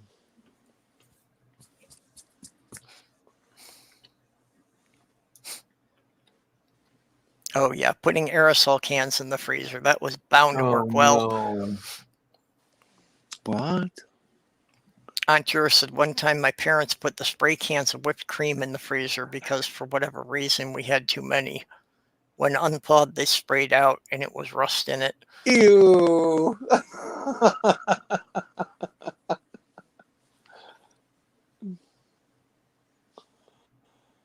Wow. Ugh. Yes, doorknob. Cool whip. Oh man, I still have a carton of discount Cool Whip in my freezer. I think it's been there for 6 months. That stuff never goes bad, right? It's basically expanded polystyrene. Well, ground up, yeah. Yeah. That stuff I would believe that frozen for 6 months probably hasn't affected it yet. No, I think it's got a 35-year shelf date. Yeah. Cool Whip. We all know that it's terrible for you with how it's made and stuff, but it tastes okay. And if you take it and you whip it up before you serve it, it's actually pretty good texture wise and everything. It's not as bad as right out of the can or bowl thing that they sell it in. Yeah. Well, that's the case with so many things that we know they're bad for us, but we evolved to seek out high calorie foods because we didn't know if we were going to eat every day. So yeah, our bodies are just pre-programmed to like fat and sugar. Yeah, I haven't had Cool Whip in decades. I just won't. Just no. Yeah, I actually have part of one of those spray cans in my fridge that's actually been sitting there now for now they're Ready Whip months. Yeah, Ready Whip. Yeah, the Ready Whip. Yeah, that is such a question of priorities. You can get out this wonderful whipped cream. It's real live whipped cream. It's not terribly fake. Or if you do it just right upside down, you can get out this wonderful nitrous oxide. Yeah. But but if you go for all the whipped cream, then you're out of nitrous oxide when you're at the end. Or if you go for the nitrous oxide, then you can't get the whipped cream. It's a terrible dilemma. It's hard to choose. Okay, I used to make now my we know mom crazy because I would. Now we know who is responsible for us having to show ID to buy the canned air at Office Max. Yeah. I used to drive my mom crazy because I would do up the nitrous oxide from the Ready Whip. She was a nurse, so she knew exactly what it was all about. Don't do that. Don't do that. You need your oxygen. Yeah, sure, not right away. Yeah, well, like I say, that plastic models as a hobby have not recovered since testers reformulated the glue. Yeah. I remember the old stuff working down in a poorly ventilated basement. Oh wow. Lots and lots, and in fact, I would even bet most modelers nowadays use super glue for their modeling. Do kids do models anymore, or is that? Well, I still see them for sale. Even actually, even Walmart, the selection of them has increased slightly over the last couple of years. There seems to be a lot of car models available, race cars and some stock. But you sure don't see what you used to see in terms of military or aviation. No, you see car models and you see science fiction. You see a lot of Star Trek. Which is not much of the Star Wars, but you see Star Trek a lot. So here we've gone full circle back onto modeling. Mm-hmm. I used to. I developed a whole new respect for modelers when I worked at the at Walther's model trains company. These guys are just obsessive with their work and just create these incredibly real things. Taking a stock piece of junk out of a box and weatherizing it, then it looks absolutely real. Even though it's just a little tiny thing. I learned how to do that kind of stuff and like simulating battle damage, when I was doing the stop motion animation with them. Mm-hmm. Just because it didn't look right if all of the ships were identical and if they all looked like they were clean and shiny. They needed to look like they had been through something. So they need to be kind of, scuffed up and like have a panel that was the primer color that had never been painted and that kind of shit. It's such a gender-based hobby. I have never known a woman who does models unless they're a trans woman. That's true. Offhand, I can't think of. Yeah. That when I was growing up, it was really all boys. I can't think of any girls that were doing it.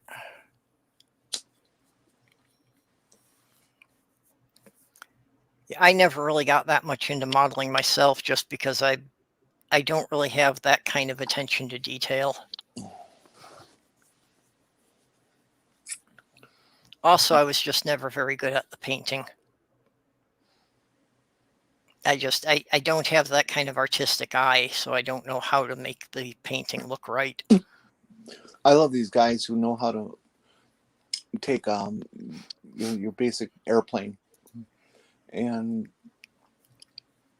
get rid of the seams to make the seams disappear. Yep. And that's I remember, like watching tutorials on how to do all that stuff and the super fine sandpaper and filler for the seams to make everything super smooth. Yeah. So it's like I know in theory how to do it, but I don't have the patience to really do it well. Yeah, that's a good mention for the chat.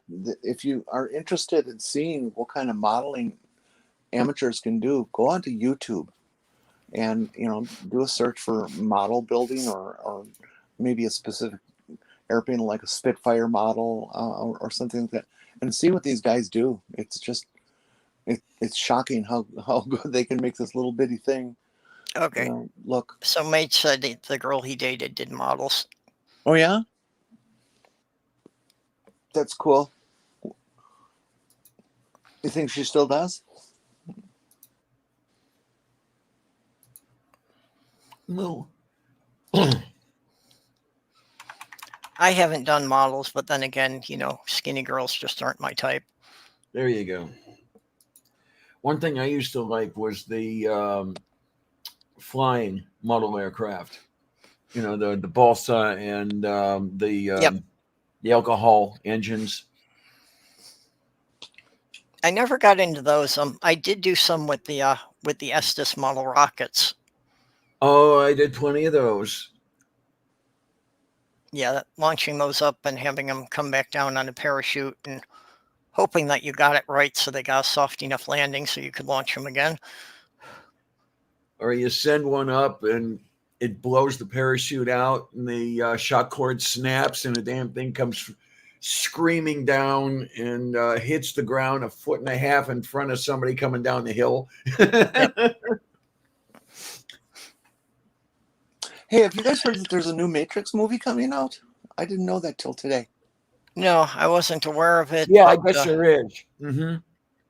I was so thoroughly uninterested in the last two that, yeah, it would take a lot to get me to go and see one.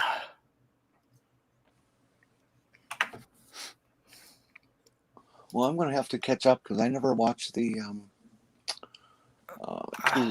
two after the original. Okay, Maid said the girl he dated has been doing 3D puzzles lately. Okay. Oh, those are kind of cool too. Yeah, those are cool. I've always wanted to, and this is weird, to just build scale model bridges. Okay. You know, some of these old type that have, you know, the beams and everything all over and have that beautiful shapes and stuff like this. Not a suspension bridge. That's kind of boring. I could see that, and if you actually built them to HO scale, model railroaders would pay you big bucks for those. Yeah, probably. Yeah, Nerdy's saying about the rubber band engines. Oh yeah, That's a big thing in England. Europe in general is way more into models than we ever were in the United States. These guys build these rubber powered airplanes and send them off, and they will stay aloft for 10 minutes, 15 minutes. You know, they have, you know, these special cranking machines for winding the rubber band and all this stuff, and they build them just these super lightweight things, and a lot of them are just very beautiful too. And it's an interesting hobby. I wouldn't care to do it, but it's pretty neat stuff. Well, you know, the radio control models I thought were kind of cool. You know, I'm pretty much sure that I would not have the skill to do the radio controlled airplanes without crashing them, and that would get horribly expensive. Well, see, that's why, and I've mentioned this in chats here too. These guys in Ohio or Indiana, whichever it is, flight test. They've developed this technique of building RC airplanes out of styrofoam board, and you can build an entire fucking airplane.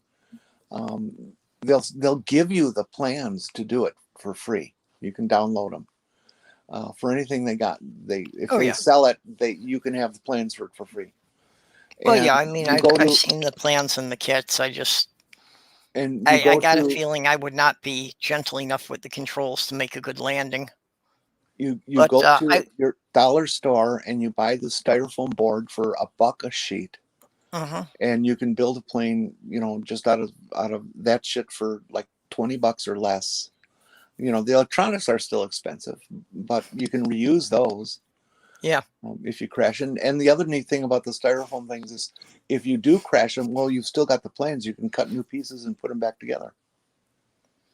Well, I was just going to go for, you know, just trying radio controlled boats.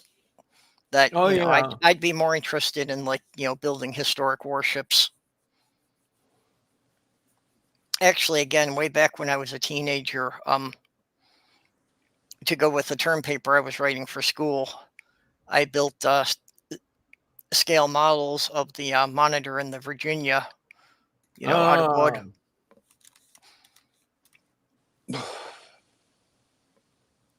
So I had kind of wanted to, like, you know, take those and put the controls in them so I could just, you know, put them out on the pond in the park and do the little battle there.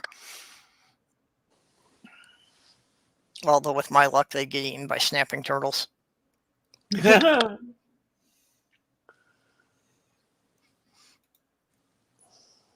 I think a lot of us probably fantasized about flying those what are they called? Drone helicopters. You know, 4-motor, 6-motor things. That would be fun. You can get some of those way cheap for less than $100 now. Oh yeah, price on those have really come down. Again, it's another thing that I would never actually do, but it's something that I fantasize about doing. I think it would be cool. I love these guys race them. That's amazing. The racing that they do with those fuckers. There's a YouTube channel called Urban Lad Yorkshire, that he likes to investigate abandoned buildings and that. And for the last year or so, he's added a drone in there, so he's doing, aerial reconnaissance of the locations with the drone before he goes in. Moo.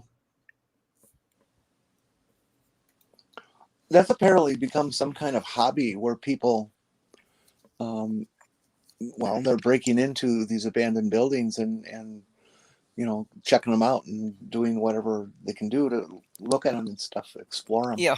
Well, and especially where it's been, a big site that it's like a factory that took up several city blocks, because it covers the area a lot faster to kind of see, which parts of the buildings are going to be more interesting. Oh, for the drone use. Yeah, okay. That makes sense. It's a weird hobby, though. I can never watch those guys who climb buildings, and like there was some guy who actually was able to get up to that Liberty Tower already that replaced the World Trade Centers. Yeah. And I just can't watch those. I have a thing with heights, and it's just so scary to see these guys dicking around, hanging on by one hand just to show off and stuff. And it's just, no, stop that, please. I just turn them off. I cannot deal with it. Yeah, I know what you mean. The guys who try to play Spider-Man on the skyscrapers. Yeah. Oh yeah, let's go up 100 floors and play parkour. Yeah. Okay, well, Darwin was right. Well, I keep saying that society protects the stupid, so we're preventing the natural Darwinistic features to act because we protect the idiots so that they get a chance to breed. If we left them alone, most of the idiots would kill themselves off, and we would increase the population's intelligence.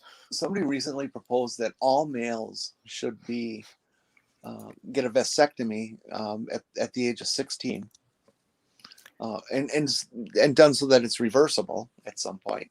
Yep. They want to have kids, but specifically to prevent them from breeding. Well, breeding the that's stupid later. an argument that's become popular on Twitter as a counter for the abortion arguments. Yeah. I think that's not a bad idea. Yeah, in theory, I don't see a problem with it. But, of course, then you have the ethical questions of, can you force someone to get surgery? Well, if you make your government as authoritarian as the right wing really does want, yes, you can do anything you want. Yeah.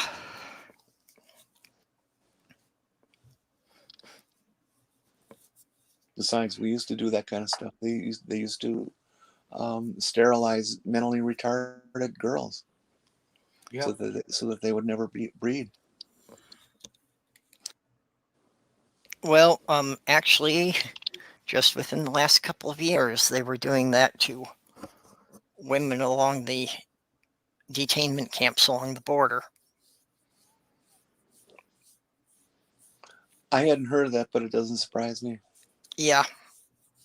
Yeah, there were a couple of doctors who were then brought up on charges on that because women who didn't speak any English were being forced to have hysterectomies. You two talk for a bit. I really have to go and wee. Okay. It is the moo. Yep. Unfortunately, I moved too much. I have dislodged Sammy. Oh no.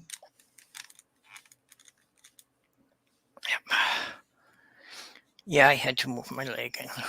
That is the fullness. Yeah, well, like I say, he's like always apologizing for everything, so he immediately jumps down because he doesn't want to take the chance of being in the way.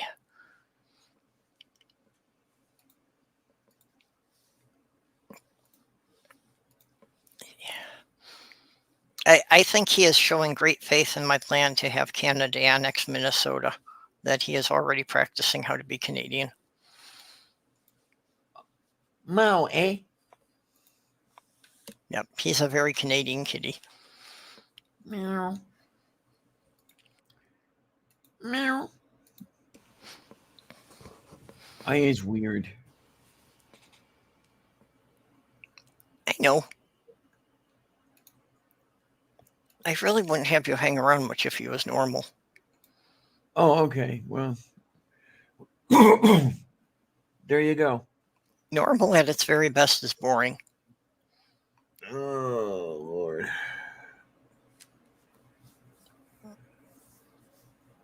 The only problem is not only am I weird, I is broken.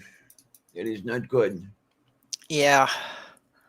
I am apologizing every day to Sammy for having such a broken, boring human.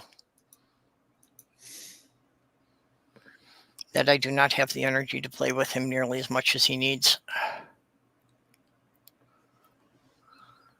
I am seriously considering if it would be a good idea to get him another feline companion. But I am so worried that that could go wrong. Yeah, You know. it's always a thought there. Yeah, how do I make sure I get somebody he's going to play with and not just somebody who he's going to hide from?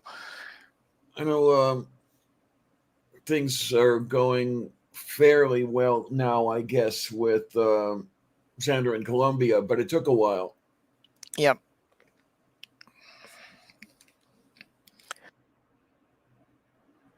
And I think about a companion for Sylvia, and I don't know how it would go, and I don't know, would she think I hated her, or I was abandoning her because I got another kitty or something. I don't know.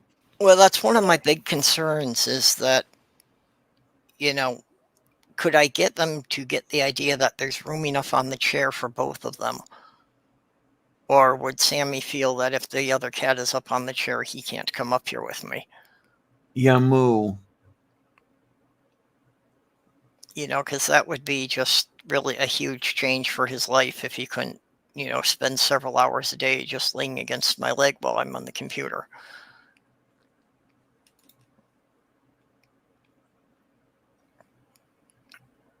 Yeah, no, Mage, they're not going to take Florida. You might have a chance selling it back to Mexico, since the Spanish had taken it over in the first place, but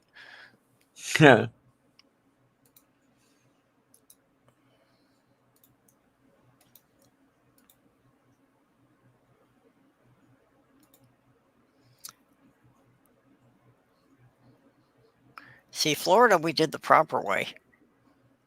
Most of North America we took from the natives. Yeah. Florida, we waited for the Spanish to take it from the natives, and then we took it from the Spanish. There you go.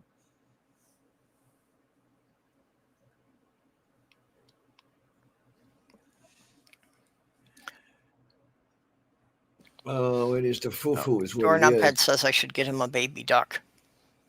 What? My sister had a pet duck. I've known people who've had pet ducks. It imprinted on her, followed her everywhere.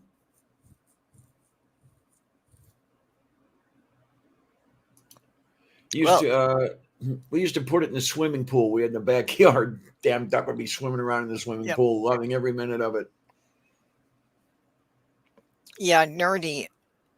I have had groups of cats that would do that without a problem. That's, the cats just have very individual personalities. So it's just hard to say if any two cats will get along or not.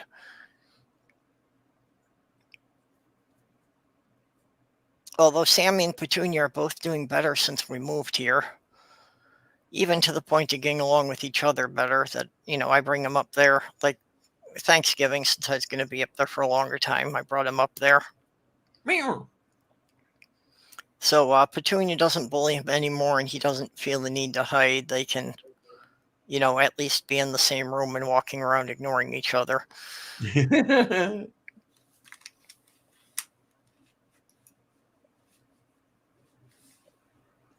Oh my! I miss the days when Miranda and Ariel were kittens, and they would terrorize each other in fun. They would play together and everything, and then Yeah. Well, kitty especially puberty. if they came from the same litter, they'll They usually did, be fine together. yeah, and they absolutely did. And the thing is, though, that kitty puberty raised its ugly head, and Miranda turned into a bitch. Yep. We had that happen with 2 cats when I was young, that they were from the same litter. They were brothers, and they were fine as kittens. But yeah, when they got to that point of, like you say, puberty, Butterscotch chased Inspector out of the house. Oh, Just would not let him back in the house. oh no, that's icky. So Inspector went and lived with the family down the street. And every morning when I was, rolling the papers for my paper route, he would come and sit on the porch with me while I was rolling the papers. But he could not live Alrighty. with us, and that's, Yeah,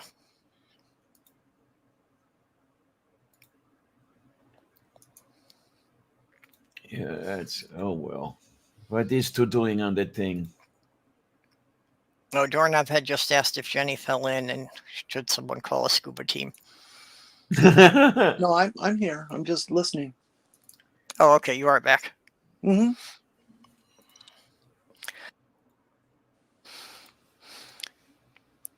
I don't think they'll really let me do it, but I was thinking I should, call the local animal shelter and ask them if I could actually bring Sammy over there to see if there's one of the cats there he would get along with. I don't know if they'd let you do that or not. I know that they do that with dogs.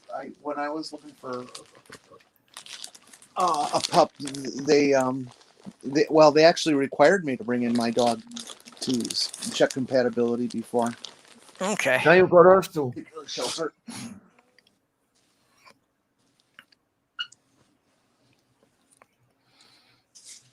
So yeah, I had looked it up, and there's the County Humane Society runs a shelter that's not too far from here. Like I say, everything's within 5 miles of here.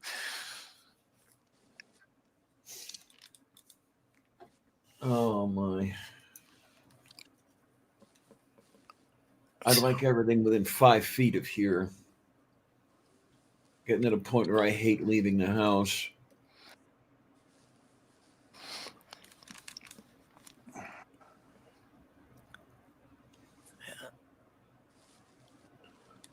I think part of my not wanting to leave the house lately has kind of been that, I'm disappointed I'm not making much progress in my transition. Most of all, that I still can't get rid of the fucking beard. Moo. No blowtorch? I forgot to pull that out of the storage yet to try that. Okay. I hate to say it, but it's time and money. Yep. Well, okay, and the time, well, I'm older than most people doing this, but okay, I can tolerate the time. The money's more of an issue, and that's I'm trying to find ways to, bring in some extra money and sell off some stuff. Yeah, but moo. yeah, that's it. Yeah, I'm trying to get together several $1,000s to have some of the professional electrolysis done. That will definitely help. Yeah, unfortunately, the laser hair removal is not going to do much for me because most of it's turned white already. Yeah. I was thinking about that the other day, and I have no answer, but just the contemplation I had was one, what would happen if you would do hair dye on your beard, and make all those hairs dark. At least then the laser would be effective, maybe. I don't know. I don't know that it would be, because the Yeah. color would just be on the hair and not part of it, right? Well, the problem is that all the color would be above the skin surface. It wouldn't go down to the root and the hair follicle. Yeah, that's basically So what I I'm think after. that would be the issue, that, unless you could get the root under the skin darker, it's not really going to have any real I effect on it. thought that laser was working, and again, I don't know the science of it, but that laser worked because it generated enough heat in the hair, and that the reason white, silver, gray hairs, whatever, don't is because they don't absorb enough of the laser light to get hot enough. So if you've dyed the hair and it's above the skin, well, these lasers above the skin too. Duh. I think it might help slightly, but I think the main thing is just that, it really has to heat up the root to kill the hair follicle. Yeah. That's what prevents it from growing back, is that if the fluid that surrounds the root gets heated up enough is what would prevent it from growing back. You should call one of them schnooks. Schnooks? Laser schnooks. Ah. Everyone's a schnook. There's mechanic schnooks, there's baker schnooks, there's barber schnooks, there's police schnooks. We're all schnooks. Yeah, doorknob head, I had to leave my arc welder in Michigan because I knew I wouldn't have any place to plug it in here, so I gave it to my brother.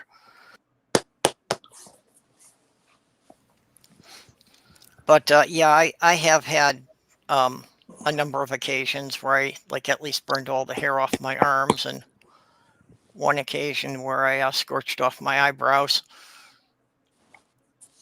So yeah, I know what that's like. And human hair does not really burn. It actually melts more like a plastic. Yes. Yeah, you notice that. Yeah. So then it's basically like after that, you're kind of scraping the ash of a melted plastic off your skin. There was just this blurb on the news. I'm not a sports junkie, but there are two teams, Grizzlies and the Thunder. I don't know what they are. Is that basketball? It seems like it should be basketball. Let's see. The Grizzlies beat the Thunder by 73 points in a basketball game. Holy fuck! Yeah, that's huge. Damn, that's got to be some kind of record. Mage says, when you're young, you have time and energy, and not money. When you're an adult, you have money and energy, but not time. When you're old, you have money and time, but not energy. My problem is that when I was young, I had the time and energy, and when I was an adult, I had children, so I never had the money. That's todo para Raising kids is expensive, and I never really made a great career. Yeah, that's the thing. It is. So yeah, now I am old. I am retirement age, and I don't have any money saved. Yeah, and I'm working on inventorying my Lego collection, and seriously looking at can I generate a couple $1,000s by selling this stuff on eBay? I mean, theoretically, it's worth that much, but it's going to be a fair amount of work, quite a few hours for me just to sort the stuff out, to be able to photograph it and describe what's there to try and get some decent bids. And I never have the energy because I never sleep.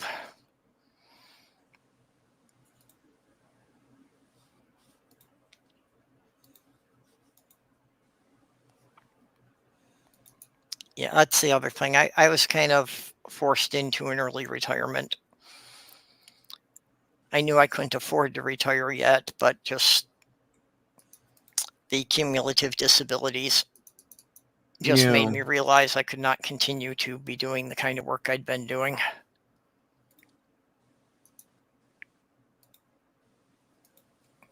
It's a question I'd had on my mind basically for the last 10 years about how long could I continue doing that kind of work. And yeah, the answer came that I needed to quit doing it about 3-4 years before I did. Yeah. Yeah, I thought that I was going to be able to continue wrenching till I was 70. And it's been in the last 5 years that my body just suddenly fell apart. Yep. Unexpectedly, a whole bunch of things caught up to me that I didn't think were going to catch up to me this soon. And you're That fucked. was pretty much the same thing with me. That I had this image that I could pretty much keep doing it till my dying day, and it's like now I've got a bunch of joints that say that no, I really can't do that anymore. Mostly my hands and my knees, especially that the arthritis affects my hands too much in the weather. So if I can't predict the weather, I can't predict what days I'll be able to work. That's one thing I'm really glad of. I have not had any arthritis in my hands. Everything works just like Well, the risky part of it for me is that my hands get stiff and I can't judge my own grip pressure. So I can't really tell how tight I'm gripping the tools.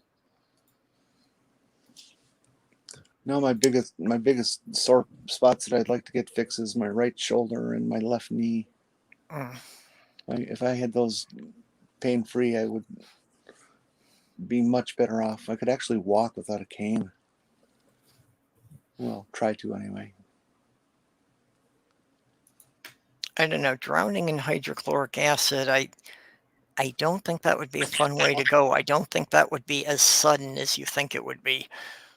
I've got a feeling that would take quite a few agonizing minutes. Oh, I think that would be horrible. Yep. It would take a damn long time for it to kill you.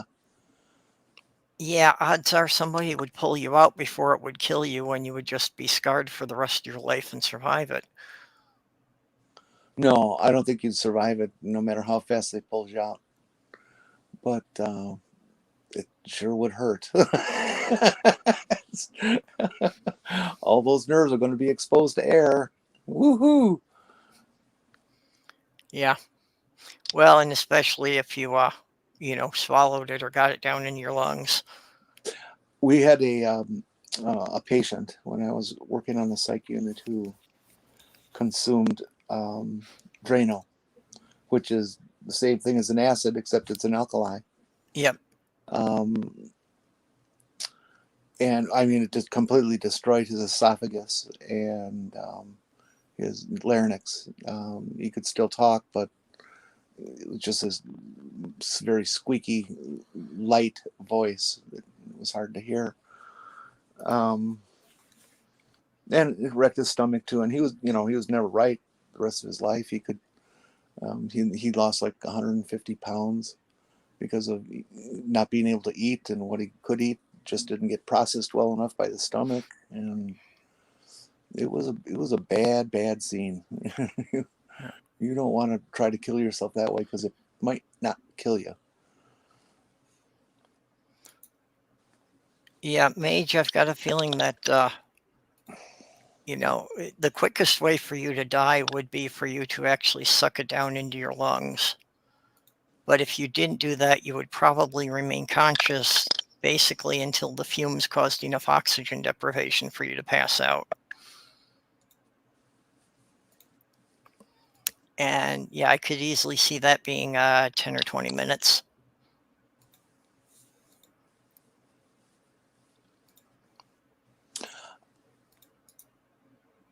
I probably shouldn't say anything.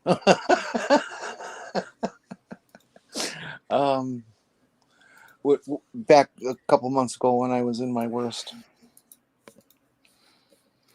part of the depression, I had figured out how I was going to do myself in, and essentially a completely pain-free way. And let's just say it involved carbon dioxide. Not exactly the greatest way to go. My No. understanding is that one of the symptoms of carbon dioxide poisoning is panic. Oh yeah, Yeah.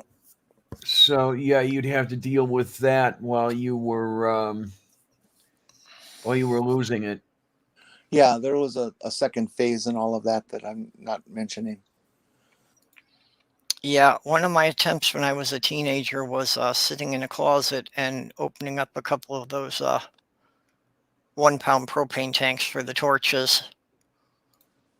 But apparently none of them were full, so there wasn't enough there, and I just passed out for a couple hours, and no one was aware of it. Okay. Let's stop talking about this. Okay. Who likes red velvet birthday cake? I don't Not one of remember my the last favorites, time I but had red velvet cake. No, Diana, you're very good at baking, aren't you?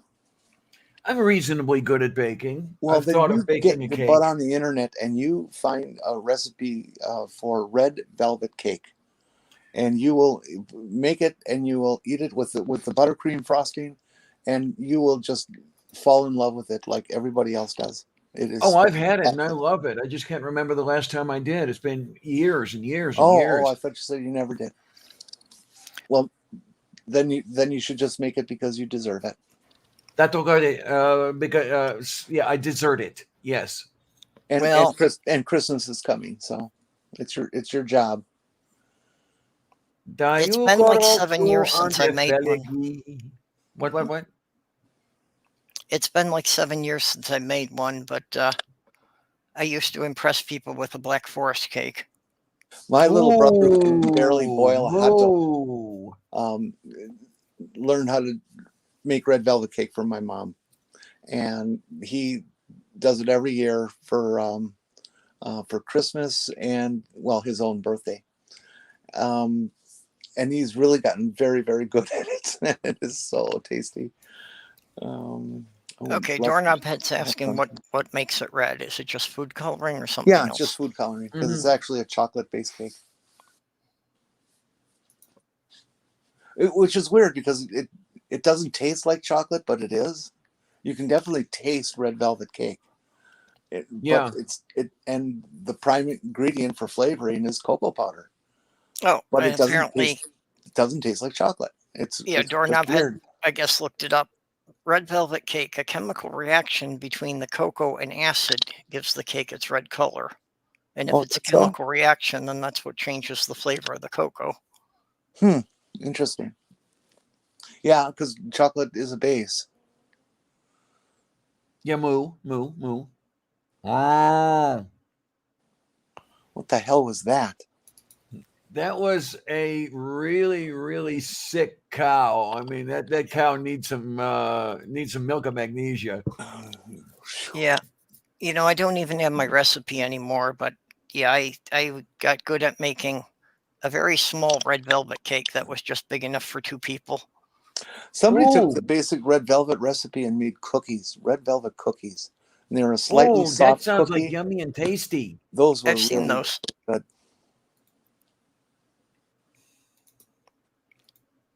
I like the cookies. I forget what they're called. It's an almond flavored bakery. It's our almond flavored cookie that has almost like a angel food inside with a crust. They're it's an Italian cookie. You usually find them around Christmas time. Almond something or other, but I could just go crazy. We had this Italian bakery. You're not talking about cannolis, are you? No, No, I didn't. Okay. No, and they made these things, and every Christmas I would go and buy like 5 pounds of them. Okay, is that you don't mean like the almond shortbread cookies? You're saying something that's like lighter, huh? Yeah, they're lighter. They're small. They're maybe the size of a big old time silver dollar. Maybe Oreo diameter size. And they're a tall cookie, but they have this crust, and the flavor of the dough inside is just so wonderful. Oh my god! I'm sure Sloth Girl would know what they were called if she was here, especially since you said it's Italian.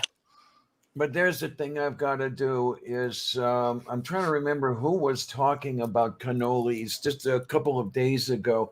I got interested. I started looking. I got to make cannolis because I haven't had any in ages, and I love them. Oh, they are spectacular. I've never made any, but it would be really, really fun to make the cannolis and to eat them all up. And it would be horrible because it's probably something I'm not supposed to have. But fuck it all. I don't give a shit anymore. Well, if you're ever in Milwaukee, Scardino's Bakery on let's see, that would be Brady and Astor Humboldt, I believe. Brady and Humboldt, and best Italian bakery in town. We're talking about food, so stool appears. Of course.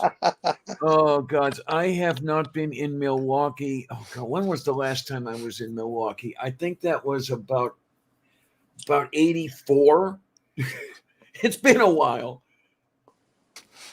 Well, Sloth Girl's from Kenosha, which is just south of Milwaukee. Yeah, and yeah, part of the thing, anytime we travel anywhere in that area, have to make a stop at Tenuta's, which is an Italian deli in Kenosha, Italian deli and bakery. Okay, then. And for her to do her signature lasagna, it has to be the sausage that Tenuta's grinds themselves. Okay, then. They have a particular spice of the sausage that just nothing else quite matches. Well, when you're in Milwaukee, you go to Scardino's Bakery for the bakery and the cannolis and the little almond cookie things, and then you go to oh God, I'm forgetting the name. Jeez, I'm sorry, the name is just blocking. There's an Italian deli just down the road on Brady Street, and you will be in heaven. Or you can go to, instead of Italian type meats, you can go to Benji's Delicatessen and get the best corned beef you will ever want to smear all over your body and lick it off. Okay, nerdy, you don't know anything about Kenosha. Of course, you can make cannoli there. Kenosha has a pretty significant Italian population.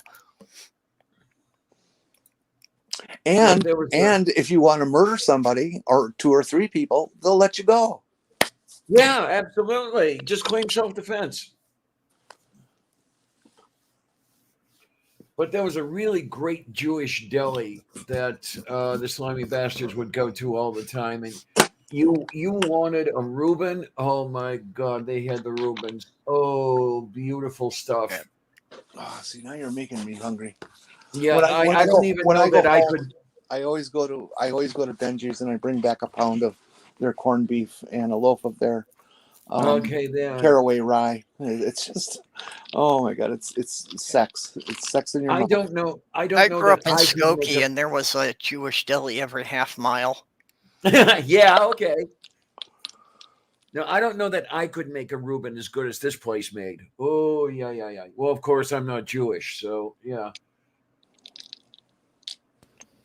That kind of makes a bit of a difference. You don't grow up in it, Well, Benji's actually has a sit-down restaurant in their deli, and I love going there for breakfast and have this gigantic plate of hopple, which is like a thick Jewish omelet. It's basically scrambled eggs with potatoes and peppers and other stuff in it. But I probably had it under a different name. Okay. And we keep giving Doorknob Head ideas for good band names. Now, Doorknob Head, you know how that works in the internet age, don't you? You need to go and file a trademark for all of these names, and then you just wait, and eventually someone will use one of these names, and then you sue them for the trademark infringement. That's how you get rich these days.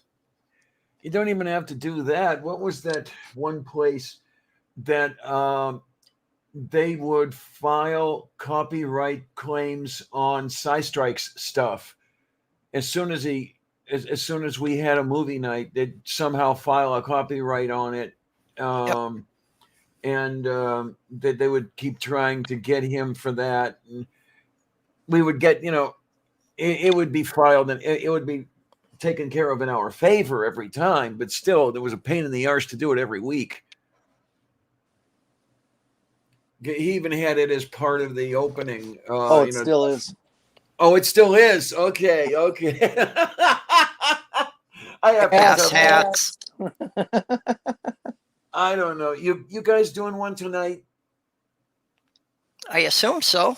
Friday night? I may have to show up. Well, you should. You're definitely missed on the panel. I haven't been there in so long, and I do miss it. I really do. Yeah, I assume we'll be doing one in, what, like 19 hours or something?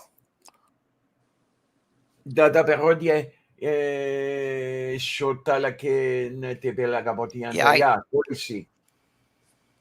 I think it would be either like 11 or 11:30 your time. Move beef.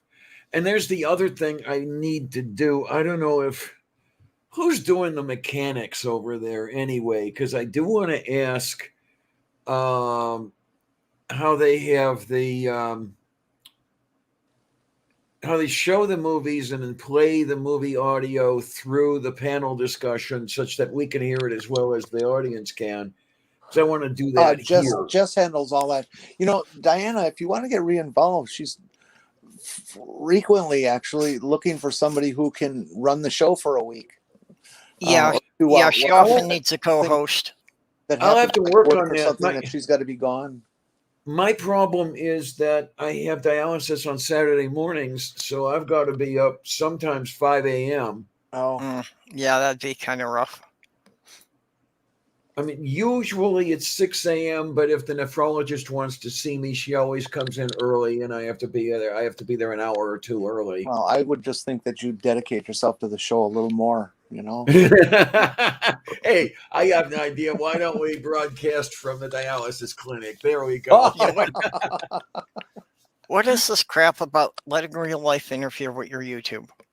Yeah, I know. Oh, for the okay, Andrew shared this of traditional Italian rainbow cookies. Oh, what do we have? 1 cup sugar, 2 cups butter. Yep, 4 eggs, 2 cups flour. Cookie. Okay, and then food coloring. And almond filling. That's not the one I'm talking about, but those look nummy. Yep. Yeah, that looks tasty and yummy. I could do that. I could eat that.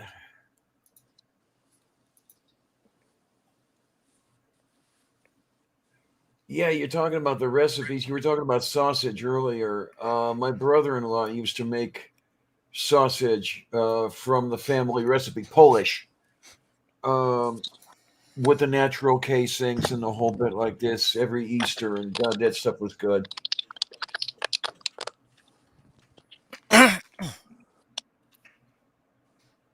That's the one thing I do miss about being married. My brother-in-law was okay.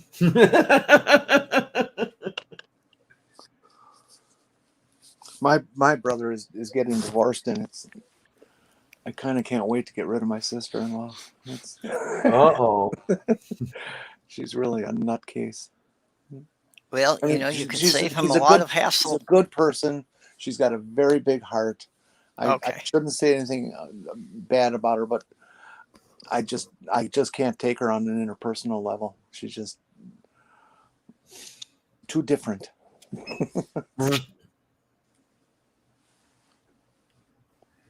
It is the fufu. That's what it is.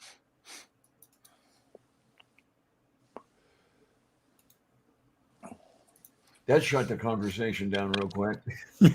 I've decided I'm going to buy you a membership at a Baptist church. That's. Oh, it's good for you. Yes. How about I got it for you? How about am I on the NIFB, and then I can be there, and I can be yes. You hate the queers. I am a queer, and I hate the queers too.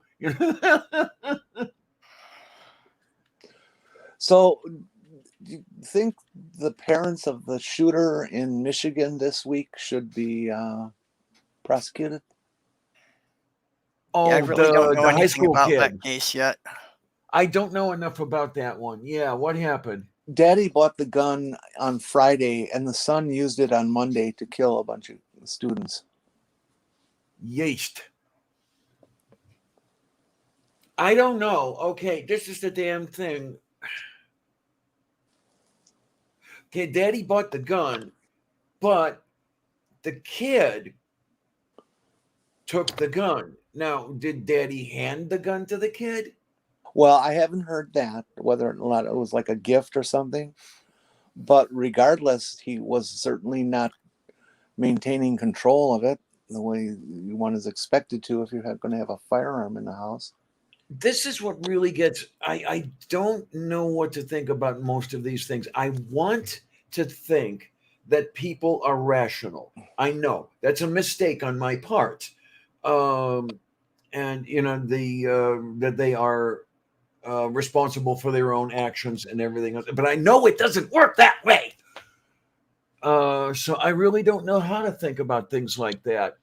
Just like the Rittenhouse thing, because I thought, okay, correct me if I'm wrong, I thought Mommy gave him the gun and took him across the state lines. No? I don't know, but if that's true, Well, that's even more apparently the outrageous. version that came out in court was his mother drove him up there, and he met with somebody in Wisconsin to buy the gun from him, and then drove to the place where the riot was with the gun. Oh, really? That closely related in time Okay, sequence? that is a bit different from the first version I had heard. Well, apparently that's the version they told in court to get around the idea of him taking the gun across state lines. So to me, it sounds kind of convenient, and I'm suspicious, but that's what the judge accepted. Well, I have my own thoughts about that judge, but that's another story entirely. Yeah. You mean the one they bought? Yeah, that one. Yeah, the one that was totally impartial. And I don't know. What's his name? That Mark Cuban? Is that his name? Yeah. Bought a 77-acre town. The whole town. Okay. I wouldn't mind doing something like that. Mark Cuban, that name sounds familiar. He's that filthy rich guy who owns the Mavericks.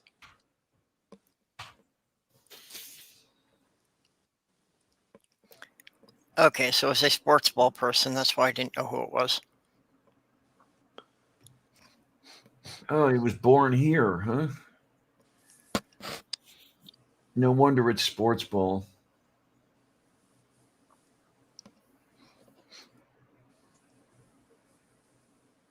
Well, there's people with the last name of German who were born here. No. Oh, when I say here, he was born in Pittsburgh. Oh.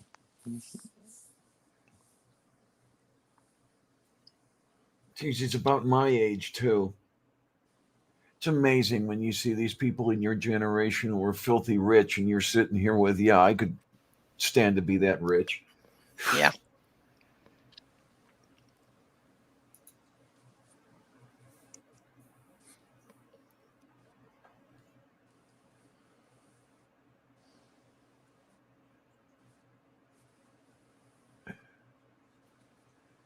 Net worth is an Sorry, estimated. I was distracted, not watching the side chat for a while. Net worth estimated at $4.3 billion, according to Forbes. Oh, what I couldn't do with $4.3 billion. The only good thing I know about Mark Cuban is that he hates Trump.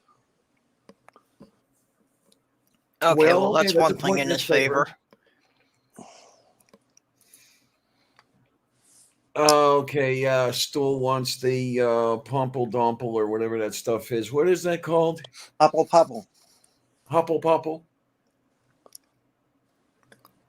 Sounds tasty, yummy, nutritious, and delicious. Stool wants Pomple Domple with lots of spicy peppers. It's a Jewish deli. I don't think they have spicy peppers. Yeah, I was gonna say, do those folks eat the spicy stuff? All the stomach action you get from a Jewish deli is the gas that you get from the The heaviness sauerkraut. of food. Oh yeah, sour. Oh, see, you're doing it again. Corned beef with sour. Oh, I don't know. Every now and then, I think of getting a jar of gefilte fish, and then I think twice and say, no! I've never had gefilte fish. What is it? Jewish lutefisk. Let me get you the entire recipe here, because it's all about the way it's made. Okay, you grind up fish, adding ingredients like breadcrumbs, eggs, vegetable scraps, and traditionally it was stuffed back into a skin of a whole fish. So it's basically Jewish fish cakes. Oh, well, that doesn't necessarily sound too bad. It translates as stuffed fish. Lutefisk is dangerous because the recipe brings into play words like weeks and months. Oh, and words like cured and lie aren't flags. Yeah. Oh my. Yeah, well, I actually like hominy, which is corn cured in lye. But what do we have here? We have yes, doorknob. That's it.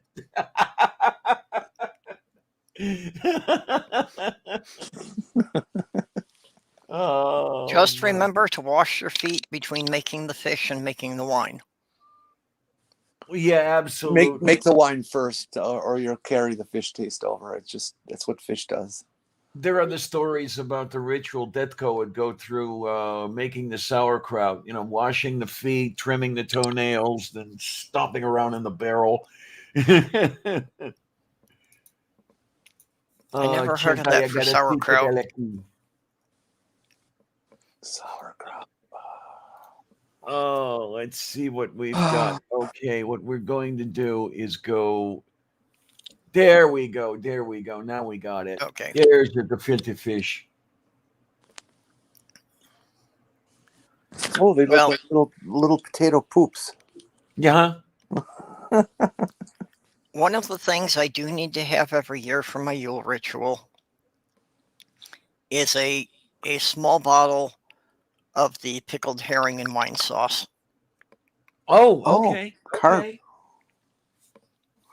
Yeah, Okay. it's the fish you wouldn't eat any other way, so you just mash it up and Yeah, that's just a requirement for the Yule night ritual. That sounds tasty. Just because I don't know why it's one of the few things that I associate with my father that has any positive feelings to it. What? Gefilte fish? Okay. No, the pickled fish and the wine sauce. Oh. I've never had pickled fish. Well, yes, I guess I have. I eat sardines. Oh God, I used to love sardines. Well, I still do love sardines. I just haven't bought any in ages. And I eat herring. Oh yeah. Yep. Well, that's what it is. It's pickled herring. Oh, okay. There was the friend of mine who owned the delicatessen in Homestead where I lived some years ago, and he stocked the herring, not the herring, the sardines in oil simply because I liked them. Okay, Mage. Using the phrase fermented fish juice is not a selling point. Oh, fish sauce is wonderful. Yeah, But fermented fish juice sounds gross. A lot of stuff we eat is fermented without you necessarily knowing it. Sauerkraut. I know. I have some sauerkraut that's doubly fermented. The bag of it has been sitting in the defibrinator for a year. I'm gonna have to buy some fucking sauerkraut tomorrow now. Damn it! Oh, it's good stuff. Absolute. Plenty of vitamin C. We can't get Frank's sauerkraut here. Really? You can't find it there? No, I haven't been able to find it here. Oh, well, if you come up to visit here, I think I've seen it here. Give you a heads up when you can buy me a can. I don't know that I've had Frank's. Frank's comes out of a little town just south of Racine, Wisconsin, or is it north? Just north of Racine, Wisconsin. And it's just, I don't know. I think it's the best sauerkraut on the market. Period.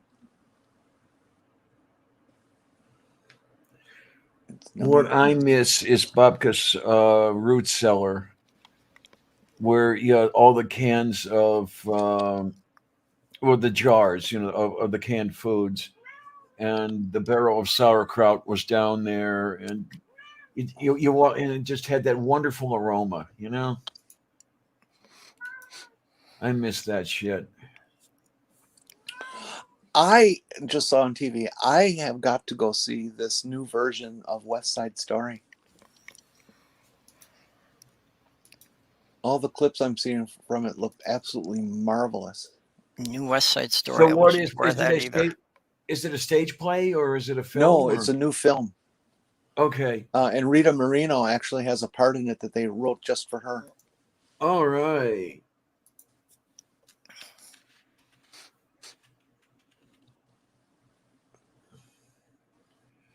Nothing like Romeo and Juliet redo, huh?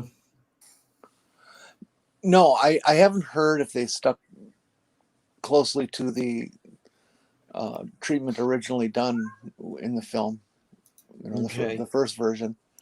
But Steven Spielberg is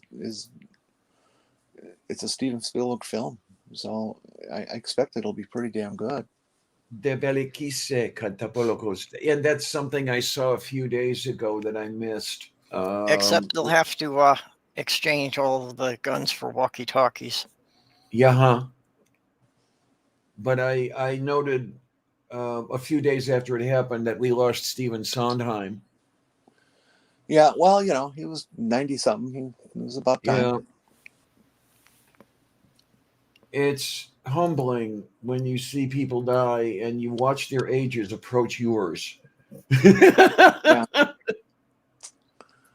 Okay, Doorknob's asking if Rita Moreno is still kicking. Yes, she is. And actually, yeah, I think so. I've seen her on a couple of talk shows lately, and she's in her 90s, and she's bright and chipper, and I think she's like 95 or something like that. Okay, and apparently looked it up and said 89. 89?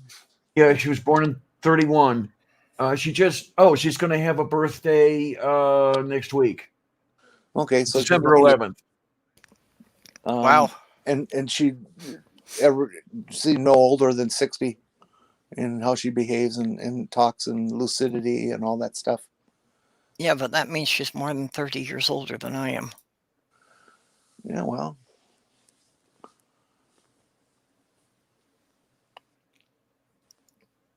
Yeah, I keep forgetting that there is that much of a difference between us. I keep thinking it's 5 years. No, it's 7, isn't it? Purple. Well, I turned 57 in July. Yeah, and I turned 64, so that's 7 years. So yeah. And I'm not really 67. I will never I had forget. somebody actually tell me that there's no way. They doubted my age. They did not believe me that I was 67. They said, no, I wouldn't put you at that either. Yeah. Well, I dearly love, and I will never forget the look on Aaron Ra's face when we, Purple, and I were sitting on the deck at Becca Helton's, and I said something to the effect that, well, I was born in 57. He wheels around. You're older than I am? Yeah. He thought I was 5 years younger than he. I'm 5 years older than he is. I was surprised to find out Aaron Ra was older than I am. Yeah, he's gonna turn 60, I think. Yeah, I get to call Aaron Ra kid. Yeah, he's like 2 years and some change older than me. Wait a minute. No, if I'm 5 years older than he is, then he's going to turn 50. No, he already has turned 59. That's right. His birthday was in October. Okay, I didn't know what month he was in. I'm pretty sure it was October anyway. I mean, I'd really like to get out to another of these things. I'd like to see him. I'd like to see. I'd like to get to meet Lilandra in person. I don't know that that's going to happen. Yep. A whole bunch of other people I want to see, and I don't know if it's going to happen because I'm basically chained down here now. I want to just say fuck it, and screw dialysis. Forget it. Are you that dependent on it that if you like stop doing it, you drop over? I would die. I don't know how long it would take, but I would die. Well, then don't do that. Yeah, well, I think, you can kind of base it on the last time you wound up in the hospital that, if you ignored it and you missed like one session and you went like 3-4 days without it, you probably would just start feeling a bit unwell. But if you went a week without it, then you'd probably wind up in serious condition in the hospital again. Yeah, I don't know. I really don't. And I'd like to know because if I ever decide it's time to go, then it would be nice to be able to do it. But I'm well. Oh, my. Yeah, Mage, I know generally you can make arrangements for traveling. I don't know how complicated it is, and especially as far as, with getting the insurance to pay for it when you're doing it in another state. I know it can be done. I've known people who have done it when they were traveling out of state, even people on Medicaid. Why is insurance based on where you live? Can anybody tell me that? I think the way the risks are categorized, it's based on demographics. Well, it's based on demographics and it's based on zip code, just because statistically people in certain zip codes die younger than people in other zip codes just due to environmental issues. Okay, but I'm talking about if I go travel and I'm visiting Diana and I have a heart attack, even though I'm on Medicare, am I not going to be covered because I'm not in my home state? No. No, Medicare will pick you up. No, and even Medicaid, that, like when I went out to Diana's, if I had wound up going to the hospital when I was out there, they would still be able to bill Minnesota Medicaid for it. And Minnesota would still cover it. Not Medicaid, Medicare. Okay, well, Medicare's federal, so that's even easier.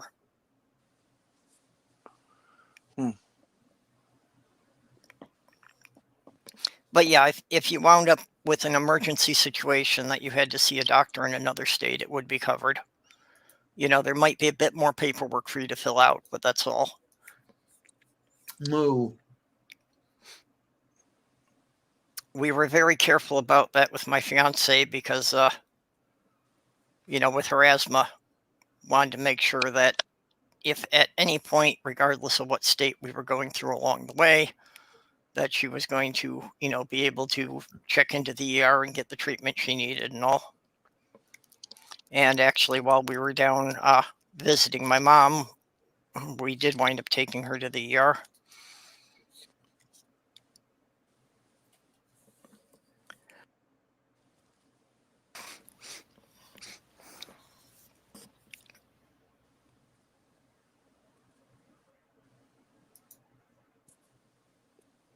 Oh boy, Mickey Mouse on ice.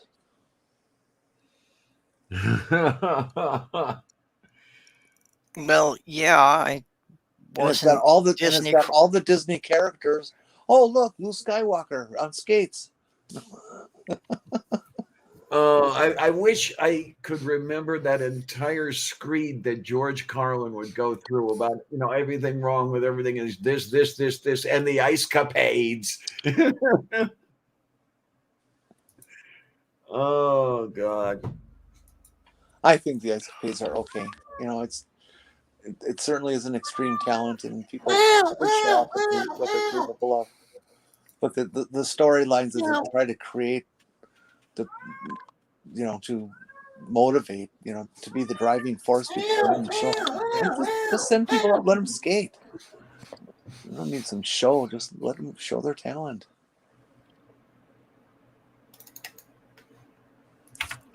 I always wanted to be a skater. They have such pretty costumes. Okay. I'm gonna risk a copyright strike for this one because this was predicted before. Para que se capatrate. What is the X fleece? I don't know. She hasn't said anything. Yep. I have to get this one set up yet. Oh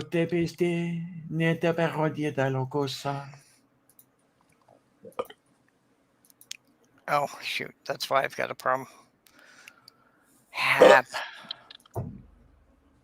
When I go full screen, it hides all my tabs on me. Yeah, well, Stool over there says Americans and their crazy healthcare. Listen, Sonny, your NHS is shit and it's better than the American system. Isn't that great? Yeah, give the American citizens a break, Stool. We hate our healthcare system more than you do. And it's really a painful thing for us to know that the rest of the world is in such good shape healthcare wise, except American citizens. We just can't seem to get our government to decide that they care about us enough to take care of us. So give us a break, huh? Okay. There it is. I found it. War, disease, death, destruction, hunger, filth, poverty, crime, torture, corruption, and the ice capades.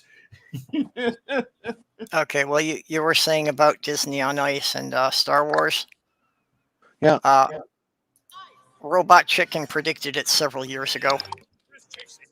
Oh no! Robot Chicken did this in 2008.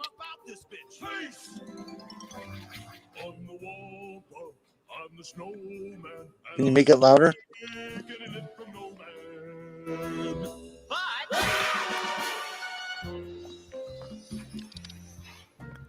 I know you want me back, princess. You know you're such a flirter. Shut up, you scruffy nerd hunter! Look, he hasn't checked it yet. It might be that he is done. His chances of surviving here are 10 billion and 5 to 1. You're so dumb. The Empire's been alerted, and here they come. Paradise! Paradise! Here we are, the Paradise! Oh, those rebels will pay a big price. Haters, not nice, and the dog is lies and Chewbacca. Yes, lies the Paradise. Paradise!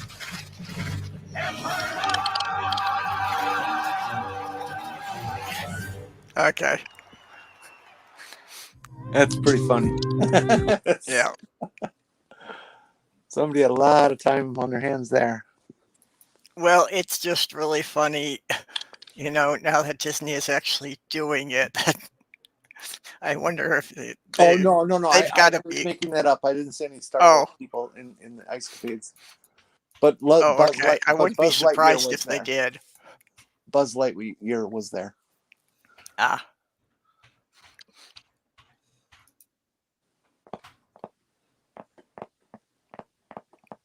Okay, yeah, Savage Minnow, I had to go to the ER out of state, not Obamacare, and it wasn't the worst, but there was a lot of paperwork.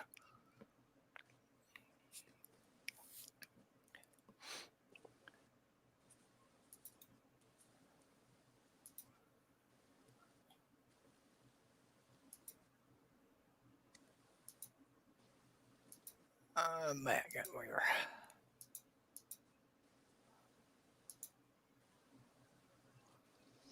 I think it's time to go. Mr. Faleke, nete petrojdo, falcalari. What am I talking about? Perp, I'm going to take off. We've been at this 3 hours. Well, hold on. I've got to bring this one up. Wrong button. Okay. Disney Star Wars is canon, huh? Yep. Well, Not to normal people. Here's the Disney canon.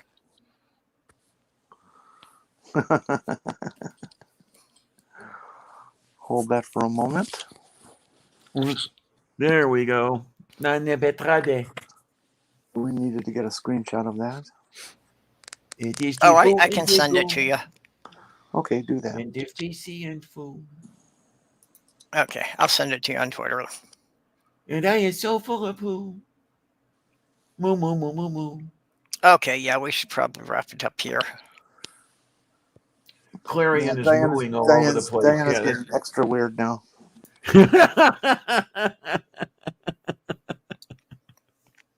Well, Diane, do you have dialysis in the morning or? Who, me? No, Saturday morning. Okay, well, I know with Thanksgiving that they had screwed up the days for a bit, and I didn't know. Yeah, they're back on schedule now. I have a show with Robert Reed today, but I still don't know what time. Well, good luck. I got nothing going. I'm doing D&D tomorrow, so. Yeah, I have to look. Okay. Wait a minute. Which machine? Okay, I have that machine turned on over there. So Savage, if I go, nice. messages. Yeah, we're gonna wrap it up here because by the time we finish with saying goodbyes, we'll have been going more than 5.5 hours. Yeah, now I want. Oh no, you're coffee. starting to catch up to me. Yeah, Robert talked to me on the 30th of November. That's the last he talked to me, and I haven't found out what time this thing is yet. Savage, you're making me want coffee. That's why you're a bad person.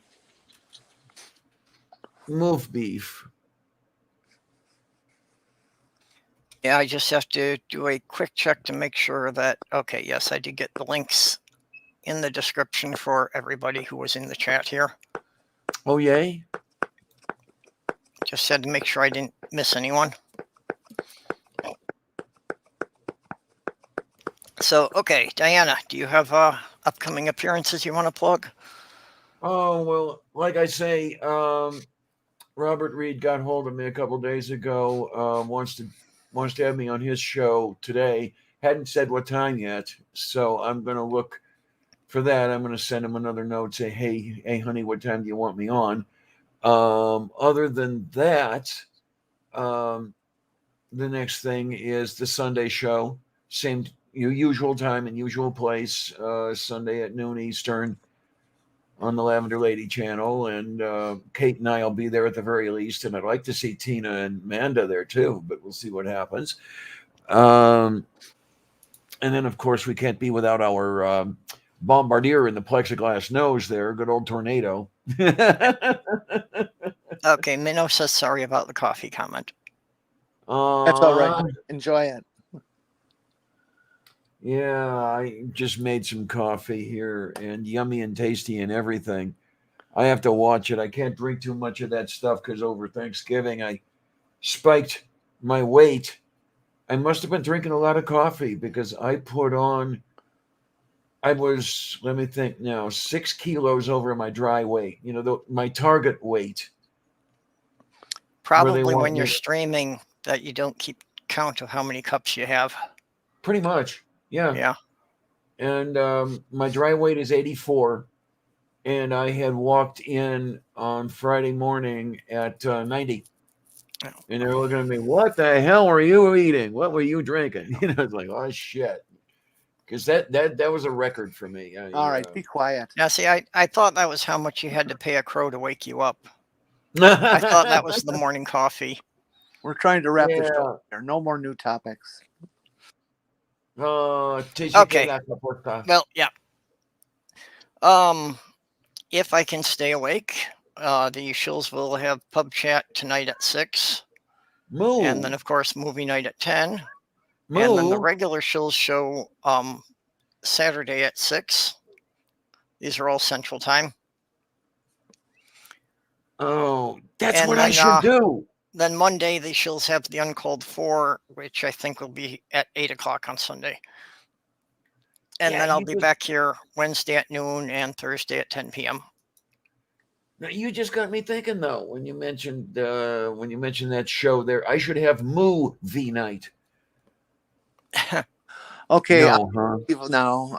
Let's see. Where do I get this leave button? Okay, well, good night, good morning, whatever it is to you people. Oh, I'm there. still calling it night because the sun hasn't been up. So even though it's 3:30 a.m., to me, it's not morning until the sunrise. Yeah, we got 2 hours at least. Oh my! This is the time of year I hate, when the sun rises late and sets early. Haven't you gotten used to that yet?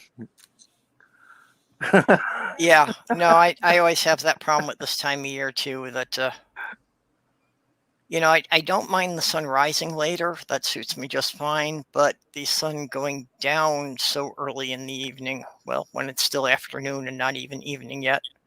Yeah, and well, I remember back when I had my office job years ago, I would go to work in the dark and go home in the dark. Yeah. Yeah, and that was not fun. I just do not like winter. Sorry, it's not my favorite time of year. Okay. Well, okay. Good night, good morning, goodbye, all. Bye bye. Good night.